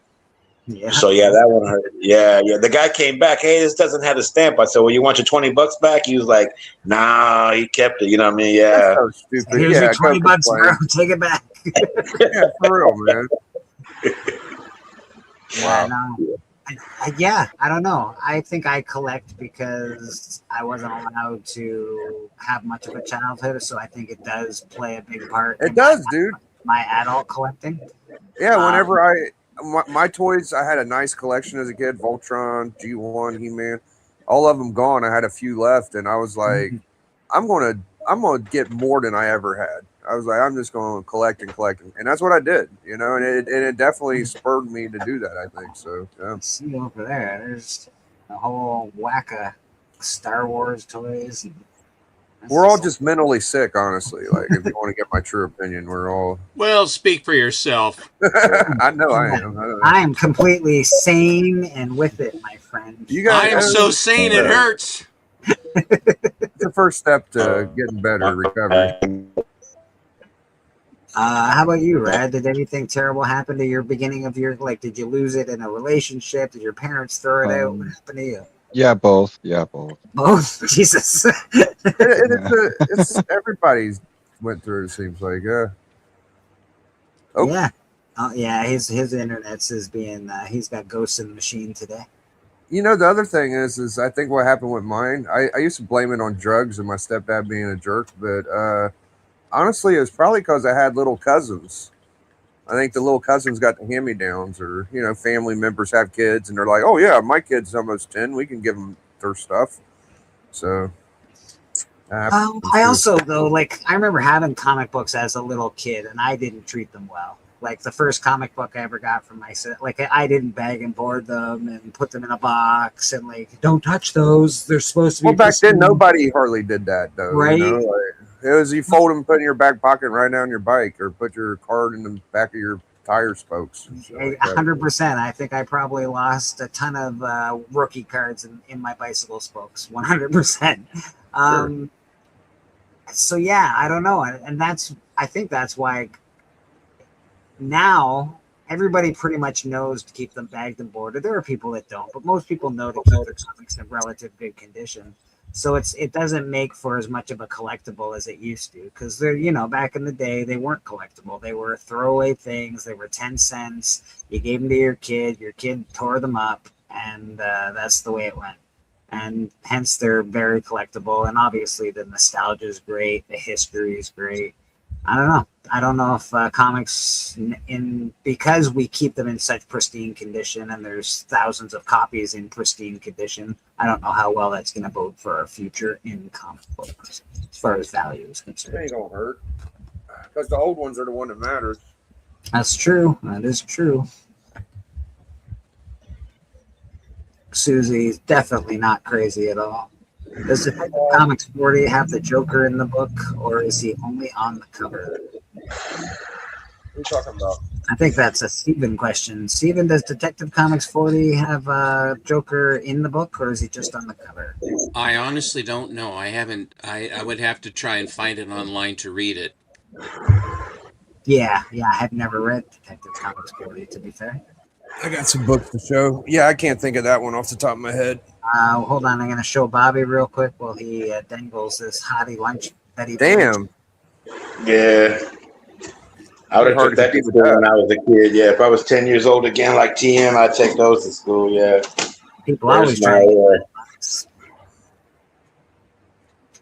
Ah, man, I saw that movie on TV when I was young and shouldn't be watching that kind of a movie.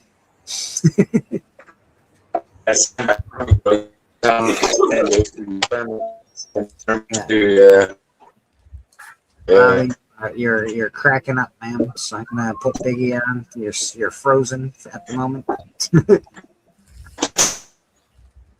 Biggie, everything looks good on your. You look very crisp today. Thank you. This is what they call a comic book collectible, and he has pink eyes. You know, it made it a little easier for me to buy. But he's much cooler with the pink glasses. Yeah, I'm not mad at it. They did good at staying in the lines, you know. So it looks almost right. This is Amazing Spider-Man 20, one of Spider-Man's main foes, the Scorpion. So you know, very nice. Love that. Here is Treehouse Horrors. Those are the best ones of all the Simpsons stuff. I love the horror ones the best. Mm-hmm. It's a good one to have. Shocking, I know. Shocking. I like the horror stuff more. Who would have thought? Who would have thought? I can deal with it when it's Simpsons, I guess. I don't know. I used to think, I would love to have a free code. Not so much. I think I'll be all right. Some of it's a little much. Some of it's a lot. There you go. Nice. Little Todd action. Starlin. If we're collecting Golden Age, is it nostalgia because we aren't old enough to have them back then? I don't actually collect Golden Age 4 color. Steven does. I collect Bronze Age, and I was old enough to remember the Bronze Age. So, yeah, nostalgia for me, for sure. I'm a Golden Age guy. I got a few. I got enough to say I'm a collector, I'd say. So, yeah. I have a few. I have a few because they're cool, but, you know, I don't do it for nostalgia purposes. Not the mold. I am... As a member of my family, we've always collected antiques. So if it was a thimble or a pencil or a piece of paper and it was 100 years old, we're just magnetized to that kind of stuff. So comic books, yeah, I like old stuff. I see old stuff. There's something about the art, right? There's something about the art, and it's a medium that I collect anyway. And, you know, if there's a skull cover that's from 1930, I'm 35, I'll probably buy it. Yeah. Look at that guy, old Bullseye, Bullsarino. Who doesn't want to punch 12? I don't know. One more. Figured I'd show some books. Oh, this is a good one. Yeah. Got the FF6, baby. Nice. Second Doom, first team up. Villains, I think. Silver Age, I don't know. Something like that. But yeah, I got this one from my comic shop years ago. That's it. That's all. I just want to show a couple books. I dig it. I dig it. And on my Instagram, I haven't shown my books a lot lately, so I've been having a lot of fun with that. Oh, we got Brad up there showing off some books. Can't get enough of my Cookie Crush. Honeycomb. Hey, look at that. Alex Ross action. Beautiful. Nice. That's a busy cover. Ooh. You gotta have some X Factor in your life. They're a big deal right now with the whole X-Men 97 thing. They are. Hey, X-Force. And X-Force. There they are.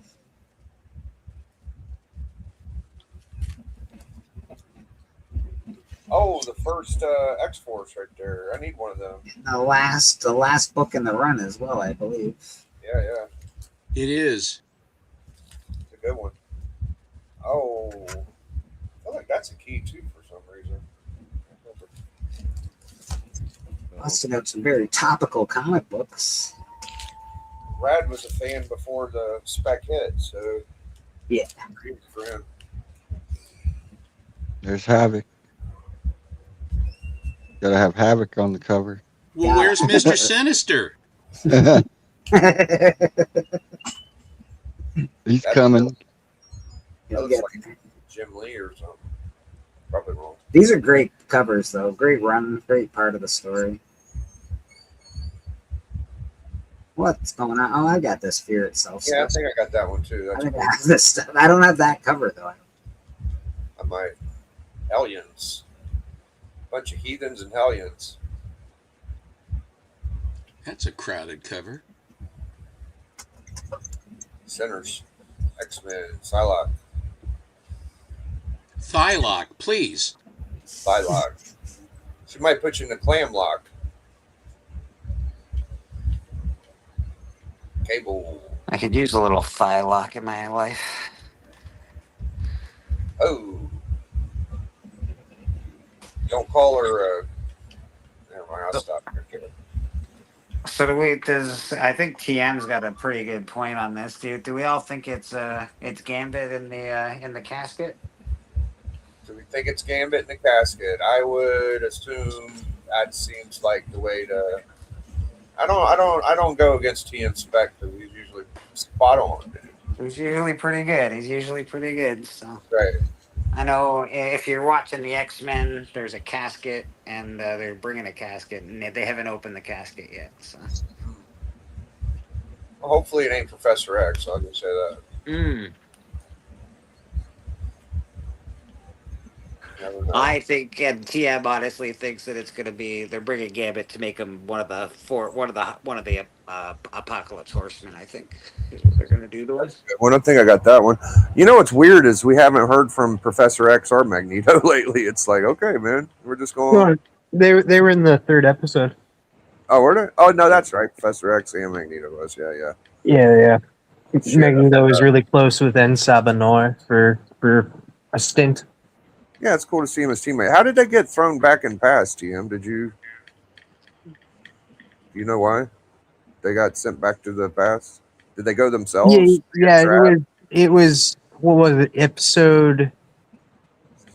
I think it was the first episode. They told us that Mother Ascani sent them to like one in the future. One team in the past, one in the future to stop Apocalypse and train young Nathan, and one in the past to maybe change the outcome of Insomniac and that change who he may become. Which is what Magneto's trying to do. Yeah, but I have that. Yes. I might have that too. I've seen it if I don't have I it. definitely have that one. I have that. Oh, That's a great cover. Marvel presents Weapon X.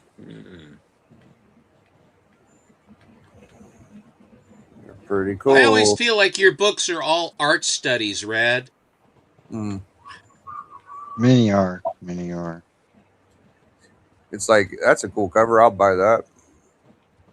Susie Q says dire wolves are making a comeback from 10,000 years ago, genetically cloned. Like, they should really not do that. They should really. yeah, they started doing that like a couple of years ago, and that Yeah, they should not do that. Stop cloning things from the past. Yeah.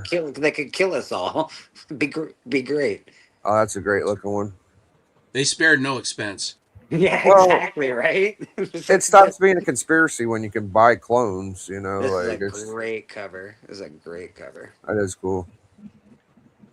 That was a big deal back in the community when that was going on. Yeah. Yeah, it's just why don't we just clone pterodactyls next so we can lose air superiority and just get plucked out of the plucked away. I mean, like the Chinese clone fish to where they glow in certain spots and all types of shit. So I don't know why. Like it's like you just go watch Jurassic Park and like it's just like this is why we don't do this. Right.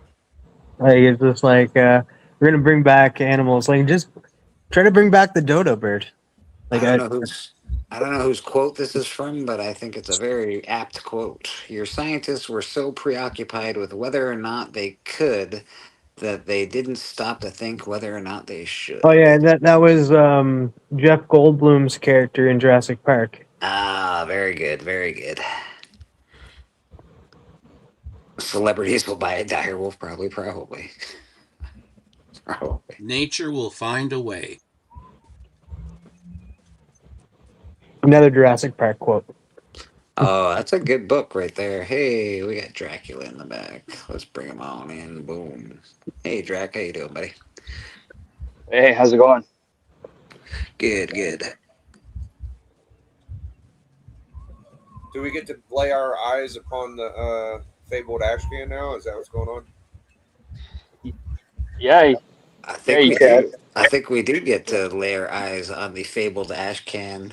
I got one right here. Oh, Hey. look at it, And dude. there it is. That is awesome. Yeah. How did the show go for you? How was the response to the ashcan and your art and all of the above?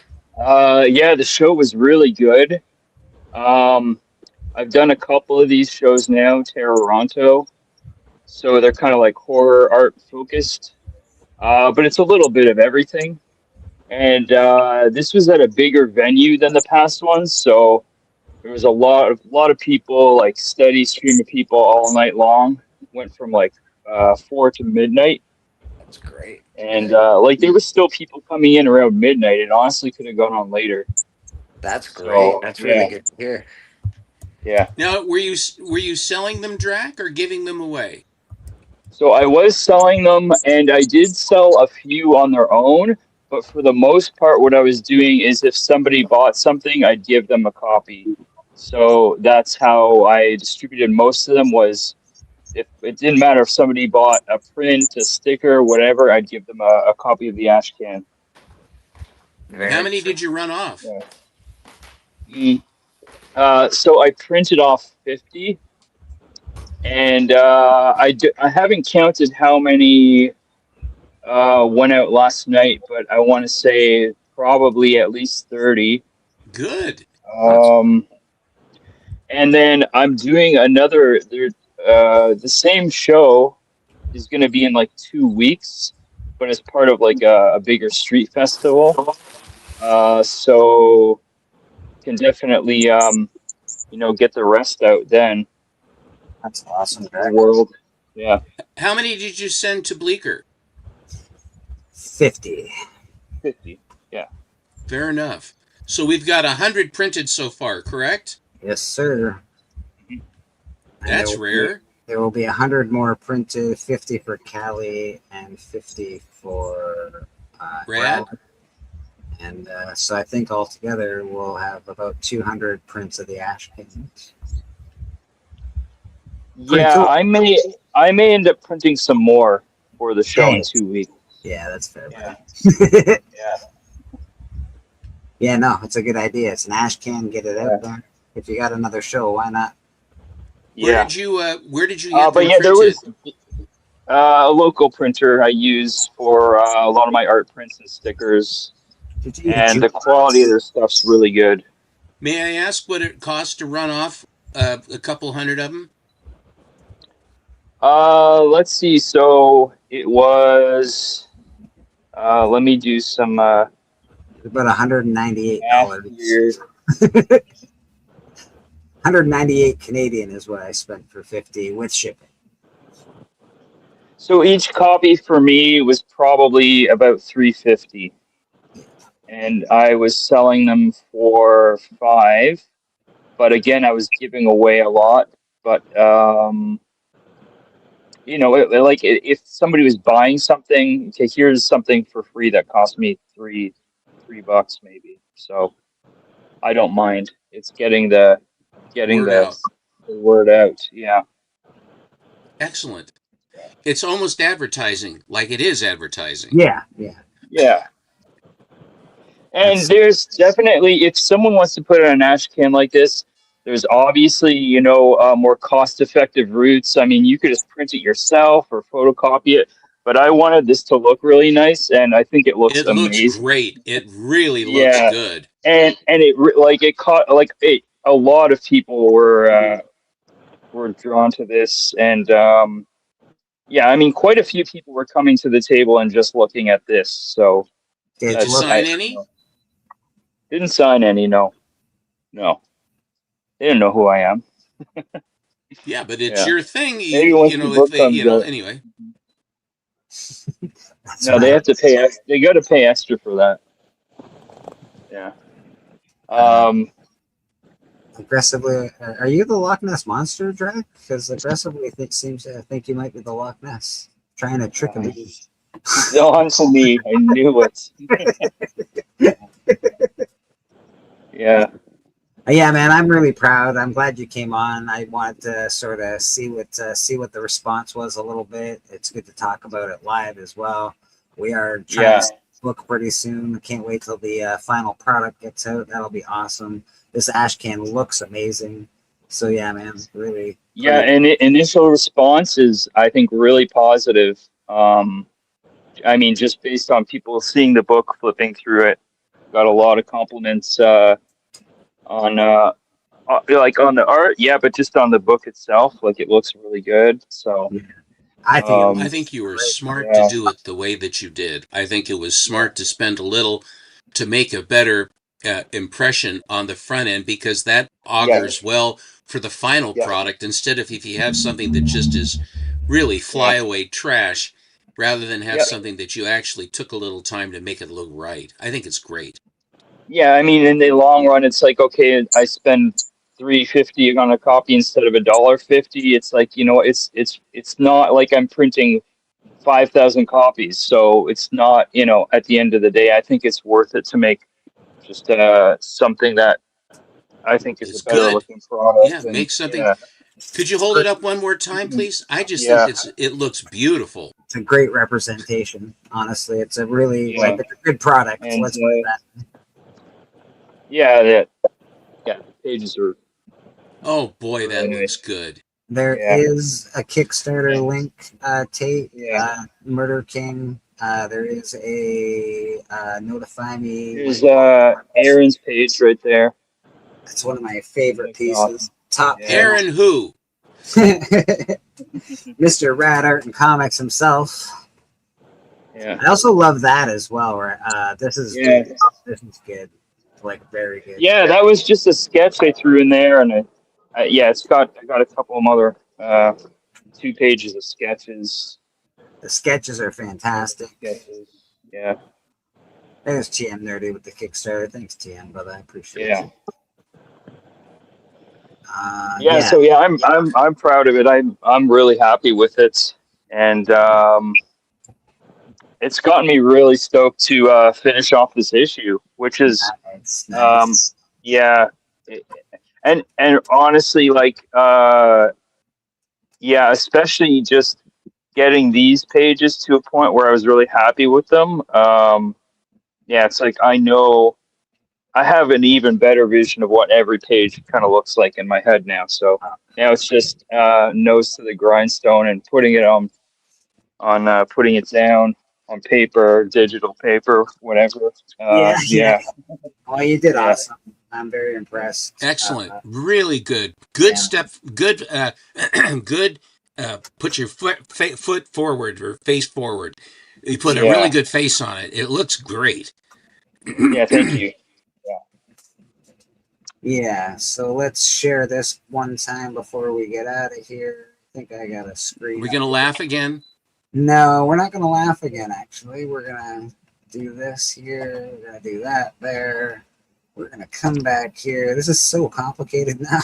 It used to be a lot easier to share and everything, but now it's very complicated. There is the Murder King Kickstarter page. It is just a pre-launch at the moment. It is awesome. When we do launch, it's going to be great. There is another video that I'd love to have attached to this. If you haven't watched it yet, it is anyway, his name's slipping my mind, but I'll figure it out in a minute. Give me a sec. Pocan Joe, he made the coins for our Kickstarter. We have awesome coins to go with this Kickstarter. We have awesome art. This is like, so this art's behind me right now. I can show it in a minute, but this is from Loke. We've got pieces from Rad. So this is really, really awesome, man. The Kickstarter is going to be great. It's going to be a 6-book arc, and then we'll see what happens from there. But right now we've got a 6-book arc for that, for this particular story, and hopefully it leads into something really awesome. But how many covers do you have? For this, we've got 4 or 5 covers. I can't quite remember the exact number, but 4 or 5 covers. That's and the A cover though that Drac had. This I don't. Well, think you know, no. I mean, if we wanted to use it, we could. This is just the Ashcan cover, although I had a couple other cover designs in mind as well. Yeah. So that, yeah, we'll have to decide on that. Although this honestly would make a decent cover, I think that it says it all, to be honest with you. I think it absolutely captures the feel. It sure does. It sure does. Rad's piece is 100% a beautiful, beautiful piece. So yeah, the covers on this are really, really nice. I'll show this anyway. That's the Kickstarter page. Let me get back here. Get that out of here. I'll show the actual piece that I have right behind me right now. So that is the cover for Murder King, and that's one of the covers for Murder King. This is hand painted by Loke. Yeah, so good. Yeah, that'll be up for sale. It looks so good. Like it's really, really amazing. So anyway, yeah. So we're gonna have a lot of cool stuff, and we also have these. I have them behind me. Haven't gotten into them too much. Here they are. These are the coins that Pocan Joe handmade. So there is the hourglass on one side and the skull and bones on the other side. There will be 83 of these coins available. So when you do, that'll be a certain tier. If you get the art tier, they will come. You'll get everything if you buy a piece of it. So you get all the books, you get all the coins, you get all the stickers, you get it. There will be cool different tiers. It's going to be awesome, man. It's pretty cool. It is I would say, a community-led project, man. Like, we're all community members. 100%, yeah. Yeah, we're nobody famous yet, anyway, and but we're trying our best to do something cool. So, you know. And this is also the first time. Like I've collaborated on comics before, or I'm talking like 2-3 page stories. This is the first time I'm doing a project this big, and I think that goes for all of us involved, right? So this is, we're all trying to figure it out as we go along, I think, but I think it's going pretty well so far.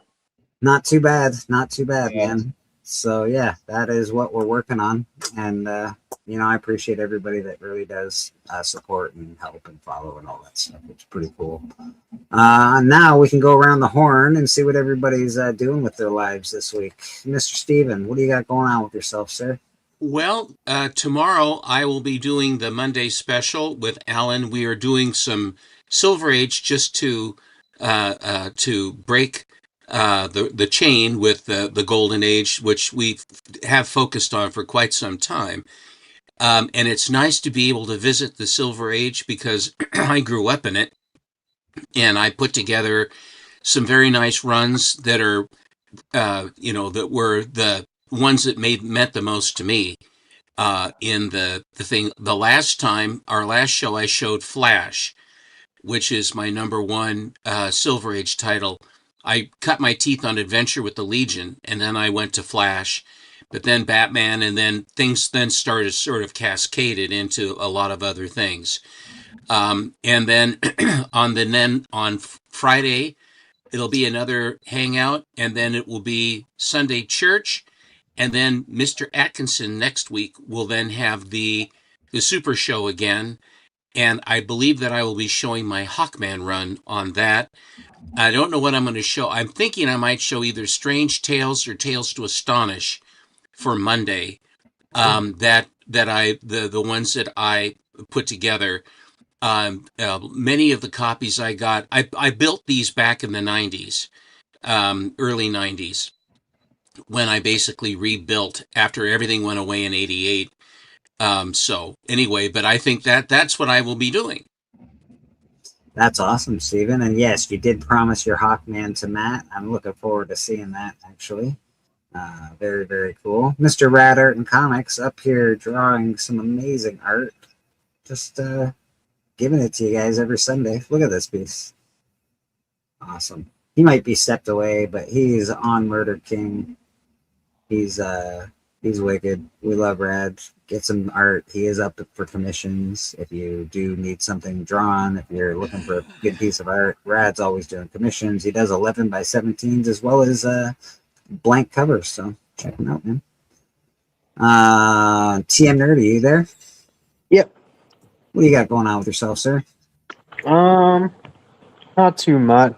There's a Hot 5 Commandments every Thursday over on Biggie Shack's channel and here, or not here, but over on my channel too, and IG. And Collect Club on Fridays, Matt Spidey's on Saturdays, Sundays back here for church. And I will also be on Matt's channel next week on the Sunday Superhero Show because I mentioned it and he hit me up and said, "You're coming on now." So I was like, all right, I'm coming on. Oh, good. I will be showing my Animal Man collection. Oh, Why am I not surprised by that? Yeah, I would have never You have an guessed. Animal Man collection? Yeah. I would have never guessed. Never would have guessed that one. Actual Dracula, appreciate you coming on. What do you have going on with yourself, sir? This ash can, this whole thing happening. What's going on? Yeah, I'll just be working on this comic. If you want to come to Toronto and see me on the 18th, I'll be doing another Toronto with more copies of the Ash Can. I'll also be trying to sell off my Animal Man collection. Yeah, just hit me up. Just hit me up. Yeah. And yeah, that's about it. No YouTube plans or anything, but I'm sure I'll pop up here and there. And yeah, I I'll haven't let you seen know, you on guys, YouTube how in the ages. progress is going. I never see you on YouTube anymore, and then all of a sudden he pops up on Old Wolf Show one night. I'm like, oh my Yes. god, it's Drac! It's Yeah. midnight. Drac's on Old Yeah, Wolf. you're most likely to see me at 1 a.m. That's gonna happen. With a name like Dracula, that makes sense. Yeah. That makes sense. And that's about it, I guess. Oh, and happy birthday, TM. Thank you. I appreciate that.